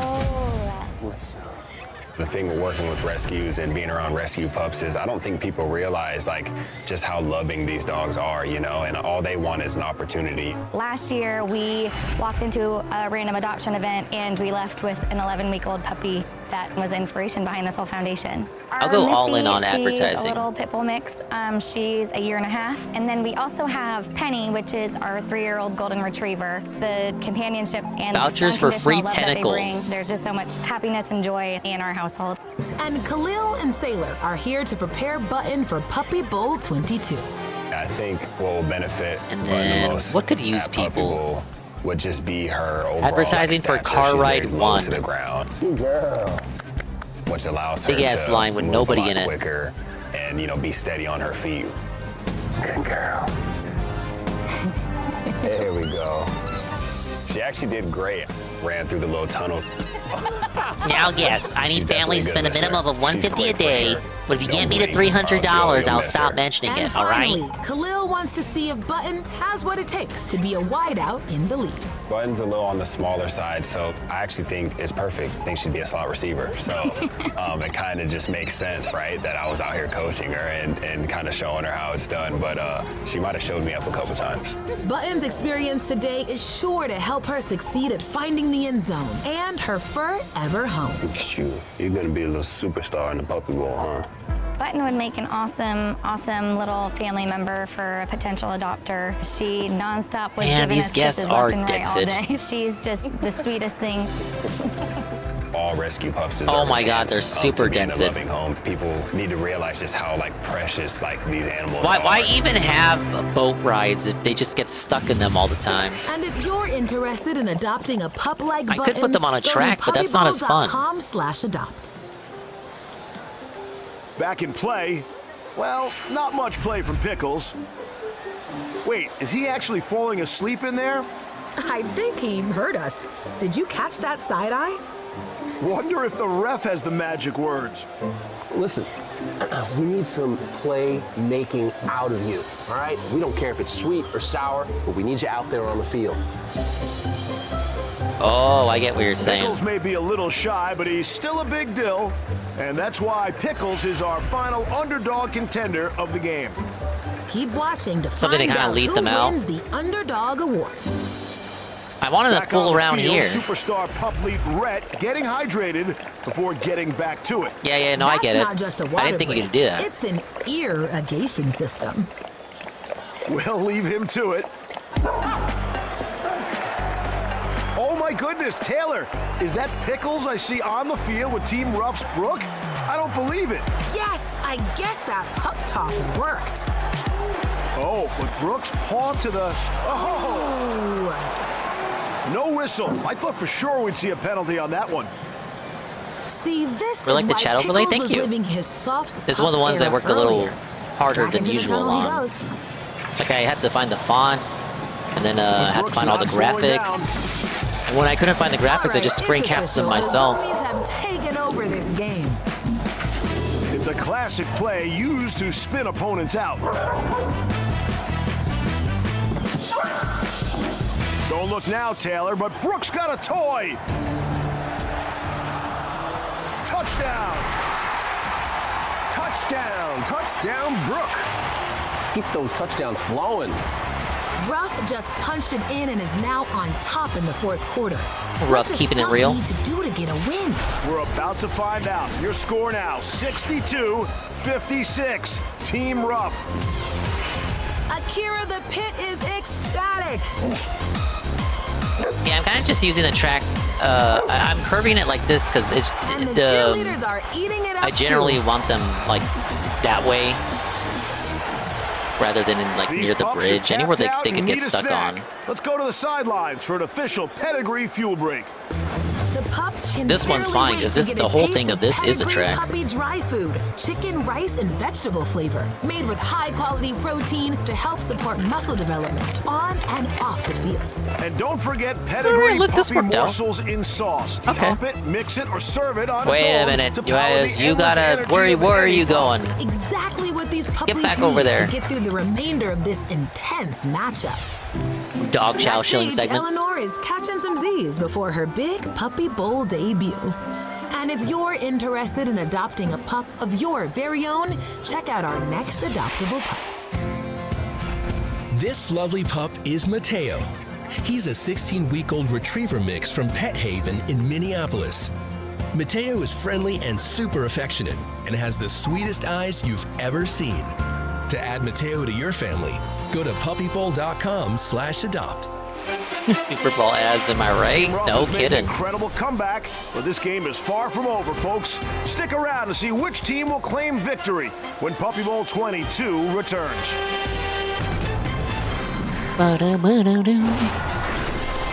We're back at Puppy Bowl 22, and this fourth quarter is off the leash, Taylor. These pups are leaving it all on the field. They definitely are. Team Ruff's Carrie Pawshaw shredded her stuff, scoring a crucial touchdown to turn the tide. Her teammate Brooke followed up with another TD, reclaiming the lead for Team Ruff. The score now stands 62-56. With the final quarter underway, it's still anyone's game. Yeah, let's see how Ruff loses it Backstage, again. Josh Hallen's living his best life, basking in the afterglow of a stellar performance out on the field. And he's not the only one in prep mode. Travis looks locked in and ready to claim his throne. And they look fired up and ready to go, Taylor. Let's dive back in with another pedigree starting lineup. Here comes Team Ruff. Fierce, fluffy, and ready to rumble. From the heart of Providence Animal Center, behold the mighty Devon Tails Smith. Next, with a heart full of sweetness and paws firmly grounded, give it up for Delaware's darling, Vanilla Bean. She sprints, she throws, Not that and Bean. everybody knows that pup is Bella Rose.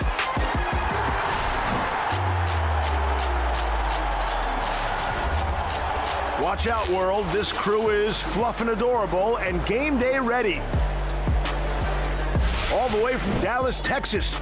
Give it up for the dazzling Twilight Barkle. So many of my street lamps are Next vented. I up, didn't even she notice. doesn't just Gotta dominate fix the these. field, she owns any stage. Give it up for Showgirl. And of course, here comes the one and only Travis, about to give a master class in puppy power. Only 6 minutes and 28 seconds remain. Who's going to take home the Lombardi Trophy? It's gonna be Fluff getting another last second touchdown. Already sniffing out a play, because of course she is. Just what you'd expect from a born performer. There she goes with Devon Tails Smith. No vandalism on this side. Showgirl's so fluffy. She needs a tag that says not a toy. You're right. Devon Tails Smith looks prepared to drive this fluffy play straight into the end zone. Showgirl proves her famous fur is the defensive strategy. Downfield, Team Fluff's Twilight Barkle faces Vanilla Bean. Right now, her sharp instincts are exactly what her team needs. The Bean is also known to have a mean defense. I see. Vanilla Bean adding flavor into the Blue mix. Eyes often indicate some Husky or Aussie Shepherd, which are actually from Southwest US, which will always be problematic in my opinion. What happened one of the puppies fixes, but then the puppy carries them to the end zone? I don't think they've ever had that happen before. She shuffles to the right, to the left, back to the right. They'd have to break out the Puppy Bowl yearbook. Not yearbook. Why do I say yearbook? The Puppy Bowl rulebook for that one. mean, clearly says here Rule Was just after a 1001. little scoop of sweetness, that's all. That's actually a red And card. that charm is no surprise given her background. I'm gonna have to give you a see, penalty for that one, buddy. Twilight Barkle was rescued alongside her mom and dad as strays in Texas, thanks to a rare genetic quirk that caused that adorable little horn on her forehead. The internet quickly fell in love with re-rate dogs, helping launch her into online fame.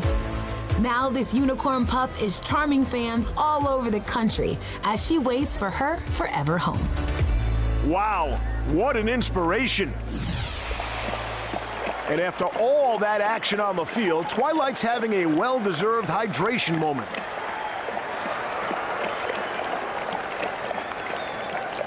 Or more than a moment? She's just getting a little drink. Any day now. This might be a... Twilight Barkle, that's excessive hydration. It's got to be dip and sip. You gotta stay hydrated, though.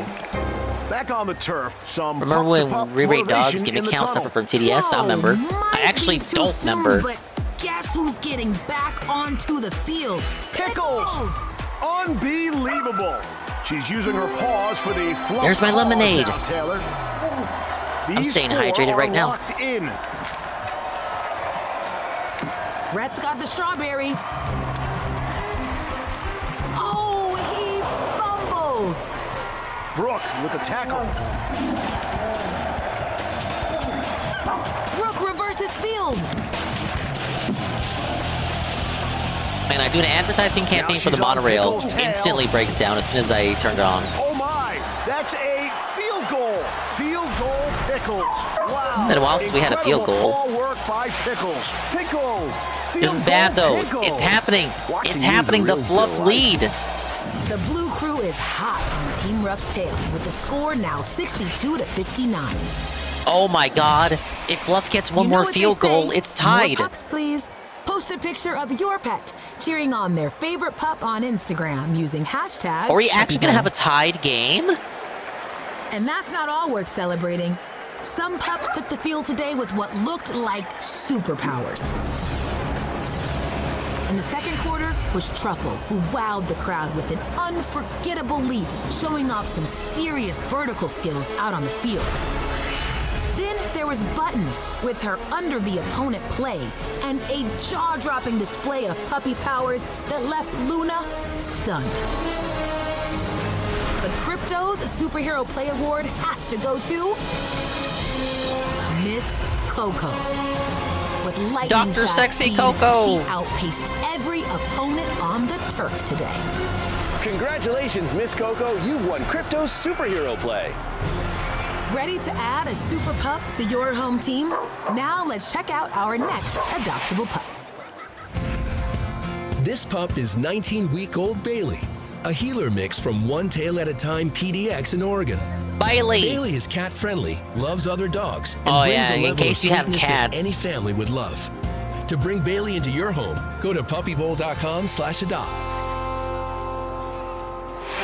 What an exciting twist. Pickles' incredible field goal has inched Team Fluff closer to Team Ruff's lead. Who will take the gold? Stay tuned to find out. Or we're closing in on the finale. We're back I to know I'm Pupper gonna be Bowl 22, felted. and what a wild ride it's been. I don't actually know if Both I'm teams are gonna be battling felted. paw to paw, But and the crowd I got a bad can't look feeling. away. Team Ruff clings May as well on to see the lead, how I'm but gonna Team get Fluff felted. Isn't backing down. Pickles soared into the spotlight with a Yeah, these clutch dogs field get goal in the scooped up. fourth, tightening things up at 62-59. Don't even bother trying. Down to the These final dogs ain't minutes, going and home the with race you. to the furry finish line is too close to call. Fluff's Cricket is taking a quick breather outside before heading to the field, while Poppy's sharpening her game face ahead of her debut. Let's pause for a moment to meet the pup leads in our next pedigree starting lineup. The fur's about to fly. Team Fluff is packed with all this puppy power. Hear that? That's the sound of victory chirping. Representing Harley's Haven, it's Cricket. From the Steel City itself, this fierce furball means business. Give it up for Niklaus. Fast as a flash and tough as a bear, this champ rules the turf everywhere. It's 18-week-old Teddy. When I was younger, my dad saw a puppy wanted to get on the nightly news puppy drive. By the time he got there, it had already been, they'd already adopted it out. Dogs that immediately adopt them when they get put on TV. She may look snuggly, but don't be fooled. Once she hits the That's why I hope they don't actually have they don't have bots for the Puppy Bowl adoptions. That'd be crazy. And this little pup can't be stopped. Give it up for Poppy. Lightning legs and a heart of gold. It's 19-week-old Cole.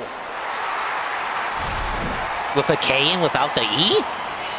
Team Fluff's Cricket taking the field, ready to contribute.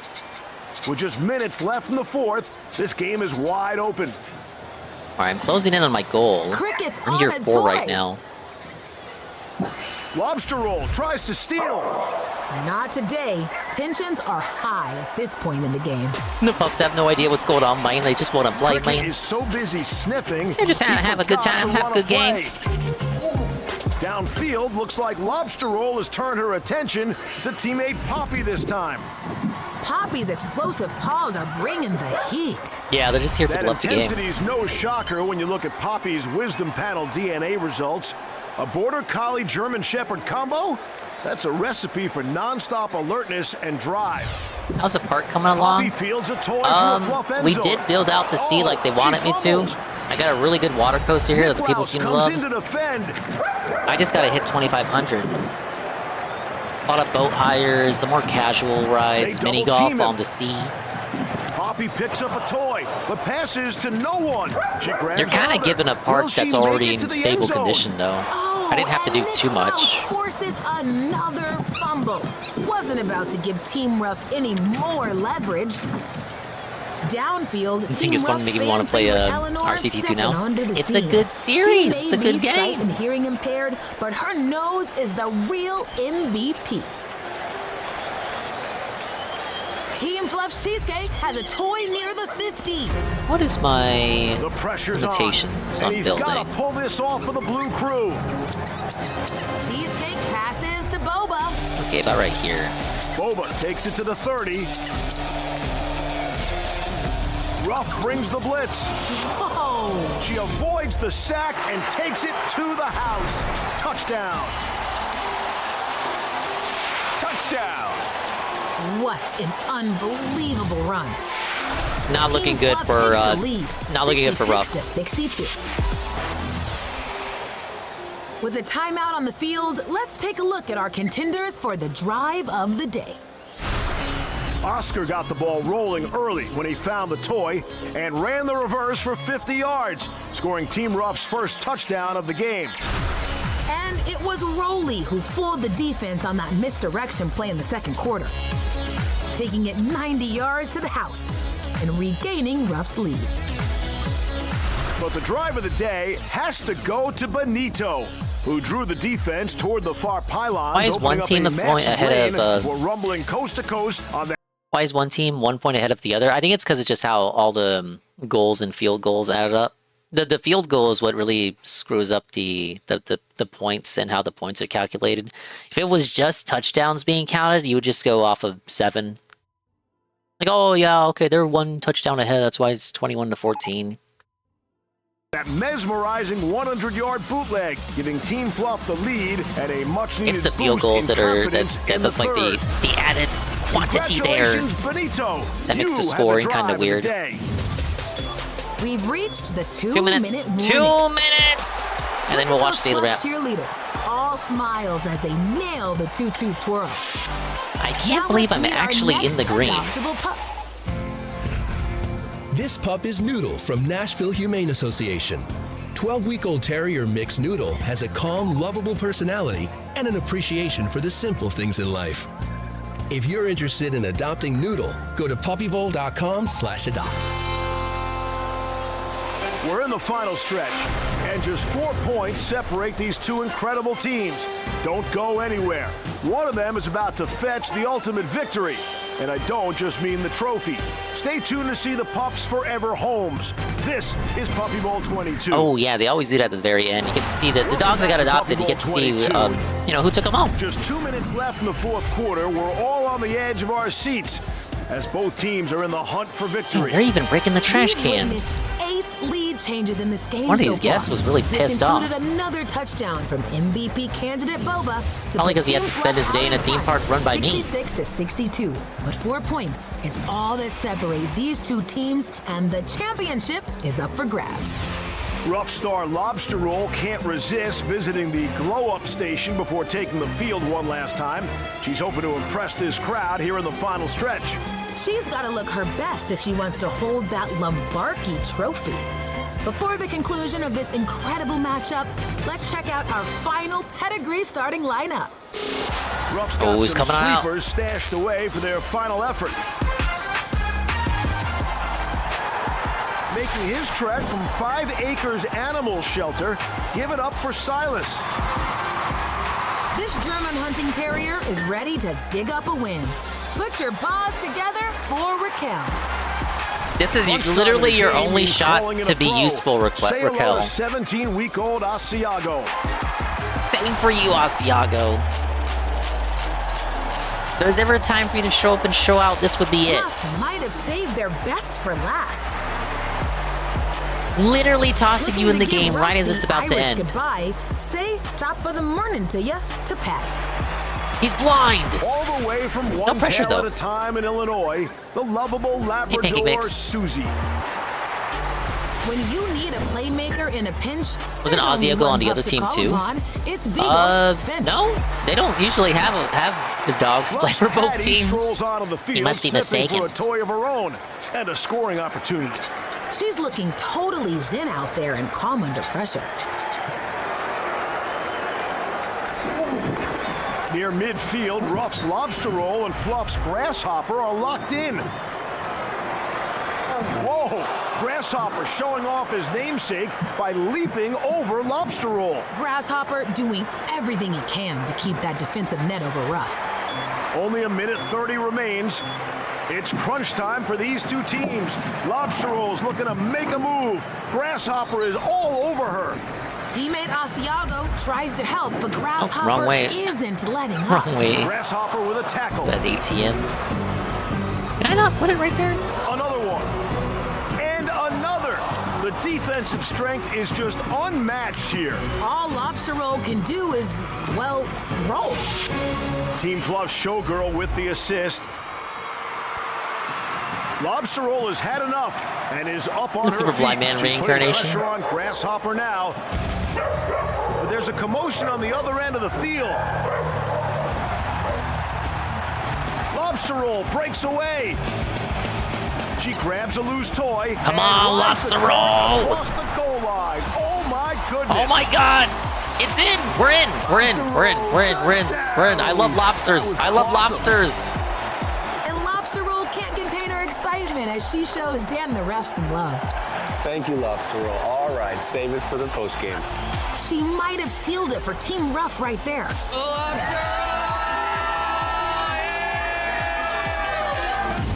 Let's take another look.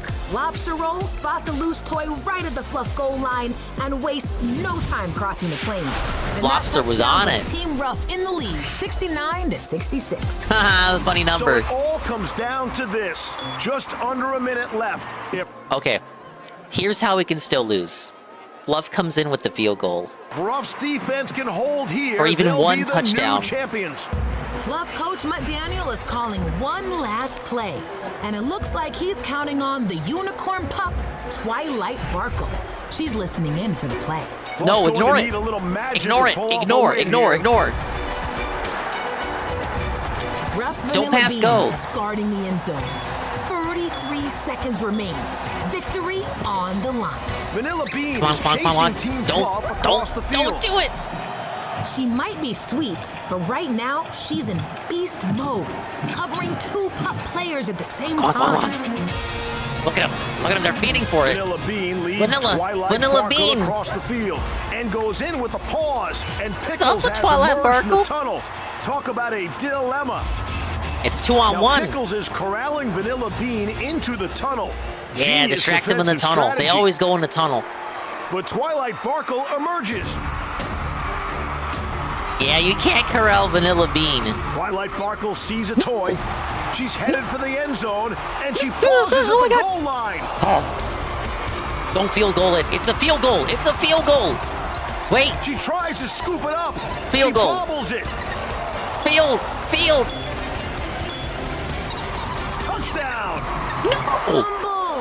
Fumble. Oh, my. There's confusion all. Uh-oh. No. It's down to the ref? Ah! One of them is about to fetch the ultimate victory. And I don't just mean the trophy. Stay tuned to see the Pups Forever Homes. Oh, wait. Did I go back in time? 22.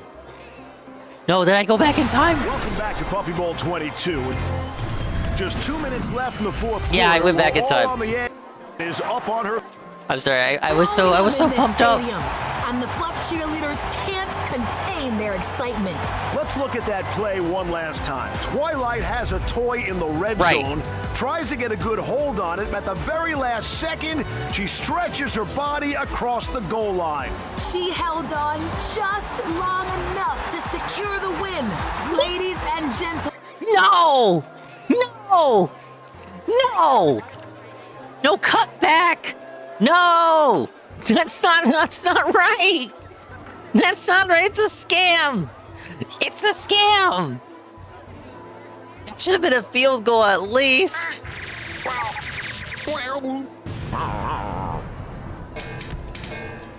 This is like the third year in a row. This is the third year.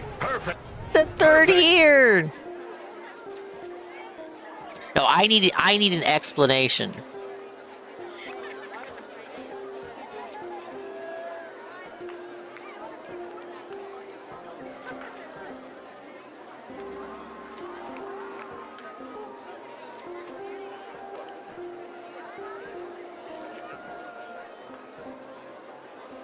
I know, I'm just I'm seething. Team Fluff the lead and a much-needed boost in confidence in the third. Congratulations, Benito. You had the drive of the day. We've reached the 2-minute warning. I think I went too far back. Back to Puppy Bowl 22. Mesmer. Fucking TV provider video things. 4 points separate. To give Ruff the I don't want to go too Irish far into the goodbye. future. See? Okay. Lobster roll spots a loose toy right at the Fluff goal line. We have the Lobster Bowl touchdown. Matchup. Let's check out our toy of her own, and a is up on her feet. She's putting pressure on. Man, I just wanted the replay on that last play. But there's a commotion on the other end of the field. Oh, this was the second to last play. Yeah, this was this was the lobster play. Just 2 minutes left in the fourth quarter. We're all on the edge of our seats as both teams are in the hunt for victory. We've witnessed 8. Oh my god, I'm getting tossed around. Down to this, oh, I'm seeking. Just under a minute. Dude, I'm seeking and it's not actually tossing me to where I want.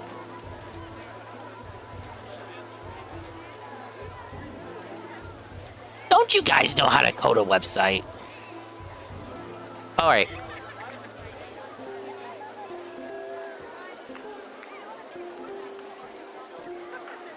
I actually was using the arrow keys.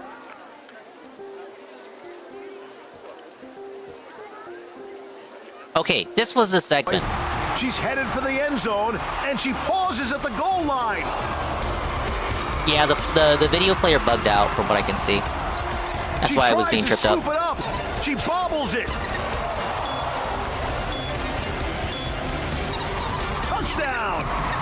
Fumble. Also, my VTuber bugged out. There's confusion all over I'm still the field great. right now. It looks What's going like on? Twilight might have crossed the goal line with possession before the drop, but Ruff fans It's demanding behind it was the a line. fumble. Folks, Puppy Bowl 22 comes down to a critical replay review. Fumble, fumble, fumble, fumble, fumble. Dan the ref is on the field with his final ruling.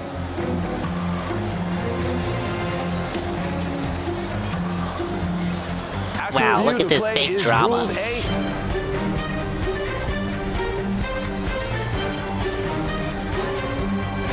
Touchdown. Incredible. Literally down to just one guy. Yeah, it looks cool to me. Sees an opening and rushes the toy into the end zone just as time expires. Team Fluff snatching victory from the jaws of defeat in dramatic fashion. It's pandemonium in this stadium, and the Fluff cheerleaders can't contain their excitement. Let's look at that play one last time. Let me fix it, lady. I think it bugged out because you guys did redeems at the same time.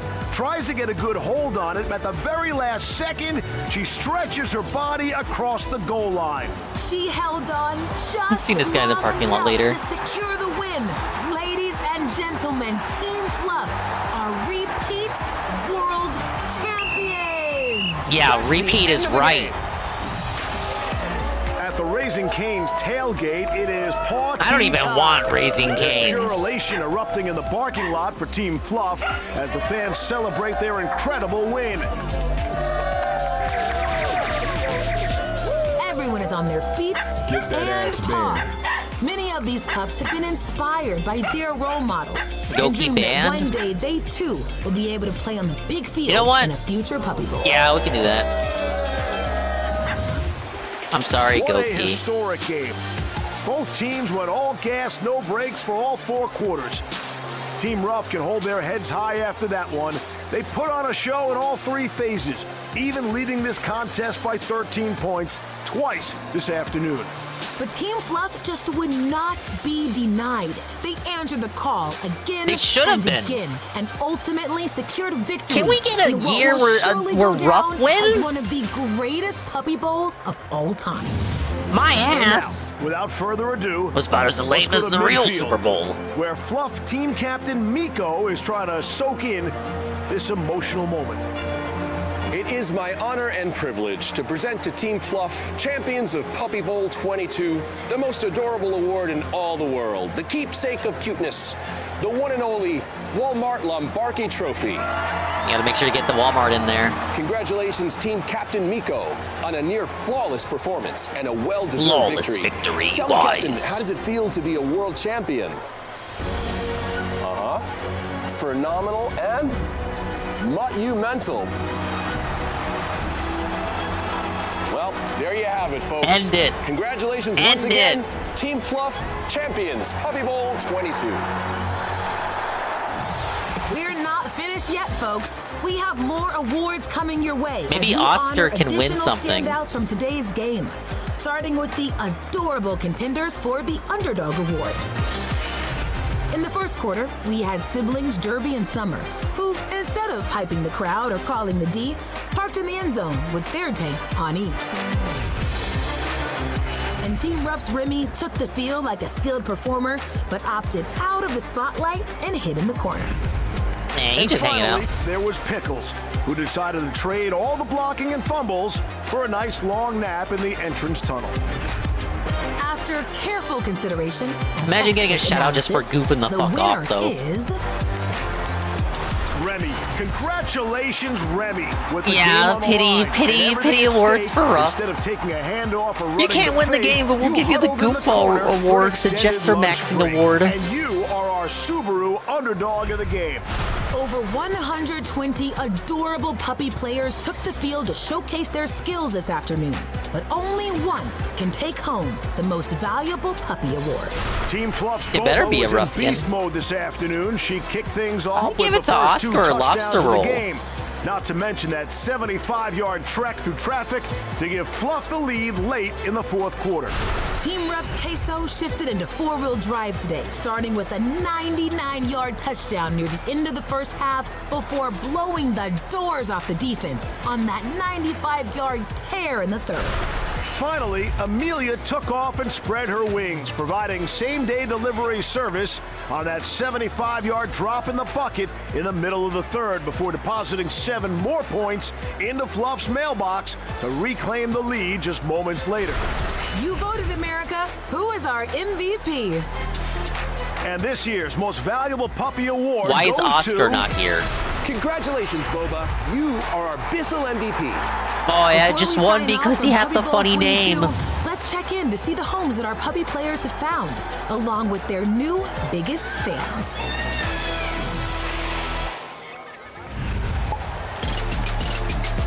Did Oscar get adopted? Can we get a home for Oscar?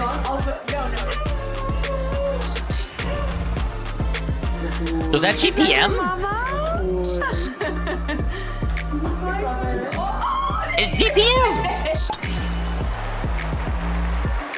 Oh, go Nuggets cold!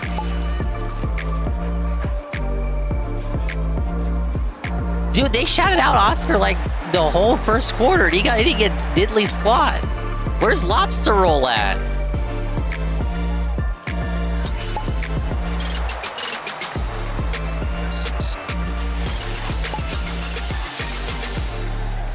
The Wang family. Oscar! There! Oh, we found a home. Look at him.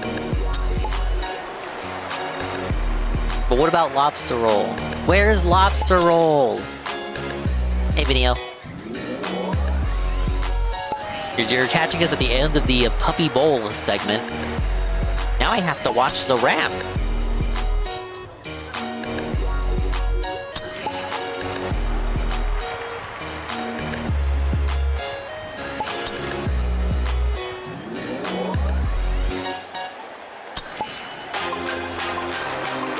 Josie's MVP right here, Slugger.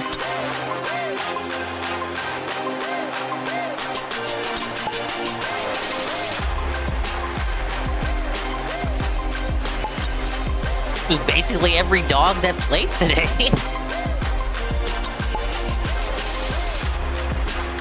Oh, Lychee! He's earless!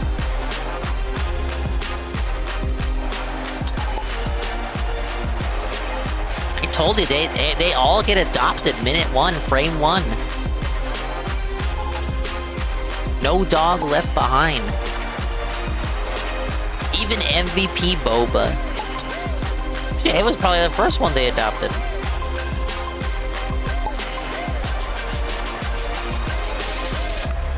I'm actually concerned they have not depicted Lobster Roll. Area, okay, we're good. We're good, they didn't forget Lobster Roll.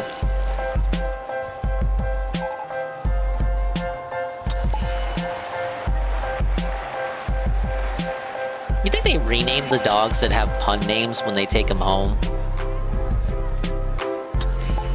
Yes, my name is, my dog's name is Carrie Pasha.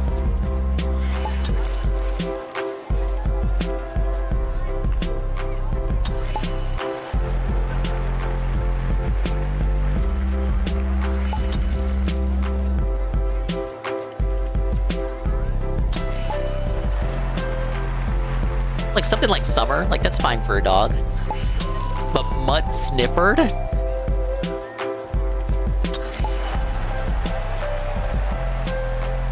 Like, damn, yeah, you're definitely getting renamed.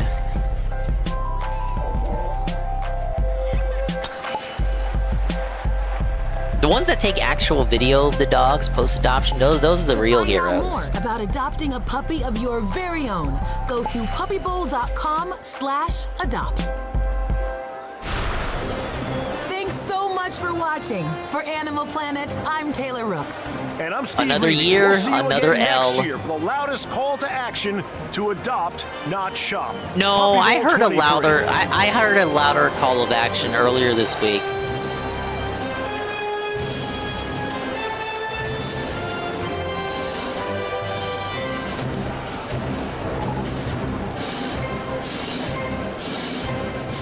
Well, thank you, Discovery and Animal Planet and everywhere else for that completely, definitely, it actually was legal. It was a completely legal restream. Thank you, Animal Planet, for the views. Ack. All right, let's see. Let's see what the daily wrap was about. Let me load up Brave. Let's open up that sub box. 20-minute wrap. You guys ready? Nah, I'm yanking your chain. I don't know how long it is. Thanks for paying for it so we don't have to. Oh, you're welcome. You know what I do for the community. I can't wait for the VOD to get struck down. Alright, so I was like a little bit over, but still wrong. We have an 11-minute daily wrap. 11 minutes! Ah, whoa, don't start talking then. Don't start talking, Phil.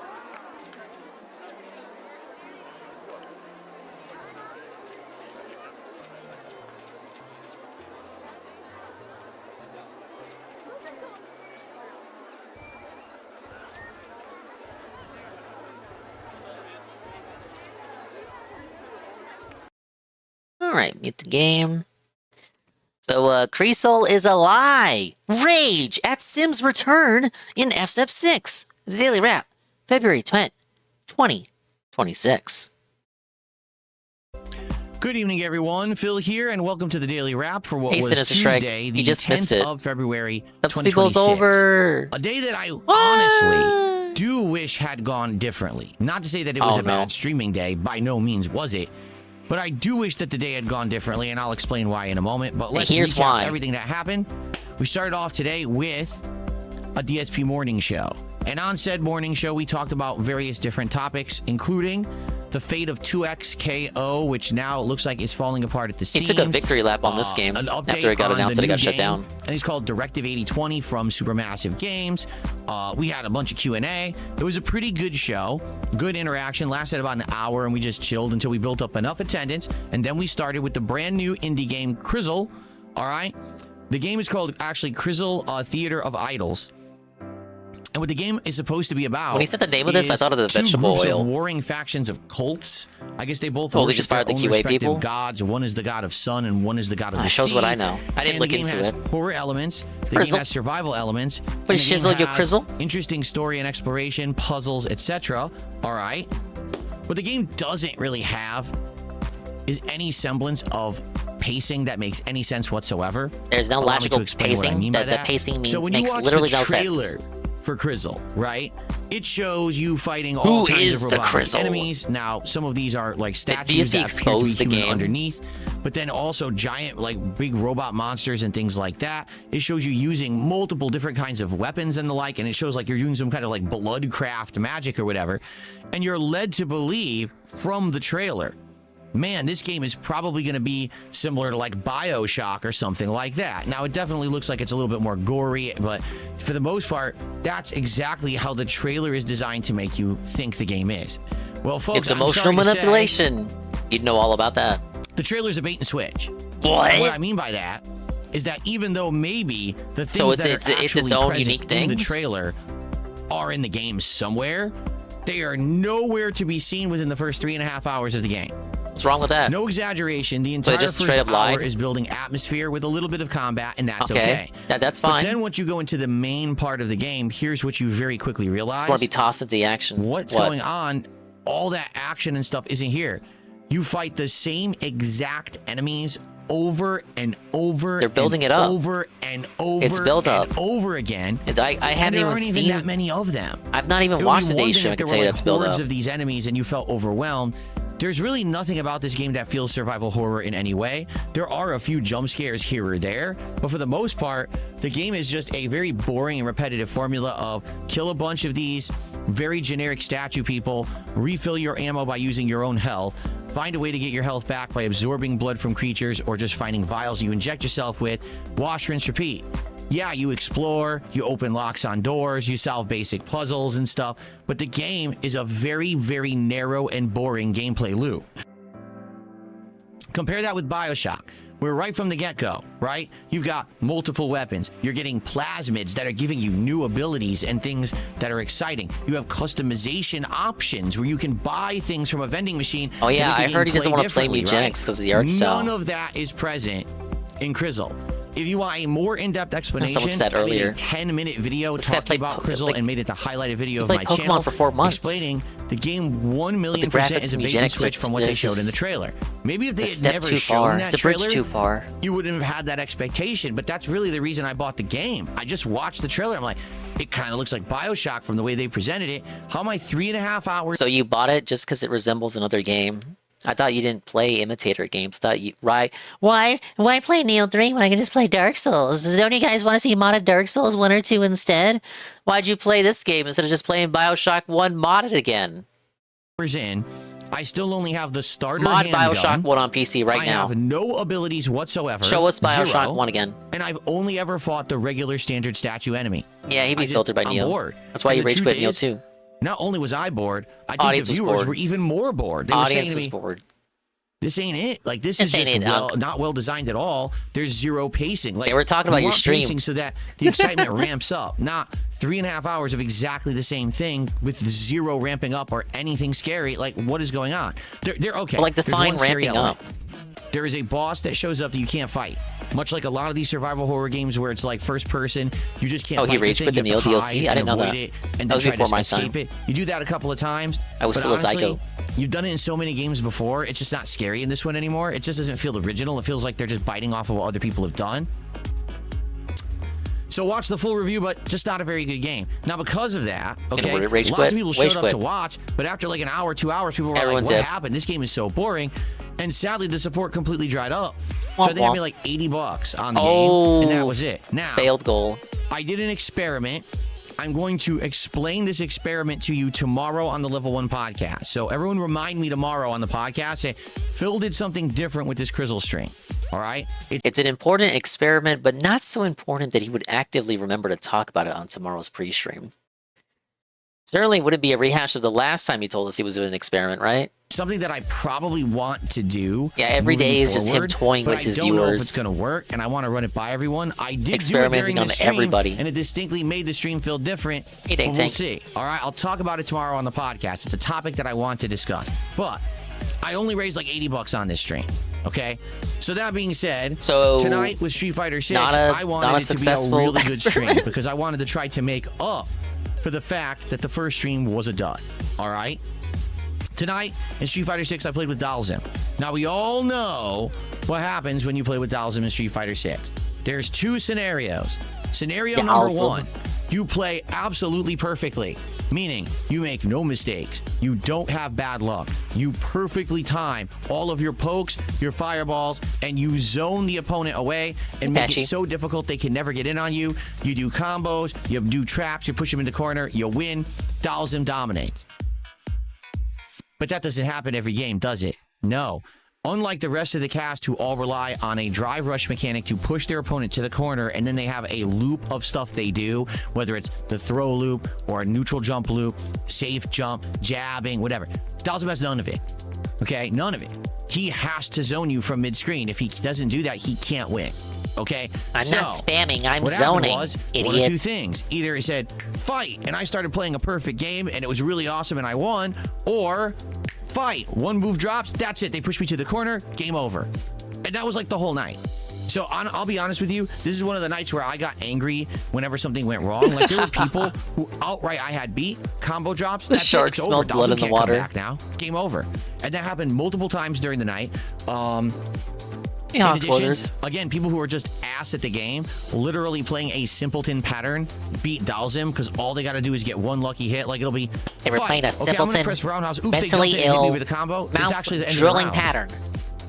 It's the end of the round. They push me to the corner. Now everything's safe for them. I got to guess my way out. It's over. So I like Dalzim. Why? Because he doesn't play like the rest of the game. The entire rest of Street Fighter 6 is a meta where it's push your opponent to the corner, crush them in the corner. That's it. With Dalzim, it's nothing like that. That's why I really like him. But he cannot hang with the top tiers. And that's sad. So anytime there was a top tier character, I got crushed. Anytime there was a rushdown character, I got crushed. Still had overall a good time, and support was absolutely outstanding. Attendance was outstanding. So to be honest, yeah, with how good the late stream went, we pretty much made up for the fact that the Crizzle stream tanked and the game sucked. Okay, what this does That lead isn't how is a big that isn't gap in how the sandwich schedule, shops 'cause operate. Friday's daytime stream was going to be more Crizzle, and now we're not playing that shit again. It sucks. So It what are we sucks, gonna do? man. So There's we're rumors gonna- that there well, may be we'll a pick up something else open to beta rage quit. for Marathon starting Thursday. No That could way, be- really? Actually, there's some other indie games that I possibly have in mind that I might want to Drop try it out like too. I'm not Highguard. sure yet. So we're going to leave Friday's daytime stream open. We'll probably talk about this on the podcast tomorrow, what we should do in place of Crizzle, because Crizzle sucked. But I just want to say thank you to anyone who did attend the streams, who supported the streams, particularly if you were on that Street Fighter 6 late night stream. As much rage as was in there and how many times I say the game sucks, because it does. Remember, when mad, just chill. I really appreciated that people came out and supported the way they did. Again, that makes up for the dud stream. And just like I said yesterday with Dragon Quest VII, I said, like listen, the dud stream. If we get a dud of a stream and no one's supporting a certain game, as long as we're getting great support on other streams, it'll make up for it, right? This is the line of thinking paired with Street Fighter 6. This is line of thinking he wants. Made up for it, but imagine. So he playing Dragon Quest VII. We had 2 games. It's like, well, I don't know. Keep pretending to like Dragon Quest VII. Didn't work or had a debt. Like, as long as he gets propped up by other slop games that he's playing. Oh my God, right? So that's what I mean. I'm not there yet. I'm not at the point where I'm doing so well for myself every stream that I can actually say, hey, I know this game's not doing well, but let's just keep it in the rotation anyway. Especially this year with me, I'm gonna. Bingo. If you ever say this to him, he will tell you to fuck off and talk about a sandwich shop. He said it to me personally, directly. But it's okay when he does it. It's okay when he does it because he uses it as an excuse to play a game that he thinks he's gonna like. And try so many new things and new games and stuff. Rather, a game he's supposed to like. He's known for liking Dragon Quest, so he should be allowed to play Dragon Quest games. You know, it's going to be risky. So let's see what happens moving forward, all right? I don't want to be negative about it. Overall, it was a great day. He's negative. I hope you enjoy the Dolls-M gameplay. Check out Crizzle, or if you don't want to check out the raw videos, at least check out my 10-minute mini summary / review of the game from 3.5 hours of playing. And, you know, let me know your thoughts. Leave comments. I want to know what people think about this game. I'm not kidding. Literally, right now, I have 0 comments on any of the Crizzle videos. I had like 6 comments on my review, and 3 of them were trolls. So it is what it is. Tomorrow, it is what it is, Brian. Yet again, there will most be of his videos get 0 comments on them. We'll talk about the different thing I did on today's 0 Crizzle good natured comments. Do it moving forward. We'll also talk or react to this directive 80/20. Did he like not beg today? I didn't watch either stream. He sieved during the night stream, apparently, and he did an experiment with the day stream with his Crizzle games. He's going to reveal to us what the experiment was tomorrow. Trailer that has come out. I want to react to that. Hey, Blue William. And more. I'm sure we'll have more things to talk about. Maybe we'll I heard actually plan out the next upcoming marathon as well. On the first stream tomorrow, it's more Hollow Knight, which has been going very well. Hollow Knight's been an awesome playthrough. Can't wait to play more of it tomorrow. And then tomorrow night. You think the experiment was not begging, but he would just rehash an experiment and pretend like he didn't already do it months before? Hell hey, Stinky Suck. The horror supermarket game we're playing on the late stream. I think it's something to do with gameplay, DSP like how he played. Crumble cookies. See, Dogsplane says he did never do a late night stream. I think it's something to do with how he played the game. Almost never. In this case, because it's dessert, we're doing that tomorrow night. I hope that you will join me for the Crumble Cookies DSP tries it tomorrow night, as I'll be. Because here's the thing, even though the day stream made $80, he seemed to imply that the experiment was successful, as he said it was going to be something he was going to keep on doing for the immediate future. So I don't think it's something to do with support. We're doing that tomorrow night. I hope that you will join me for the Crumble Cookies DSP tries it tomorrow night, as I'll be trying multiple cookie flavors, and I'll let you know what I think about them. Okay, so tomorrow is a great day. Content, please show up. Let's get some support, and let's go. Have a great, solid day tomorrow. Everyone, have a good night. Thank you so much. Peace out. I'll see you in the morning for the Level 1 podcast. Man, I forgot he was going to do the cookie thing. There you go. The rap, ladies and gentlemen, it existed.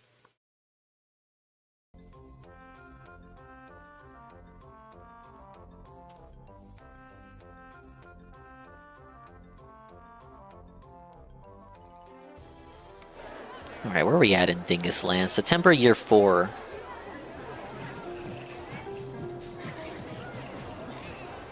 I was playing Shadows and ended up getting a 8-star Emir that I can't use. Oh, you don't have Edelgard? I don't have that weapon yet. I probably don't play as much as you do. It's not fun to play.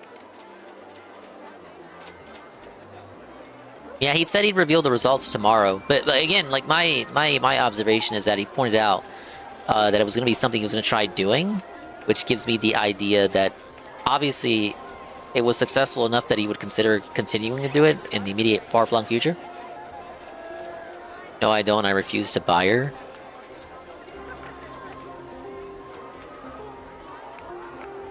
Yeah, probably for the best. There's no guarantee that game will even reach its 1-year anniversary. Jarl Copes, weird channel name. Oh, on the when the video ended, I didn't notice. That'll be another video, whatever video that was. It's gonna stay on my recommended on the Brave browser until the day it stops being recommended. Thing is, how's the partner push going? We got 6 streams locked in for January. Do I have the image? I got rid of it.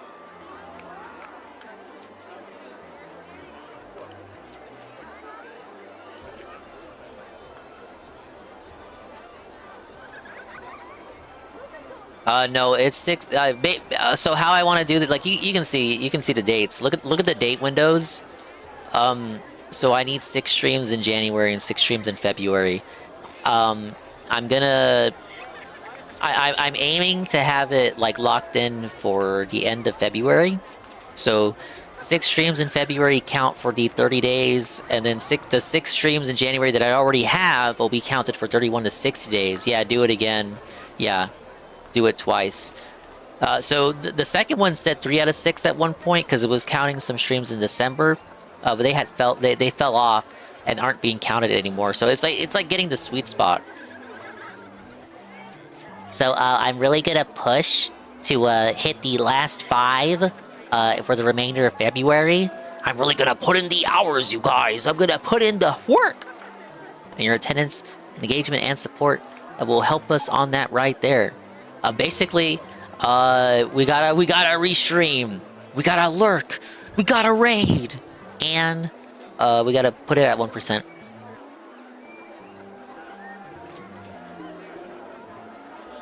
I did just want to watch Pupper Bowl and veg out tonight. And now that we're done with the wrap, it's like I got 1 more year. I feel like I just want to... Like, I'm doing good money-wise. And I'm 100 and some change short of the amount of guests that I need. July was real bad. What the hell? We picked it up back in August, though. I think my advertising campaigns are doing a lot for my Japan-style honeymoon park.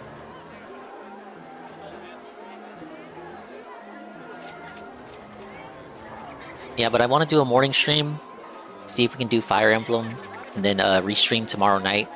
So the Kino Casino has promised a big DSP-style show. I think I was supposed to say that when I was talking about the Quartering's Pokemon snafu. Carl, the Quartering is getting scammed on Pokemon cards. He bought multiple boxes of resealed cards, meaning all the rare cards were snatched out, and he was left with the dud cards. He had 1 good hit and only got 60 bucks out of it. Out of the hundreds he spent on the resealed cards. He just bought them from a scalper. Didn't do it from a wholesaler. So he got felted. He was felted so hard, left so emotionally distraught, that he cursed the casino while opening the cards. He was like, well, I can't wait for like these people to watch this later on and laugh and make fun of me, acting like they're any better than I am. And it's like, why even say that? Why even say that, bro? It's because he was losing. He was losing money. Yeah, they weight the packs. They do that shit that you get banned at like Target for. But that Quartering segment went on for so long that they weren't able to do DSP on Monday. I still have a DSP segment from last Wednesday that I didn't tune in for. I'm so behind, you guys. But they had said Wednesday will be the all-day DSP show. They got so much Phil to catch up on. You just know they want to talk about this Dragon Quest situation from Monday. So I think I will restream Wednesday night. Probably Animal Crossing. I was thinking Kirby, but Kirby has an event starting for Valentine's Day next week. I think it'd be better if we do the Kirby stream next week, get the final achievements locked in, do the event. So I'm thinking Animal Crossing for tomorrow night, vibe out. But tomorrow morning, as in later this morning, as in a couple of hours, I want to do Fire Emblem. So for that, I think I'm going to save and call it here, guys. Thank you guys for showing up for the Pupper Bowl chill, as always. The annual promised Pupper Bowl watch party. If you were here listening to the sound of my voice, you were here for the restream.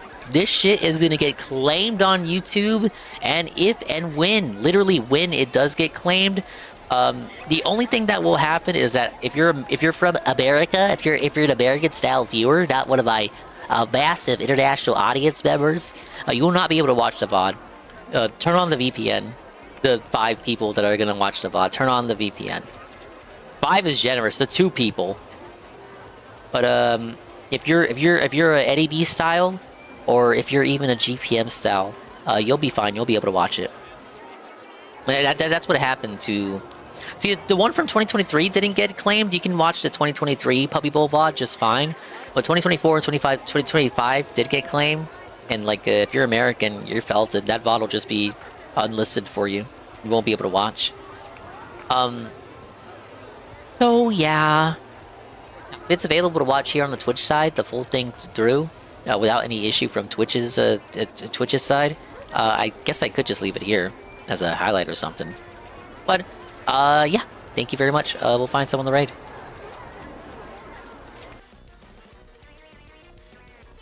America's felted. Many such cases. Ah, well. At least we're able to wield knives.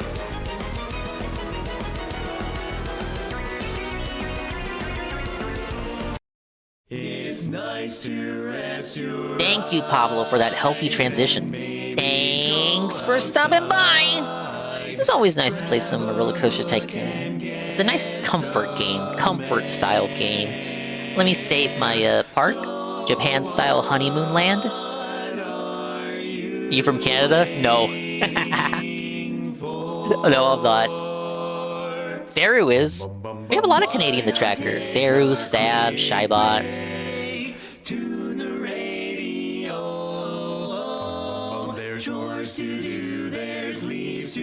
Alright, it's saved. Exit out. No, I'm not Canadian. I'm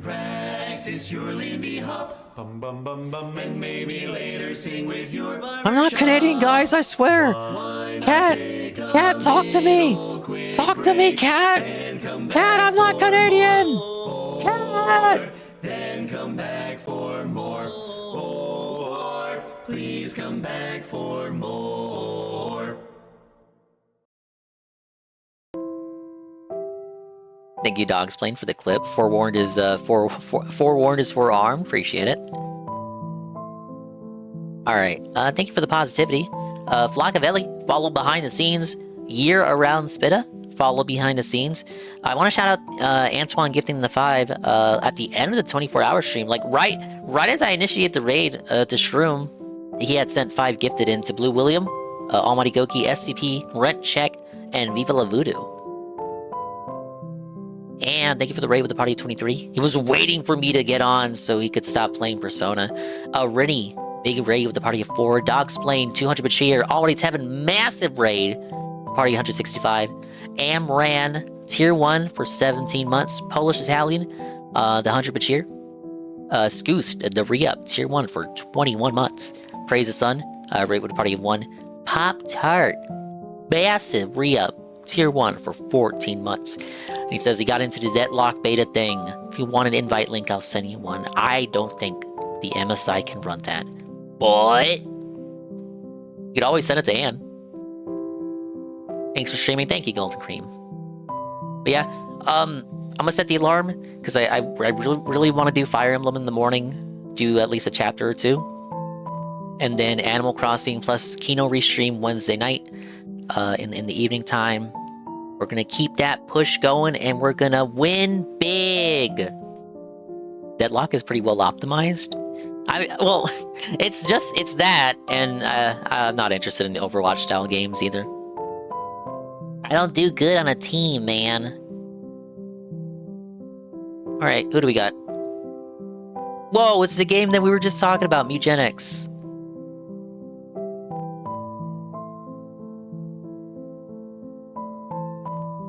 And a partnerversary. Yeah, I know where we're going. Yeah, I saw Tevin playing Mugenics. I didn't know it was by the Binding of Isaac man. Oh wait, I have the perfect raid message for this one.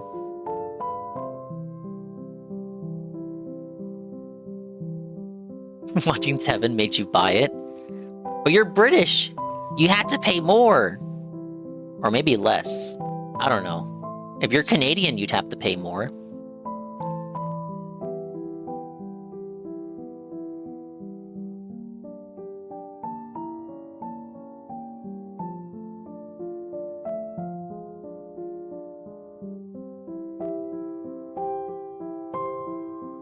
The raid message is, talk to me, cat! Talk to me!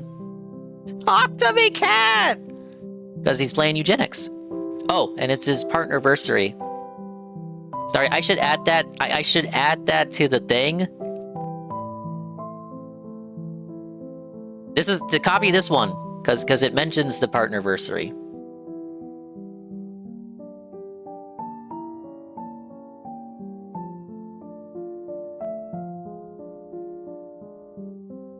Someone super chat DSP spam pounds to convert for US, please.